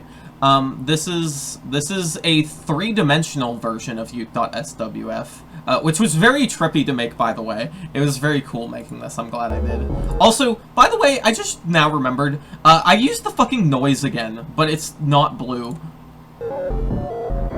I did that a lot in this. And then this is also from the origin of Yoot. This is also, yeah. This is Rorschach Test 1 Intro 2, which you may realize was mentioned on the Nan poem as well.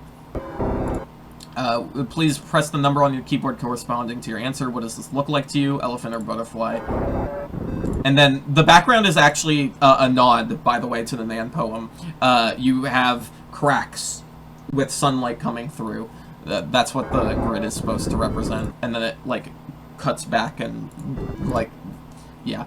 I should mention, by the way, all these visuals, this isn't a thing anymore because my music isn't on Spotify anymore, but Spotify has a pretty cool thing, honestly. You could make a looping visual for tracks, and so I took all these visuals and I applied them to the songs on Spotify. So, yeah. So you'll notice that each of these visuals are actually individually loopable, and that's why. And that mirrors something late. Something. Yeah. So then we have part 6, which is intro 3, the end.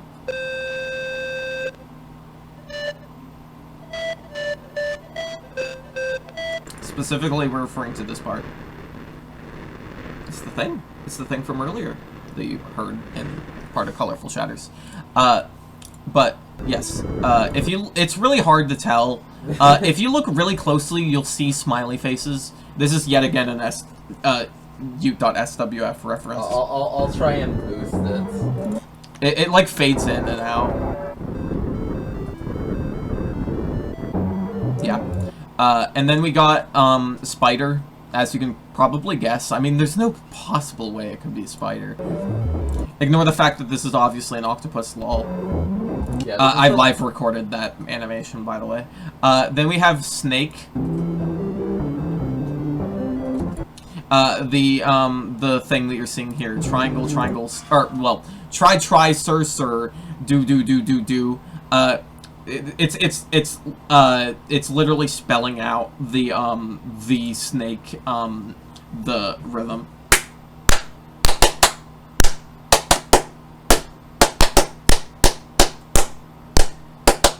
It's just that written out. I have to go to D&D now. Okay, bye-bye. Have fun!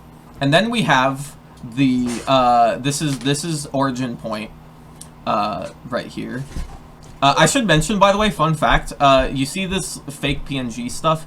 That's actually transparent in the actual animation. I just put a transparency texture on the video. Yeah. We got the float of life. This is parallax. Specifically, you're inside of the weird tunnel thing, and looking out. You can tell, if you've seen color calibration, you'll recognize these rocks, outside this. Or actually, just parallax itself as well, you know. But yeah. Then this one, is, I believe, gravestone, or gravestone, depending on how you want to say it. Yes. So, I've mentioned this in the Teak Summer 22 episode, I think. Gravestone is an idea for ACCOM PANI where it's like a level, like at the very beginning of the game, everything's just frozen in time, and you're stuck in this situation where there's a door cracked open, but it doesn't move because time is completely frozen. You can't actually open the door more, and so you're stuck there, and you have to find a way to get time moving again. And then once time is moving again, then you're able to open the door very, very slowly, and as you go down the tower, you start to realize, oh, time is speeding up. This is a nod to that. You have a perfectly still door, and they have magical movement. This is straight up ACCOM PANI. And the song is ACCOM PANI, who could have guessed? This is, I Dreamed a Square Wave. This is a nod to the idea that, the normal world and the imaginary world are perpendicular to each other, quite literally, because a bed in the real world is, in a way, a door to the imaginary world, because dreams, yeah. Also, square waves in the background. Also, Project Blue Room's door texture. Also, Yoot.SWF, ground texture. This is my background, by the way.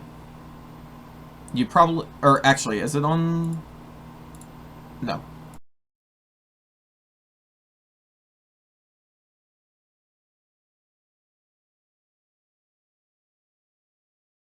Hello? Testing, testing? Are we good? Yeah, we're good.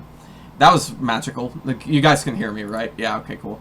Let me just momentarily swap. I can do it like this. This is a jank way of doing it, but this will work. What? Oh, I know what's happening. No, I don't know what's happening. What? That was magical. Anyways, yeah, this is what my right monitor looks like.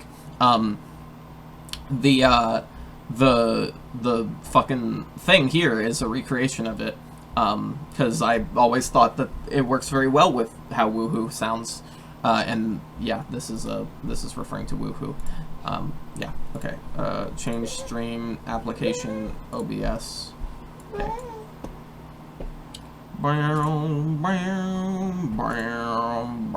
Okay.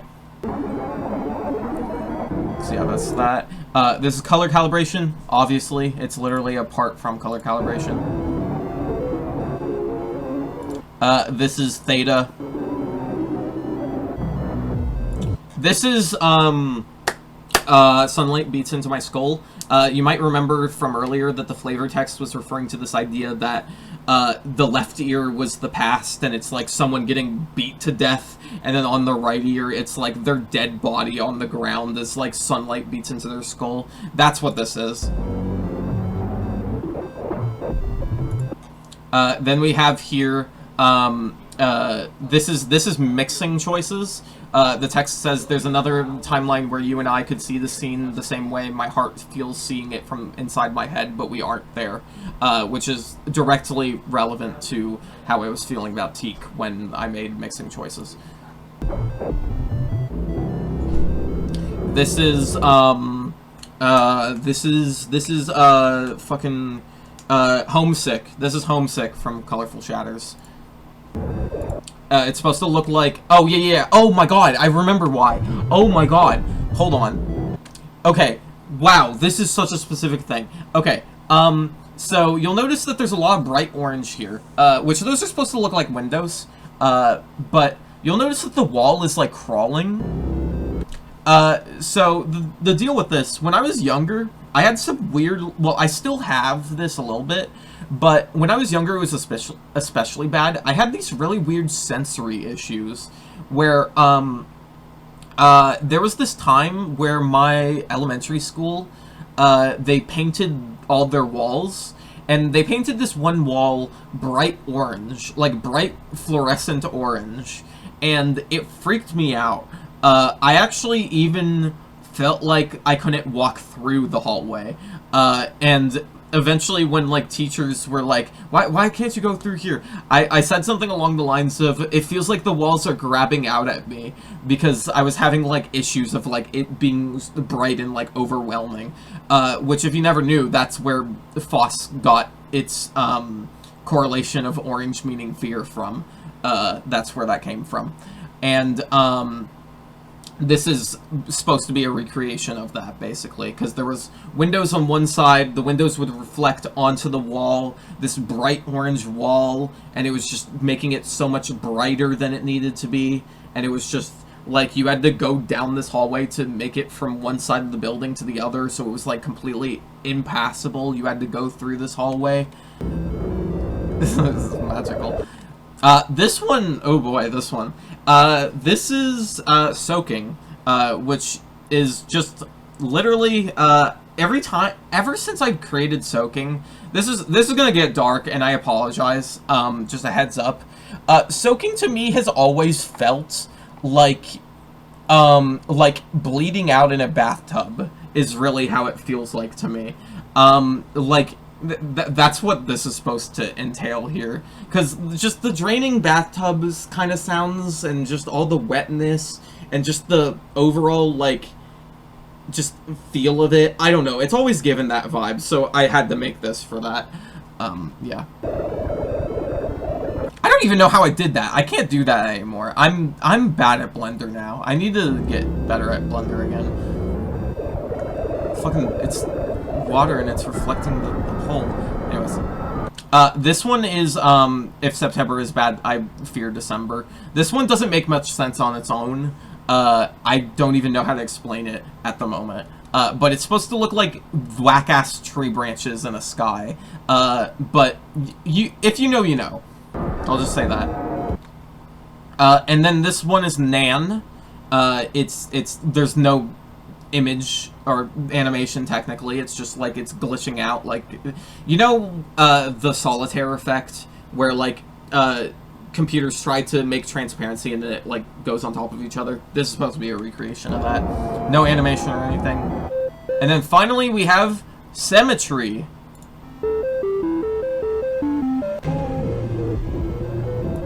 And then suddenly we're at Good Morning again. So, if you haven't put it together yet, or wait, there's one more thing. This is the final nail in the coffin and really explains the deal with Good Morning and Symmetry. Are you ready to continue? This action cannot be undone. Yes, let me go. It goes to plain. No, let's stay a while. Let's go to Series 0, Chapter 0. It starts with Good Morning, goes to Sick Beats and ASCII art, goes to Otherworldly, goes to Cold Water, goes to the Yoot.SWF tracks, goes to Spider, Snake, Skink, Origin Point, Rehearsal, Parallax, you know, the ACCOM PANI stuff, I Dreamed of Square Wave, Woohoo, Color Calibration, and then we go into Colorful Shatters, Symmetry, S0, C0, E7 and a half, Season 0, Chapter 0, S0, C0, E7 and a half. If you haven't put it together yet, the whole idea is that S0's, this era is a time loop. Basically, because you know how I was saying that Sick Beats basically feels like a beta version of Colorful Shatters? Well, the implication is that, the implication of all things is that KubeBow became Colorful Shatters, and then Colorful Shatters became DJ Squarks, technically, because there's this weird implication that you have the death of one character, becoming just abstract noise, and then there's an idea of that on Sick Beats as well, but in reverse, where it's something coming together. The way I would describe it is that I talked about at length before that Sick Beats is me like opening up about like, oh, I've stopped myself from making stuff for so long. This is me finally making something and getting my footing. But in the canon, the way I would describe Sick Beats, considering all the other projects, and especially considering what Colorful Shatters entails, Sick Beats to Disintegrate 2 is... The reason why it's so difficult to explain what it is canonically is that it is... You are observing the world before a god has fully formed. Like, before it has actually come to be, because the thing holding together the thing that makes it come to be is not coming to be yet. And, yeah, that's sort of the idea of that. Yeah, so, the whole thing is that Symmetry and Good Morning both effectively are the same track, just in different projects. Because Symmetry is a track that became a bonus track because it wasn't good enough for the album. Good Morning is a track that wasn't good enough for the album and became a bonus track. It's just the same thing again. And so it really just made it clear to me, Good Morning would be a perfect start to the timeline. Good Morning almost feels like something starting up, but not fully starting. You know, like something, like a bunch of things just there. And Symmetry, the two just feel so linked. And basically the way I take it is that those are the point of loop. Those are the loop point. Yeah. And so S0C0 goes infinitely. And in the process, some things change sometimes. For example, for those of you wondering, Nan Bad Ending is canonically the ending, but also Nan itself is the canonical ending. Like, like, I don't imagine it being exactly the same every single time. I imagine it being different per loop. And actually, that's part of the reason why I have this here, because this uses Nan Bad Ending, and then this uses Nan. There's sort of this idea that there's maybe multiple endings, but the whole, like, it doesn't change the ending. It's all just looping. It's all one massive loop, you know? And, yeah, that's kind of the general idea, I would say, of this era. I'm trying to think if there's anything else that I wanted to mention about it. Yeah. Yeah, that's why it's there twice, because this is the exit point, basically. This is like a reinterpretation of the Symmetry Good Morning kind of thing. It's just making it more clear what it means in the lore, and it specifically gives you the ability to escape, because... Imagine if I just never finished that thought. Hold on. Because... Wait, oh, wait, why am I doing it this way? Hold on, give me a moment. Because... if you're ready to move on...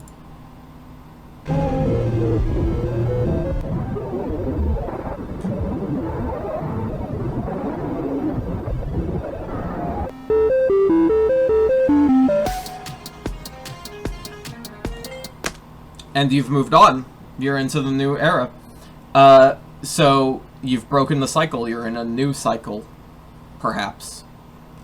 So yeah, that's that, and we'll be talking about that next episode. So you better be excited for that. Today's episode is not over yet, though, because although that's like all the important stuff that I wanted to go over, I actually have some extra bonus stuff that I forgot to, or I didn't have the time or whatever to go through. And I think, honestly, you know, we're at a cool episode. You know, we're at a big one. Why don't we just have some fun? Okay, so I figured, you know, we have a bunch of like games that I've released and have referenced and stuff. I think I'm gonna play through those since they're all pretty short. And I'm gonna show some other stuff as well, and I will continue after I take my piss out to the lunch. KubeBow is made of green. Hello, I'm back. I never did anything strange when I got back. Hello. Okay.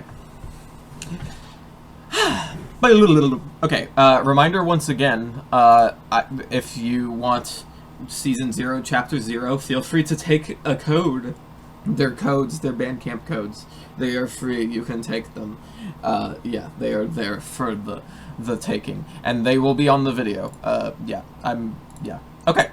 That is a thank you for being around for this entire thing. Because it's genuinely really cool I get to do this, like, genuinely. There's a reason why I was, like, losing it when, listening to Nan, because I was like, holy shit, what the hell? Yeah. Anyways, I'm thankful a lot. I don't have the thankful guts right now. You know, I don't have enough energy to be all sappy and shit. I want to play video game.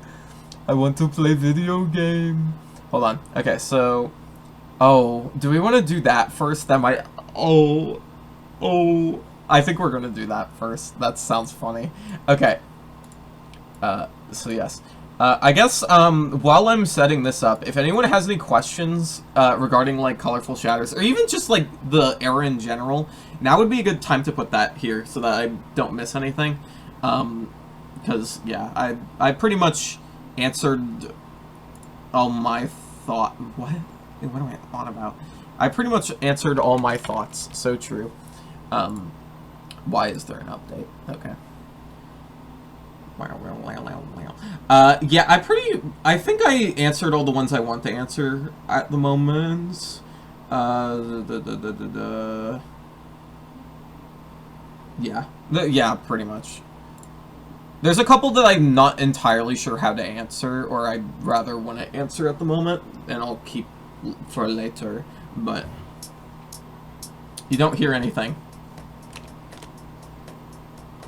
You don't hear anything. Don't be scared.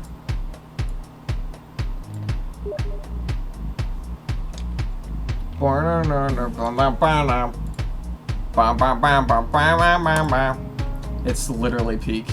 Okay, let's see. It's gotta be in here. Let's see what I can do with my brain stems. With my brain stems. Okay, mine. Quote-unquote memes. No, that's not it. What, normal, I guess? No? Where the hell is it? Is it not in here? That's magical if it's not. Okay, give me one moment here. A is a letter of the alphabet. A is a letter of the alphabet. A is a letter of the alphabet. What? Known items. Oh, for fuck's sake, what is it complaining about? A is a letter of the alphabet. Where the hell is you? Why do you want to be annoying? Why do you want to be so damn annoying? Okay, I'm just gonna put you in downloads since you're being so magical. Extract to here. Okay. Go to downloads. Hell yeah. Yes! Yes! Yes! I'm turning on no fail and trying to beat this. I've never tried to do this. No fail didn't exist when I made this map, by the way. So you know this is gonna be perfect. It's gonna be perfect. There's gonna be no issues.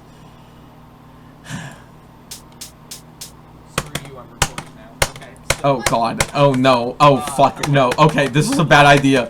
No. No. No. I promise I'm better at the game than you think. Don't cough. That's bad. It's very bad. You know what else is bad though? This level. Amazing. What? Okay, that's that's hardly fair. Oh wait, it's not listening to you. I just realized. You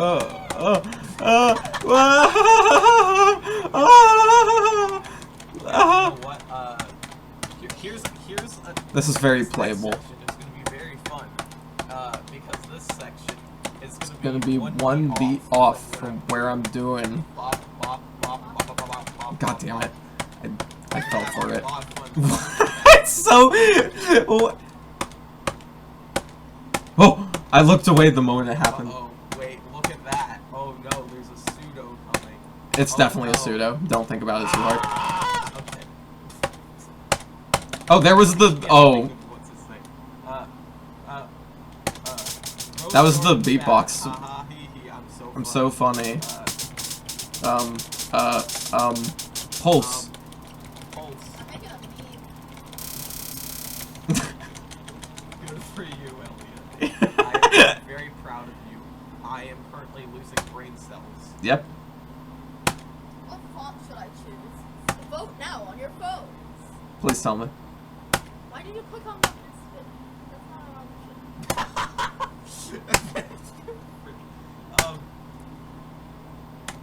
Okay, I want you God damn it. to click this next thing. If you click the next, if you click the next mid spin, it will be impact. If you click the one after that one, it will be Calibri. You chose both. Why did you choose? I almost did it. Don't. Kind of. Okay, but you first chose impact, so I'll choose impact. Hey, I'm getting perfect! Yeah, dude, you need to. Oh, fuck For off. this next mid spin, do not hit it. Dude, I forgot it does that to the mid spin. Why does it do that? Okay, you know what? Screw you. Here's like 17 mid spins in one beat. Oh shit! Oh Jesus. Oh god, this fucking part. I remember what it's gonna do. It's gonna do the back and forth. Autoplay. It's not. It's actually not readable. Here's What am I supposed to be doing? this beam I made, isn't it? Yeah. No, I'm showing the Trivial Pursuit. Oh no. Oh what? Okay. You showed my See, it's so hard to play these sections. yeah. Okay, why? Oh. No, I'm not ready. I'm doing the single tapping. We're at like 3.5 minutes. What? Yes. Oh yeah, this part bugs. It's really magical. The people playing this level didn't hear that, but my friend says that's gonna be painful, which it is. Okay. Shout out to AI. Also, blame my friend for making me do this. I forgot this was AI's idea. Yeah, there's no blame. The person, not the AI. There's no blame. There's no Look blame. at resolution. What? Yo, watch this. Dead ends. Oh no, there's so many dead ends. Oh. Isn't even remotely dead ends. Die. No. Weed! No, you. I pressed weed to make that. Wait, That's why it's wait. green. Oh my god. Oh Yeah, my but god, that's tile not art. gonna work. Tile art coming. I thought it was gonna go fast. Oh my god! Oh my god! Oh my god! Oh!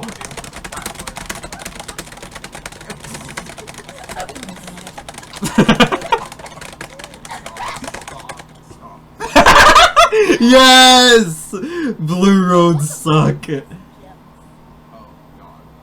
No, Here, I don't here's like a gems. square of gems. It goes up, left, up, down, right, up. Oh wait, it actually does the opposite of that. There's no way I'm gonna remember. Quick, here's.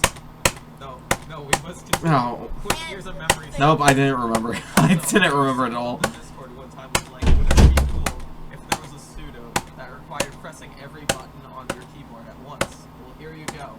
I probably didn't actually do that. I did not actually do that. I'm gonna have to type all of those. I don't think that's possible. Well, anyways, thank you for playing my level. Please subscribe to me. To my channel that I don't actually post on at all. This is on the B-Sides channel back when... Oh my god. If you beat, When everything was unlisted. If you beat this level, you are certifiably awesome. Wow. Except, or insane, yes. Or insane.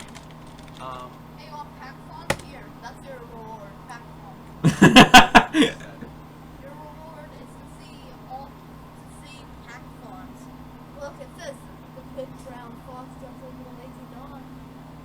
No, it says the quick brown fox over the lazy dog, actually.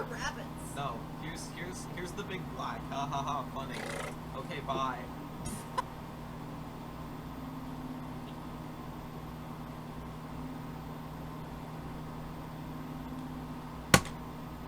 Oh, what? Oh, it actually continued. What? I was expecting it to do the weird spinny thing.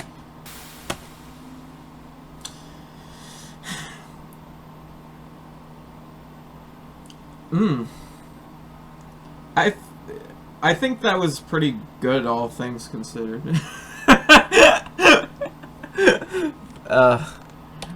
Yeah, there's a reason why nobody plays that level. I mean, there's several reasons, but that's one reason. Okay, let's play an actual game now. I wanted to do that one first as a palette cleanser at my Google inventing the maps. Yeah, I guess that's what we're doing now. I guess that's what we're doing. Okay. Okay. Let's do Yoot.SWF first. We might as well. I'm opening Stencil for this, the original thing it was made in, because fun fact, the SWF version of the game breaks when you get to the last part. It's really cool. So in order for it to actually play properly, you have to run it directly. I don't know either. It's just trust me, it pissed me off back then. This was for a school project. Imagine how fucking annoyed I was. Anyways, test game.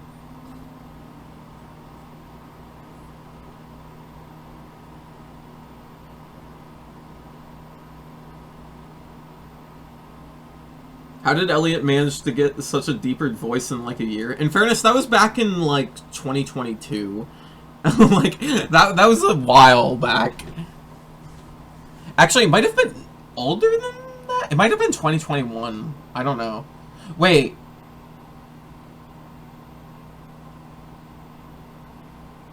Oh my god, I think it was... Oh my god, it was Lotus Beta era, I think. Now that I think about it. Yeah, because AI was there. So it was probably 2020 or 2021. God, that's insane. Anyways, okay. So here's Yoot.SWF. It's very tiny, and if I enlarge it, it's not going to work. So let me actually do a window capture for you to make this a little bit more visibility. Yeah. I don't like myself. I really don't. Window capture. Add new window capture. Select Adobe. Here it is. No, that's very big. How's that? Is that viewable? Is that viewable? Okay. Alright. Unregistered version of Blueberry Pie OS. That's not real. That's made up. Created by Caden B. I made that. Games made by... Yeah. Made in Stencil. Well, that's the game creator. I should mention Stencil is like, it's like a Scratch kind of thing. It's a building blocks coding kind of thing. I don't think it exists anymore, unfortunately. But yeah. Music made in beatbox.co. Oh, who could have guessed? Yeah, if you didn't know, I got into beatbox because of this game. Images made in piscalapp.com. Yeah, shout out to Piscal. And then tester Cindy N. Yeah, who Cindy is the one who got me the Yoot's real life, who watches me every day of the weeks. They watch me. They also got me socks and told me to cry. There we go. Okay. Well, they said don't cry. It's very different, whatever. Okay, so, here we go. Yoot.exe. You know, exe. It's an exe game. You know it's gonna be scary. It's the thing! It's the song gameplay! Spooky dungeon game. Hello, welcome to my game. Controls WASD/arrows to move, shift to run. Find all the coins to win. Press space to continue.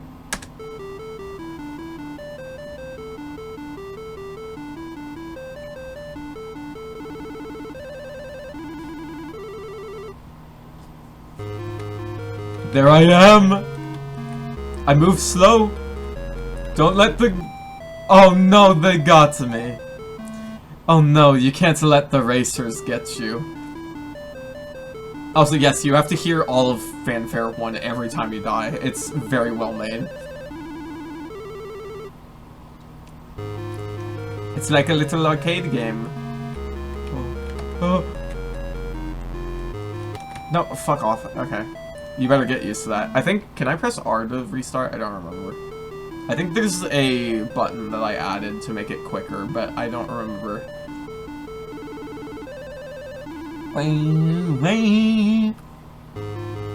Okay. We're locking in now. Oh, there's a shift button! I fucking forgot. That, would help me, probably. It's a good game. I promise you, it's a good game. There we go. Fuck off. Oh my god. I promise you I'm not this bad at the game. I promise you I am not normally this bad at the game. I promise you I am not normally. My hair is distracting me. That's what it is. There we go. That's what I was trying to do. See, they crashed and burned like my face. But yeah, you'll recognize this because it's in the visuals of that one thing. It's the rooms. Oh, so I should mention, the SWF file for this game is available on itch.io for free. So if you want to play this, you can do that. Yeah, it bugs at the end, but it literally just breaks the end screen. It's fine. Oh god, I forgot about that. It's the cool XD room that lags your game by putting a million spacers. Spacers? Are we dead ass? Anyways, the goal of this is to get all the coins. I have 2 so far.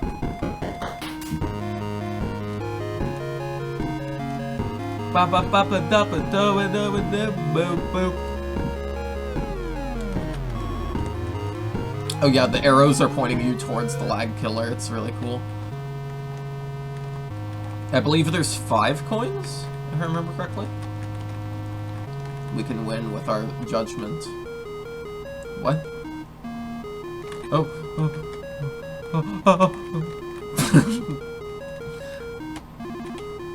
Oh, it's like some kind of crossover.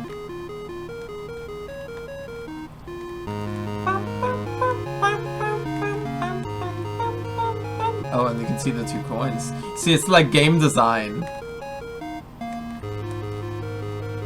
You have to get over those. In a way, this is like a shitty version of Rat Maze 2, which was a game that I made, that I played when I was younger, and I was very normal about. Oh, the game glitched. Oh, how weird of a glitch that is. I'm not sure why it would do such a thing. It's very strange. Test.exe. Huh, I don't know what that is. Please press the number on your keyboard corresponding to your answer. What does this look like to you? Is it an elephant or a butterfly? I think it's more like an elephant. What does this look like to you? A robot skeleton or a cocoon? I think it's a cocoon. Does it look like gluttony or failure? Gluttony? Because it looks like it has a mouth? What does this look like to you? Angel or devil? I would hope that thing is good to me. Oh. That looks like out. Yoot.exe, my gameplay! Yes! Let me in! It's different, it's lower now. It's intro 2. Mount Yoot! It's like the game that we all know about. Hello, this is my game. Controls A and D, left, right, move. Space, jump. Get to the end of the level to win. Space to continue. Holy fucking shit.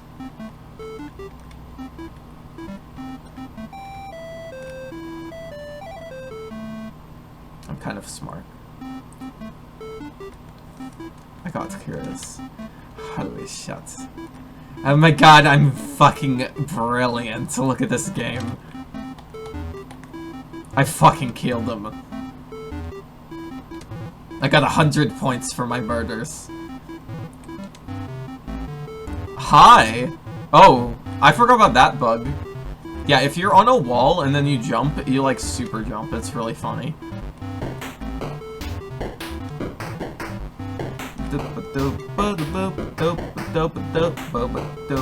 This is the end of level already, by the way. Oh, he's angry! He's angry and he's gonna steal my seal. What?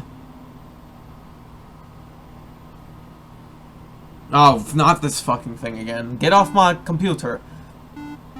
Emotion? Yeah, I have that. True or false? Do I know your location? Yes. What does your flesh taste like? I don't. Probably fish. Who am I? You look very lovely. I'm sure you're an angel. Your breathing pattern is interesting. Would you like a new one? I forgot about that one. That's awesome. Yes, please. Then come closer. Come closer. Come closer. You better go into its eyes. Okay.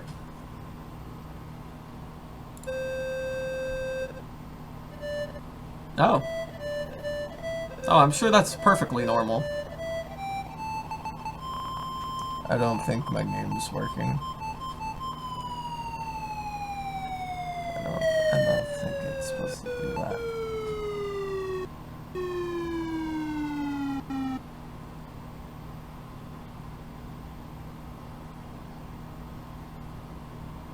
What? Where's the game? Maybe I don't want the game. Run, run, run, run, run. January 18th, 2024. Top house burns down.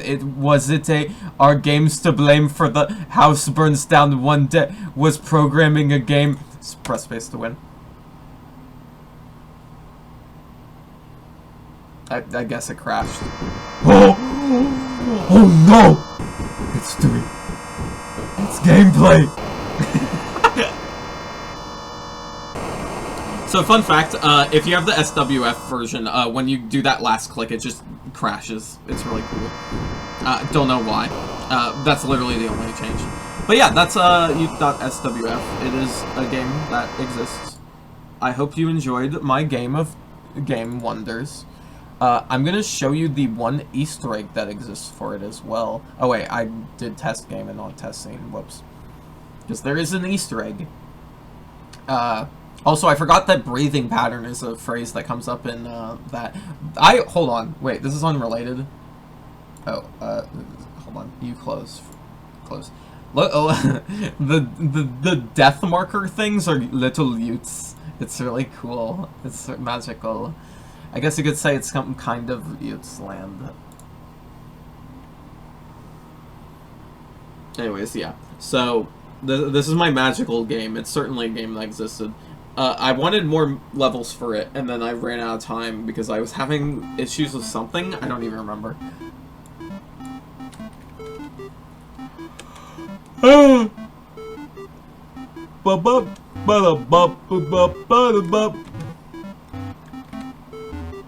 So...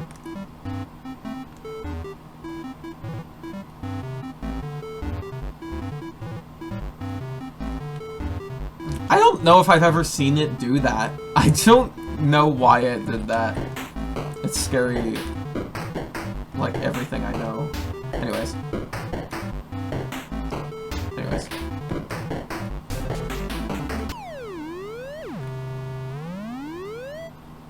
That's what happens if you jump over the ending. 'Cause I've realized there was a bug where if you jumped over the end, then you would just get stuck forever because it doesn't say you die. It's really magical. So I added a fix in the form of an alternate ending for that level. Just a little sound thing. Yeah, it's very magical. Yeah, so that's Yoot.SWF. I have pudding in my meatballs, by the way. I just wanted you all to know that. Okay, so so let me bring back up my screen here. So that's that. I have a little bit of stuff to show for Yoot.SWF as well. Let's not save that. Let's just close it so like we all can close things. Where is it? Okay, so here's in the Teak Summer 22 downloads, you have some bonus stuff that I might as well show you. These are unused sound effects. We have another song.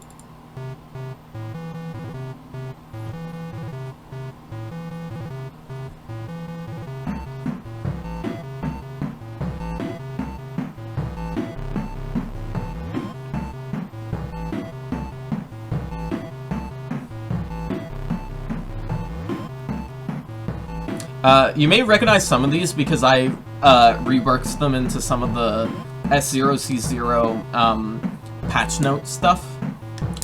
Just a heads up. I don't remember if this is one of those. I'm just mentioning that off the bat.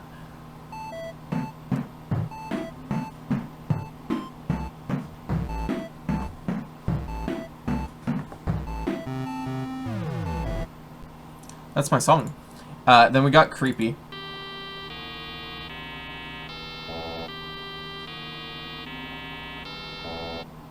It's really scary. Wait, but you're not.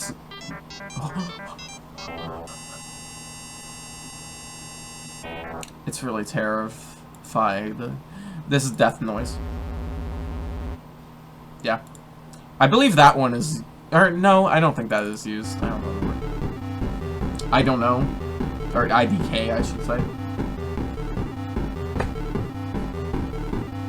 It's just literally that. Low voice. Do you like it? This is normal. Why are you here? It's really cool. That was going to be in the game and I decided not to do it. Can you believe why?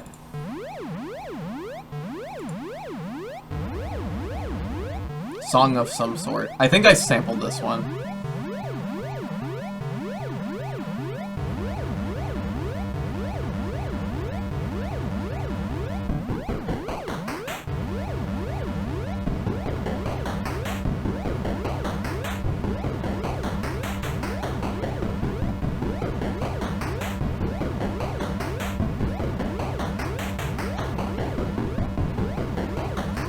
It's a song.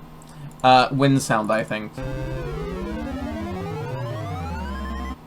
I'm surprised I haven't used that in something. And then, that's just an early version of which may not even have changes. It's just a MIDI. It's a cool song. It's very magic of life. And then here's some image assets. We have, this one. We have some grass textures. The snowy grass textures, and for some reason the snowy ones have ramps as well, even though the grass ones don't. Not sure why. Yeah. And we got a tree drawing, which is animated. It's animated like you've never seen before. I should mention, these are made in Piskel, alongside all the other Yoot.SWF things. Some of these were just made for my school projects, or just, like, made randomly. But, yeah. Then we got a zombie stickman thing. He crawls and he kills you. And then we have this floppy disk thing. Fun fact, this floppy disk, became a sticker, for, like, a, LGBT, group at my school, apparently. Which is magical. It's very magical. Okay, anyways. So that's my thing.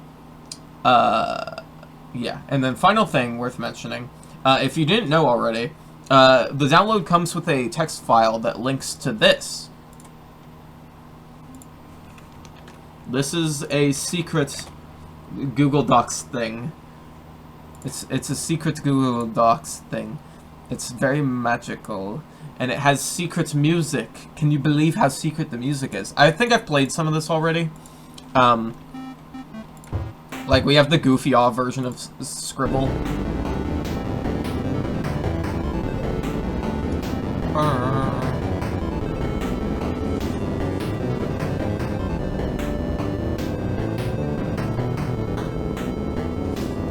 it's certainly a song that exists. Then we have Reverse Cage. This is a Otherworldly 1 spin-off thing. Like, one of the sections from Otherworldly 1 became a different song. But you may recognize this because this got put back into Otherworldly 2, which has released as part of Season 0, Chapter 0 patch notes. Bum, bum, bum, bum, bum, bum. Wait, you are not ready for this drop. Where could it be going? Are you ready? 1, 2, 3, 4!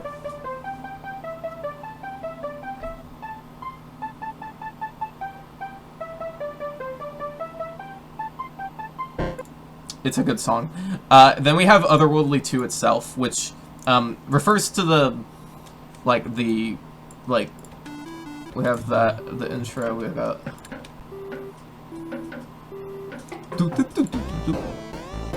it goes on for a bit.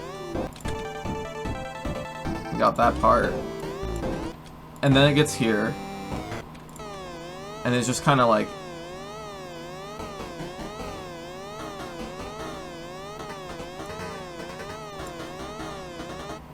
And it just kind of ends. I couldn't think of more to do to it. It's very magical. And then finally, we got some music-related things. Or, music 1 and 2. We have a piano thing referred to music 3. This is, I believe, a study thing. This is me trying to learn the song on piano and making a learnable version. Something like that. You know? And then we got music 2.5. Or, well, is this different? I don't remember. This is music 2.5. I don't remember what the significance of it is. It's the thing. It's like difference, look! And then I took this and I made it into music 3. Turning up the audio.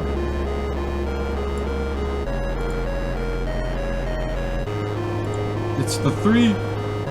It's the 3 of ages!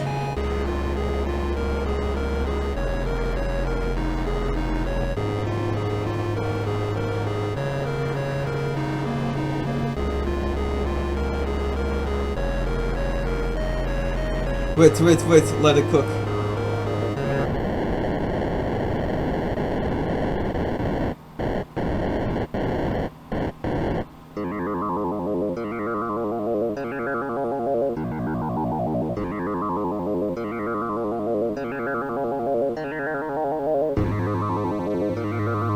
Whoa. It's like new.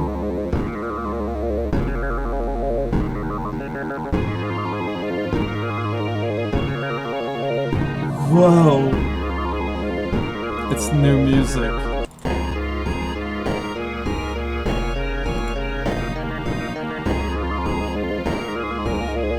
It's TV toilet. Toilet! Yeah, so that's what that is. I don't think I have anything else to show about that. Let me double check. Oh, I have more. Yeah, okay. Real quick. These ones are the most interesting, though. So we have. Let's just open these in Ultrabox. Might as well. Can I just drag and drop? No, I can't. Okay. So it also comes with some tracks that could have made it onto T Summer 22, but didn't. In the form of JSON files. This is good. This is the old ass version of good. What? Let me get the actual thing. Hello? This is like literally 2 patterns. What? This is not even remotely interesting. Let me get it. Hold on. I'm hooking you up with the real stuff. Give me a second. I think it's called Spaceship Good? Or Space Good? Yeah, Space Good. There it is. This is certainly a song of all songs. This is Space Good.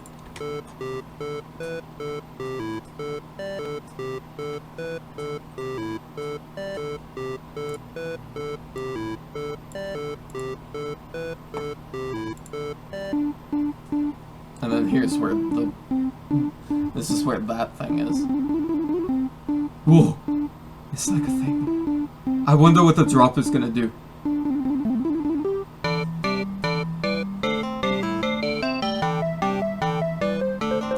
There's a reason I added a question mark to the title.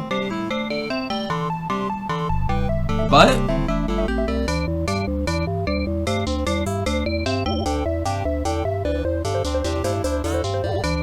it's kind of cool. It's kind of cool. It certainly exists. Boom, boom, boom, boom, boom, boom, boom, boom, boom, boom. Okay, let me import. Let's save that one for later. Actually, something else. Why was it that loud?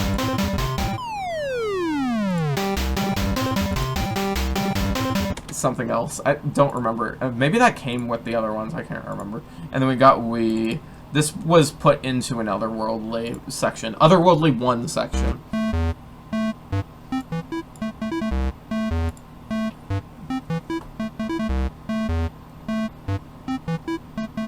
This.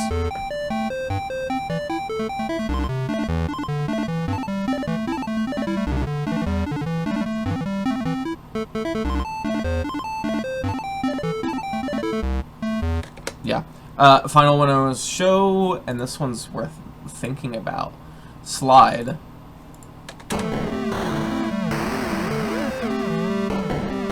Wow, this is a cursed version of it that I didn't know existed until just now.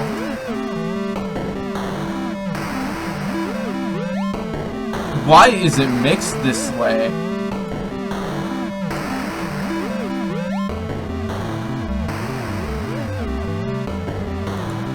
Slide is certainly a song that exists. Let me get an alternate version of Slide real quick.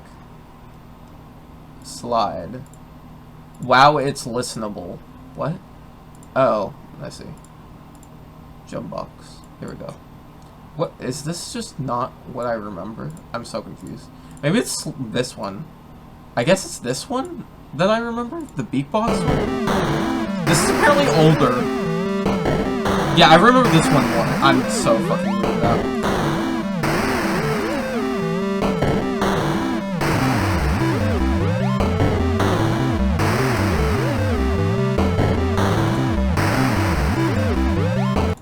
Yeah, so imagine that being on Teak Summer 22, and you'll know what kind of apple you are. That's how BuzzFeed works. Okay. Alright, enough of all that. Let's get back to game. Because I want to play my perfect game. My perfect game. Actually, I should do this one first. Hold on. Let's do Accompany first, yeah. Let's play Accompany. Let's play Accompany. Everyone get ready. It's time to play Accompany. Here we go. Let's go. Starting now. It's very magical. Welcome to... Oh, I forgot that you can see the internal clock of the game being sent in the command prompt thing. That's funny.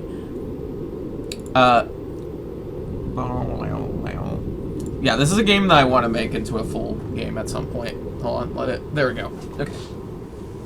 Welcome to Accompany. This game is intended to be played with sound on. Gee, I wonder why. Your bare goal is to get to the end. Red cubes are extra collectibles and are not required for beating the game normally. If the background looks strange to you, try adjusting the FOV setting below. If the audio ever seems desynced, this can be fixed by pressing R to go back to your previous checkpoint. Hit ready to begin. And the FOV is very... What? Why has my mouse disappeared? Are we dead ass right now?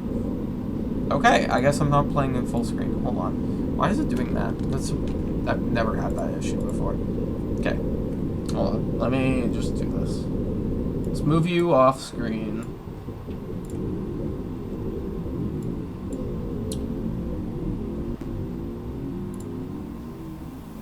Also, do you recognize the song? It's Measure.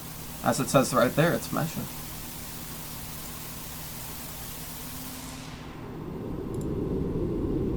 There we go. Accompany debug, yes, because this is a debug render, technically. There we go, okay. Intended to play with sound on. The FOV slider is very understandable. It's very normal.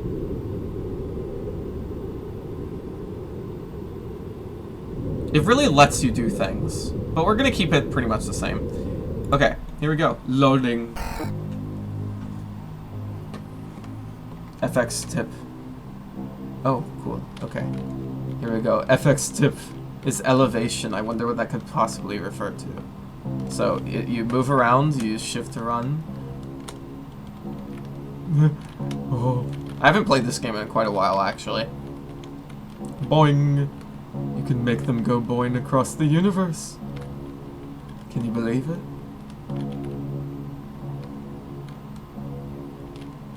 Can you believe how much can happen? Also, let's just... Hold on. Wait. No! Don't! What are you doing? What are you doing? Oh my god. They're all just not even listening to me. Go into the happy face. Go into it. Go. Oh my god. Are we dead ass? Okay, fine. We're getting your friends in there instead. See, you'll just never know how awesome of a world that is. Oh my fucking god. Dude. This isn't even important. I'm just trying to show this. Oh, no, are we fucking kidding me? Oh my god. Dude. Okay, fine, we're moving on. They're out of control. Oh, and if you heard the thing happened. It got faster. In fact, if you look, you might notice. Oh, it's the Room of Wonder.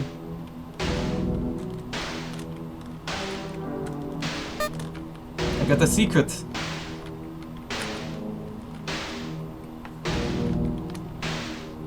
The secrets can be found. There's 4 secrets to be found. Oh, they're on the glass. Oh no!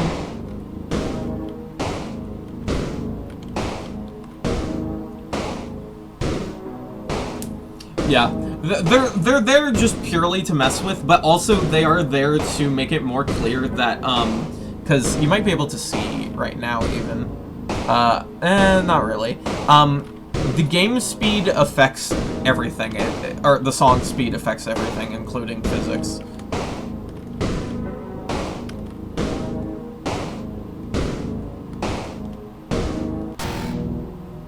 Many such cases. Why are you so high like meth? What?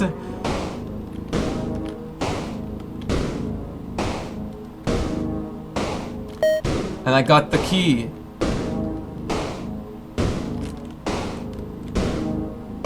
That was a whack way of doing that, but there we go, I got the key. And as you can see, the tempo is directly affected by my elevation, hence FX tip. I have gotten 3 out of 4 secrets, but where's the 4th one? I think I've probably missed it already. Unless... yeah, hold on. Let me try to get it.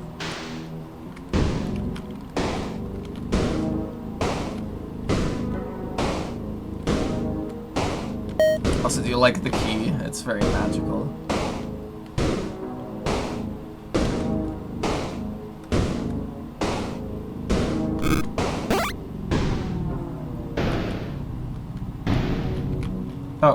Oh, it's over here. Right.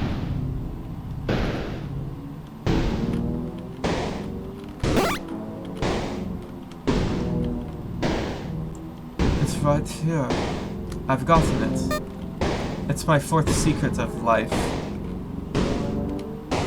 It's like some kind of miracle even. Oh, god damn it. Oh wait, actually, there's a tunnel through here. Just, there we go.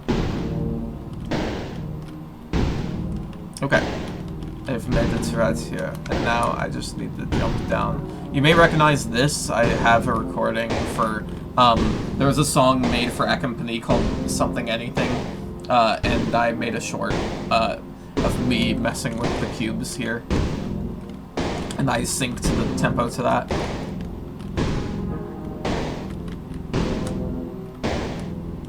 And I'm able to touch the sides of these orange walls just fine. It's just when you're standing on them.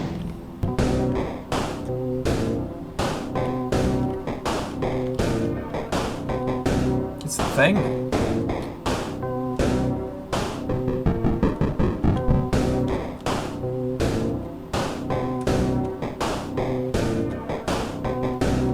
I did it. Oh, this is DJ Squix. That's actually perfect. Holy shit. Holy shit, it's him. It's him all along. No!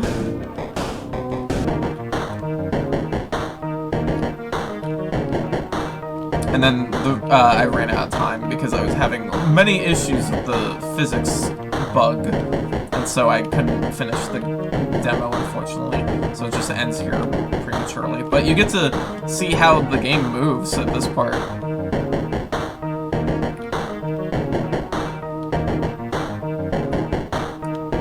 It's very normal. But yeah, that's the game. And I should mention DJ Squirks is a like 1 in 100 chance for each pink cube. It's very magical. But yeah. And then we got the pause menu. This is actually a pretty good looking pause menu. I'm surprised. I usually suck at UI.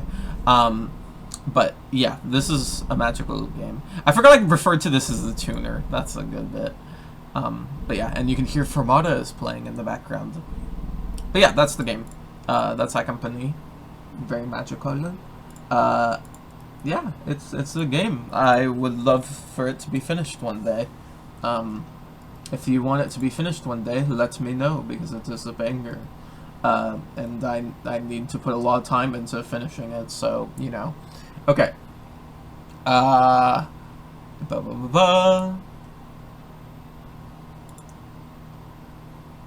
Yeah, okay.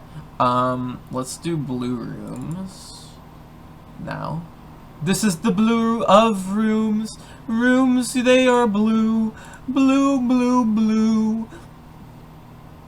Blue, blue, blue. Okay, so I'm gonna put in my name. If you put in nothing, it gives you all your file names, which I have a lot for reasons. I'm gonna call me call me maybe. Sure, whatever, I don't know. There we go, the game is open. Let me go ahead and, yeah, let's go ahead and go to, where's the settings? Oh, can I open it here? Yeah, okay, never mind. So, let me put this in full screen, shift toggle on, speedrun timer, fine, whatever. Invert the full screen, okay. Give me a moment, turn that off. Go back to game. Is it gonna load?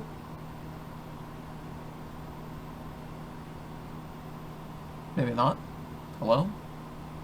Oh, I'm having the same issue. That's so weird. I don't know, that's not normally an issue. So weird. It must be because I'm streaming on Discord or something weird like that. Whatever, I can hit full screen again and just... There we go. Okay, fine. We'll do it this way. Yeah, this UI sucks ass. I don't know what I did. We're just gonna ignore it. It's really magical. Controller dead zone. I don't use controller, so I don't know how that is. You can do the field of view. I don't remember how... Yeah, that's still crazy as always. Okay. Oh yeah, and you can do custom inputs as well, which is nice. Okay, so this is Project Blue Rooms. This is a game that I made inspired by the back rooms, but like very loosely. It's just because it's in repeating rooms. And it's actually a banger. This is the one I want to complete the most, because this game is actually like genuinely fun, and it has a lot in it. This, I should mention, I mentioned that Yoot.SWF is on itch.io. Same thing goes for ACCOM PANI. This is also on itch.io. All of it is free, so, you know, if you want to play it, check it out on there. And again, tell me if you want these to be finished, because I'm gonna need to put in a lot to finish them. Yeah. Okay. Let's do normal mode, and then let's do the last unlock stage was gonna be level 1. Welcome. Use Q to advance the yellow text. Oh, and it's the music that Tree made. It's very magical. Use WASD to move, mouse to turn. Oh my god, I forgot how the fucking FOV or mouse sensitivity is by default. Mouse to turn, shift to sprint, and space to jump.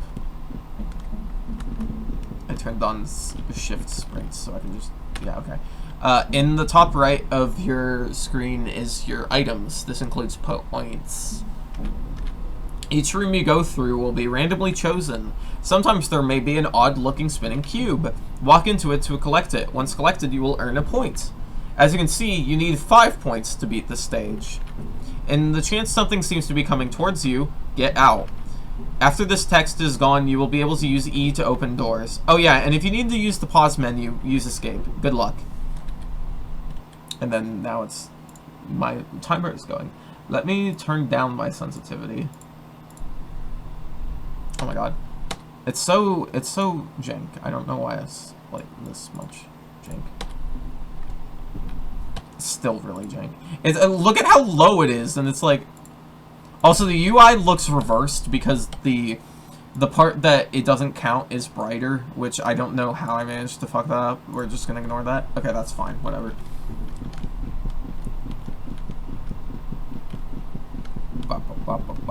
I should mention all the sounds in this are custom recorded, I think.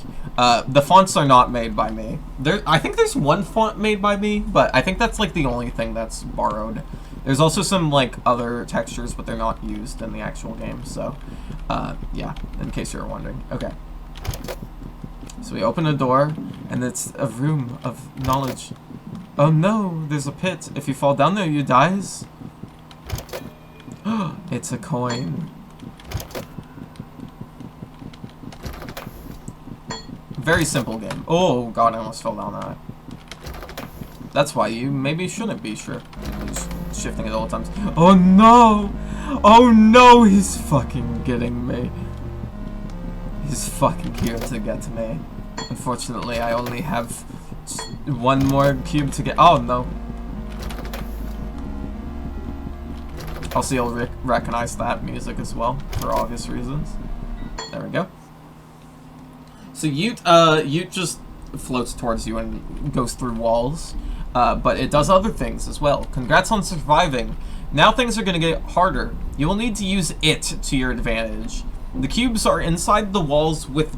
Wait, what? The cubes are inside the rooms with boxes made of walls that do not contain it inside.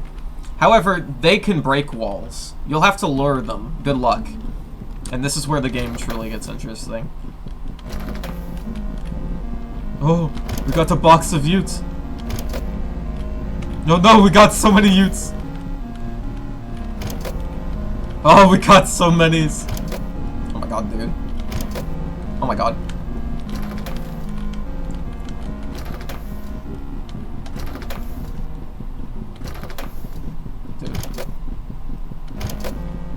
Oh my god. Oh! Okay. This seems to be a spot if I do this kind of maneuver. And then oh, that didn't help. It's right there though. Uh-oh, they're coming for me. Uh-oh! Oh no! The friends, there's so many. I got one. And then you gotta do that 3 times. Oh god, I died. I'll be waiting. Fun fact, the death messages are all like pretty generic at this point. Well, okay, there's one that is, there is Dead Among Us or something, which is something that aged really magically. But there was a lot of unused, death messages that I removed because I was like, whatever. They're all like references to games and stuff, like Mortis, for example. I'm trying to remember any others, but I can't, honestly. But this game's, like, actually fun. And I'm getting really unlucky. Oh my god. Okay. We killed this brick with our town. What? Oh, that was close. That's a Yoot.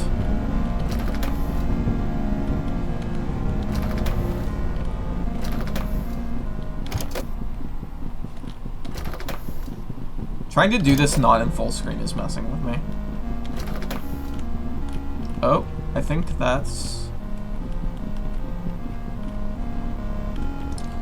I did it too early again. Dude. Ah, fuck. Dude, oh my god.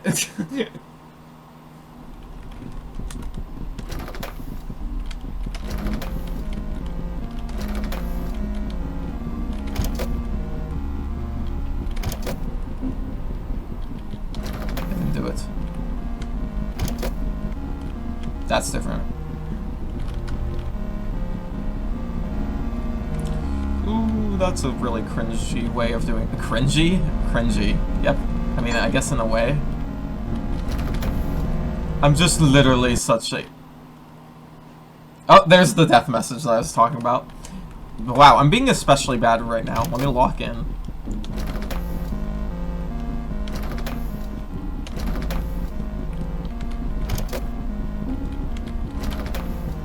RNG is being really mean today.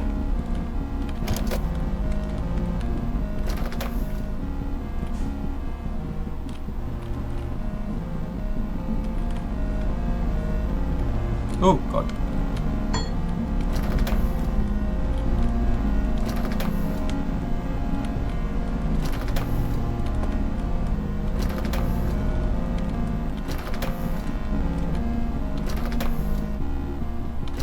Whoa, we're good. Dude.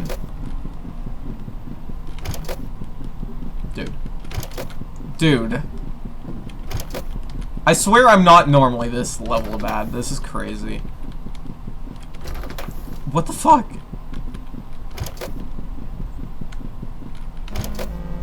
Okay, let's... That's something.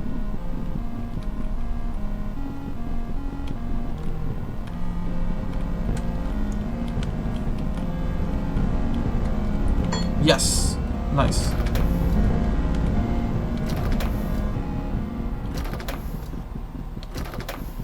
Come on, come on. Come on. Oh, I forgot to mention, this was referenced in Regrip at one point, for those that were wondering. Oh god. Or it's seen in Regrip with weird texture pack.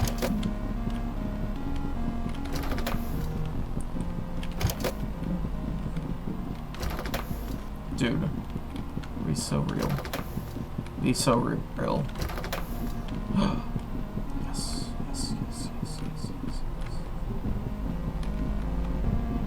yes. He's coming for me. Thank God. Oh my God. Great job! You've made it deeper, so now things are going to be different. The cubes are inside safes. You need a key to open the safe. The keys, however, are in crates. Crates can be broken by the new encounter. We call them the Two-Sided Terror. Stupid name, I know. Good luck. So this guy's cool. He spins around, and then when his eye sees you, they immediately turn around and charge with their maw to where they saw you. And since their eye is in the back, they might not always see you moving, because they charge at the exact point they saw you. Also, Yoot is there. Also, Yoot is there. That's more two-sided. Oh, we got a safe. That's good. That's worth it. Aha! Cool. Okay. Also, you might have heard just now, there's a cool bug where sometimes if you open a door for a room that already exists, you'll hear the opening door sound twice. I'm not too sure why that's the case. Uh-oh. Uh-oh. Uh-oh.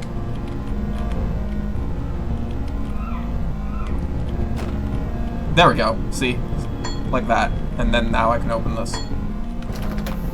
See, it has a gameplay loop. It's like actual game design. It's crazy.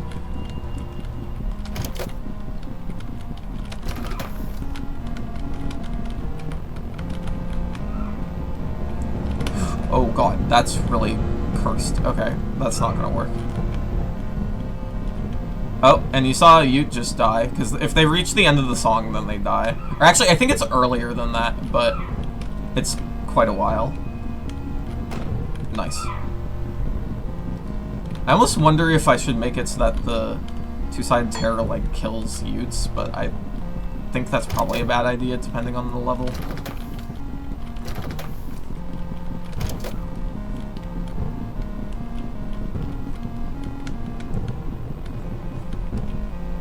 Oh, you're right there.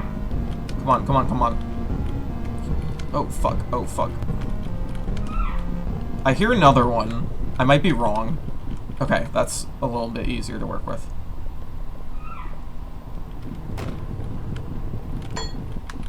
Okay, we got another safe. I just need one more safe. I can ignore the crates at this point. Oh, fuck. Oh my god, I forgot to jump.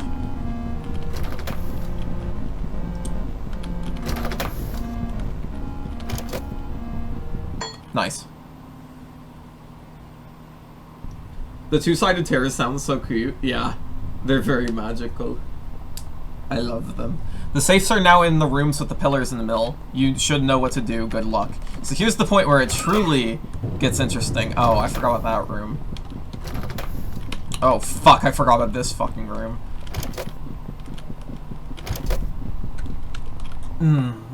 Cool jump moment. Cool Godot engine moment. Yeah, this is made in Godot, if I forgot to mention that. Same goes for ACCOM PANI.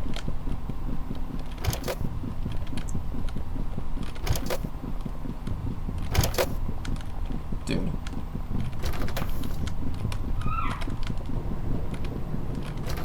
Aha! Friend! Don't you want to come over here?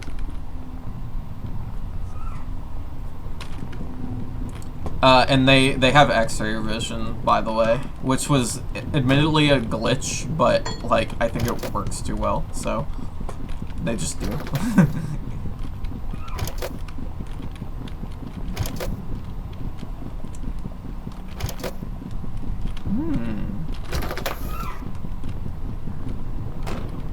Oh, that's not helpful. Because it doesn't just make it easier to lure them, it makes it easier to accidentally lure another one into the room and then kill you. It's quite normal. Oh yeah, that's a bug that can happen too. I don't know what causes it. Sometimes when you open a room, an enemy or like object or whatever spawns in a different location. It's weird.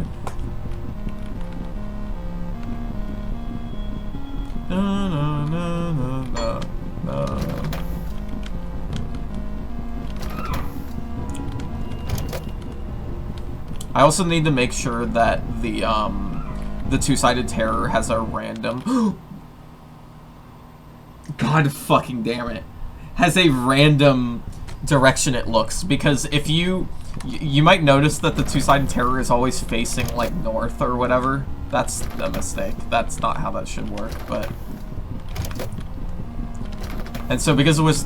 Which, there's actually a strategy with this version of not going a particular direction. Or maybe you want to, and you can get the timing right.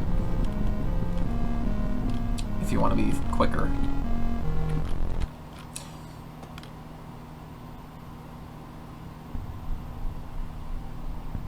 We're not talking about it.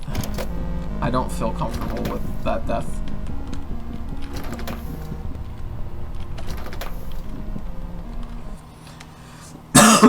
I promise I'm not normally this bad at the game. It's actually crazy. It really is just that I have to play it in windowed mode right now.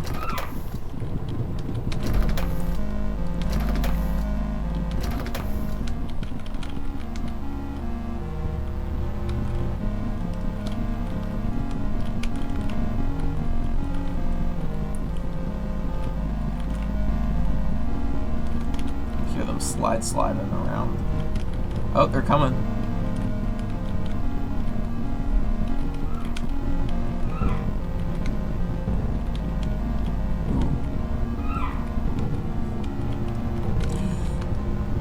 Shoot. Dude. Dude. Dude. Dude. Dude. Dude. There we go. God. Fucking Lord, dude. Oh, and see, there's a second one in here now. God damn it. Fuck off. See, it's like actually playable. I don't get it. Like, sometimes it's like, you get stuck in a bullshit situation, but it's like actually fun. Still.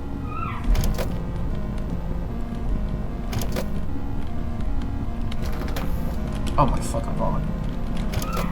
Bro. Give me a crate, thank you. Oh, friends of friends of friends' friends. Those tend to be what they do, they don't. Oh my god! Oh my god, that was so unhearable. See, one cool thing as well, Yoot's music actually makes it difficult to hear the sound cues. Oh my god. Okay, we're so dead. Or, we're so... here. We're so winning. Is there another one in this room? There isn't. Okay. Oh, for fuck's sake.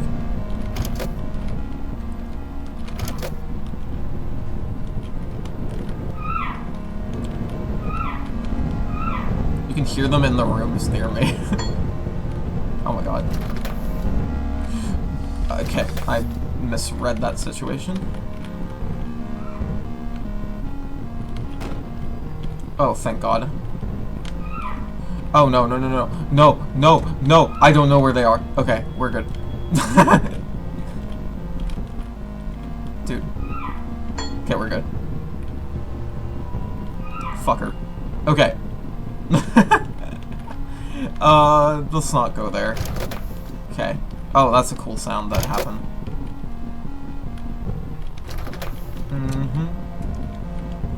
Are you reaching the end of your song? That would be very helpful if true. Oh, don't! Actually. Thank you. Okay, you can die now. Thank you. Okay. Wow.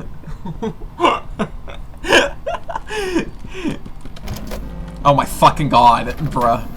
Bruh. Okay, I should have not have gone in that way. Not sure why I did that exactly.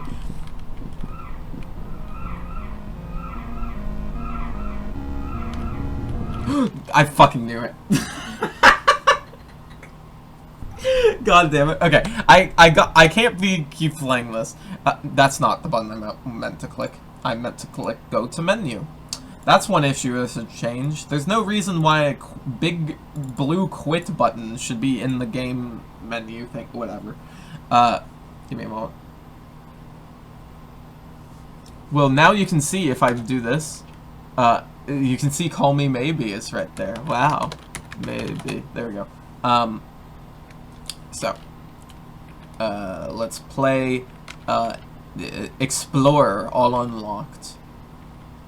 Oh, right. Level 2, stage... Oh, yeah, okay. There is only 2 stages for that. That was the last stage of level 2. I misremembered there being a... Oh, maybe it's... Wait, hold on. Did I go and explore on accident? Huh? Oh, I don't know what's happening. That's weird. Completion mode. Huh. I'm not sure why I would be doing that. Whatever, point is. Because there's challenge levels as well. For like level 2 and 3, but whatever, we can just go into 3 because I'm just trying to showcase this. This is the magical room. It's a different shape, it's rectangle. It's the 2 of them and they're guarding this. And you have up.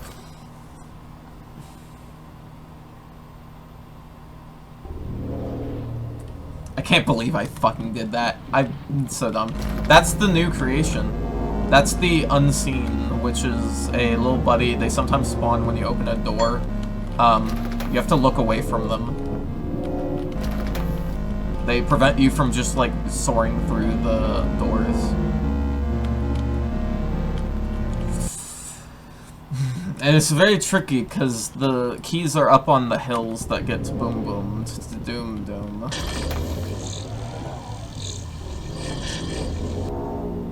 And you have to look away from them or else they'll die.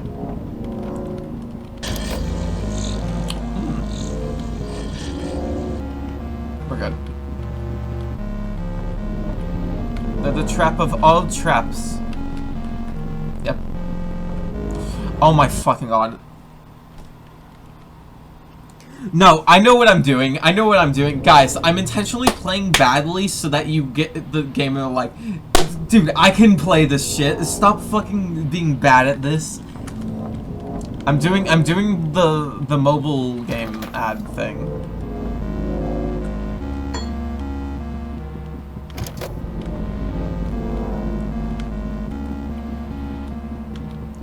Okay, there's a key there. I should probably get it.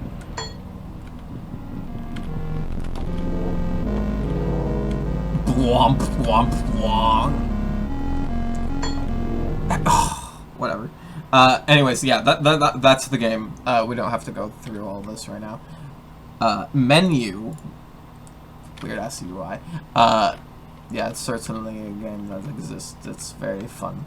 And I am proud of it. I don't remember what stage 2 is different. I think it's just like harder rooms in general. I think it's the safes, Oh, I should show what happens when you look at this guy. He's the Doom. He dooms you. But yeah, I'm trying to think if there's anything else worth showing in this. Back to PL profiles. Explore. All unlocked. Completion mode. This must be an older version.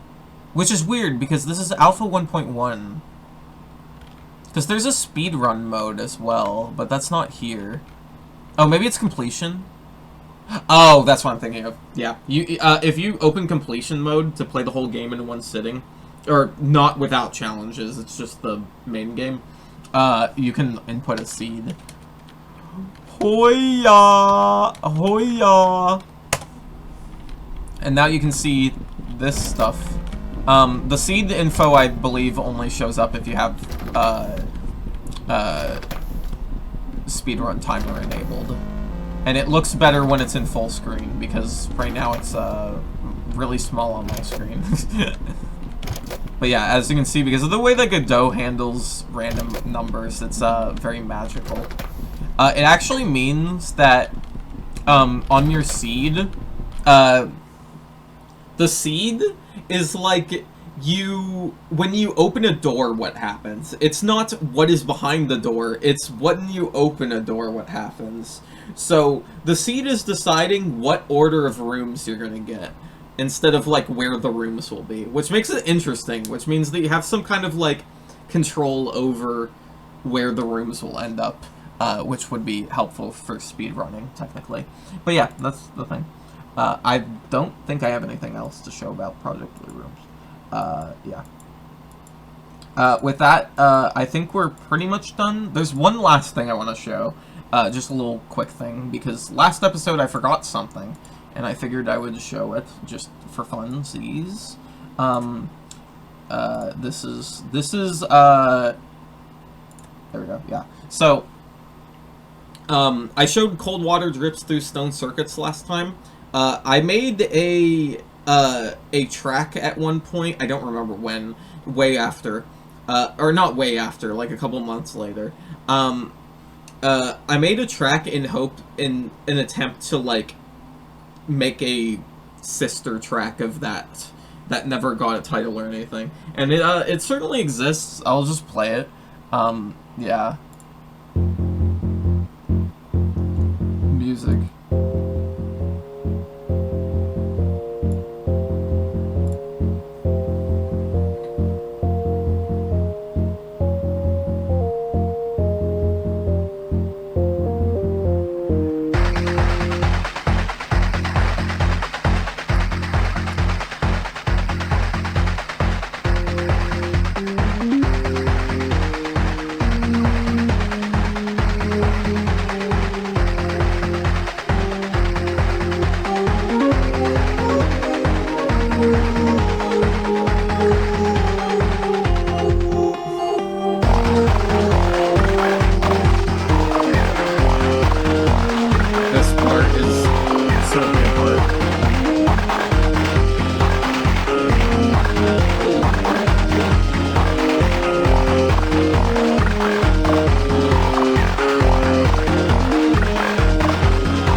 song. Yeah.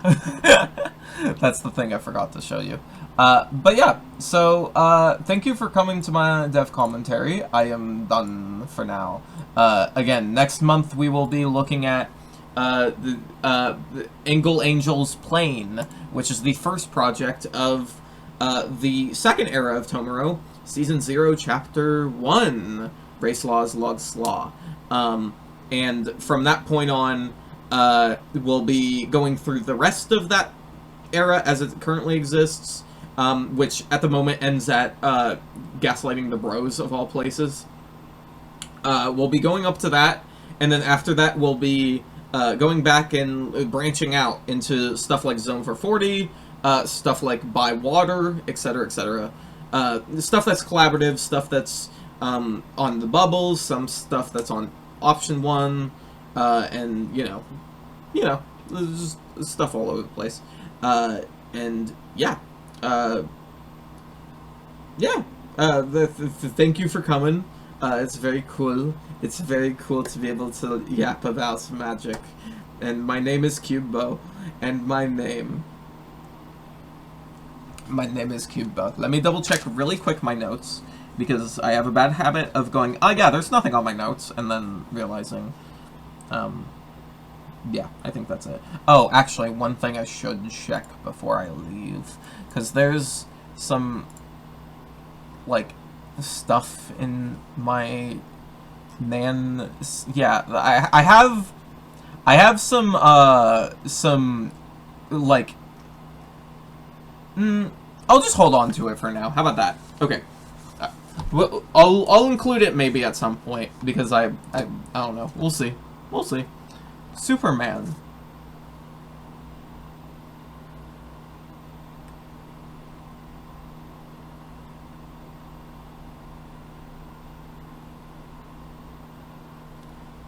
Look inside. You can see inside of here. There is a circumference. Are you ready? Are you ready? It's inside. Are you ready? Hold on. This is me attempting to do something. Are you ready? It's inside of this. Oh!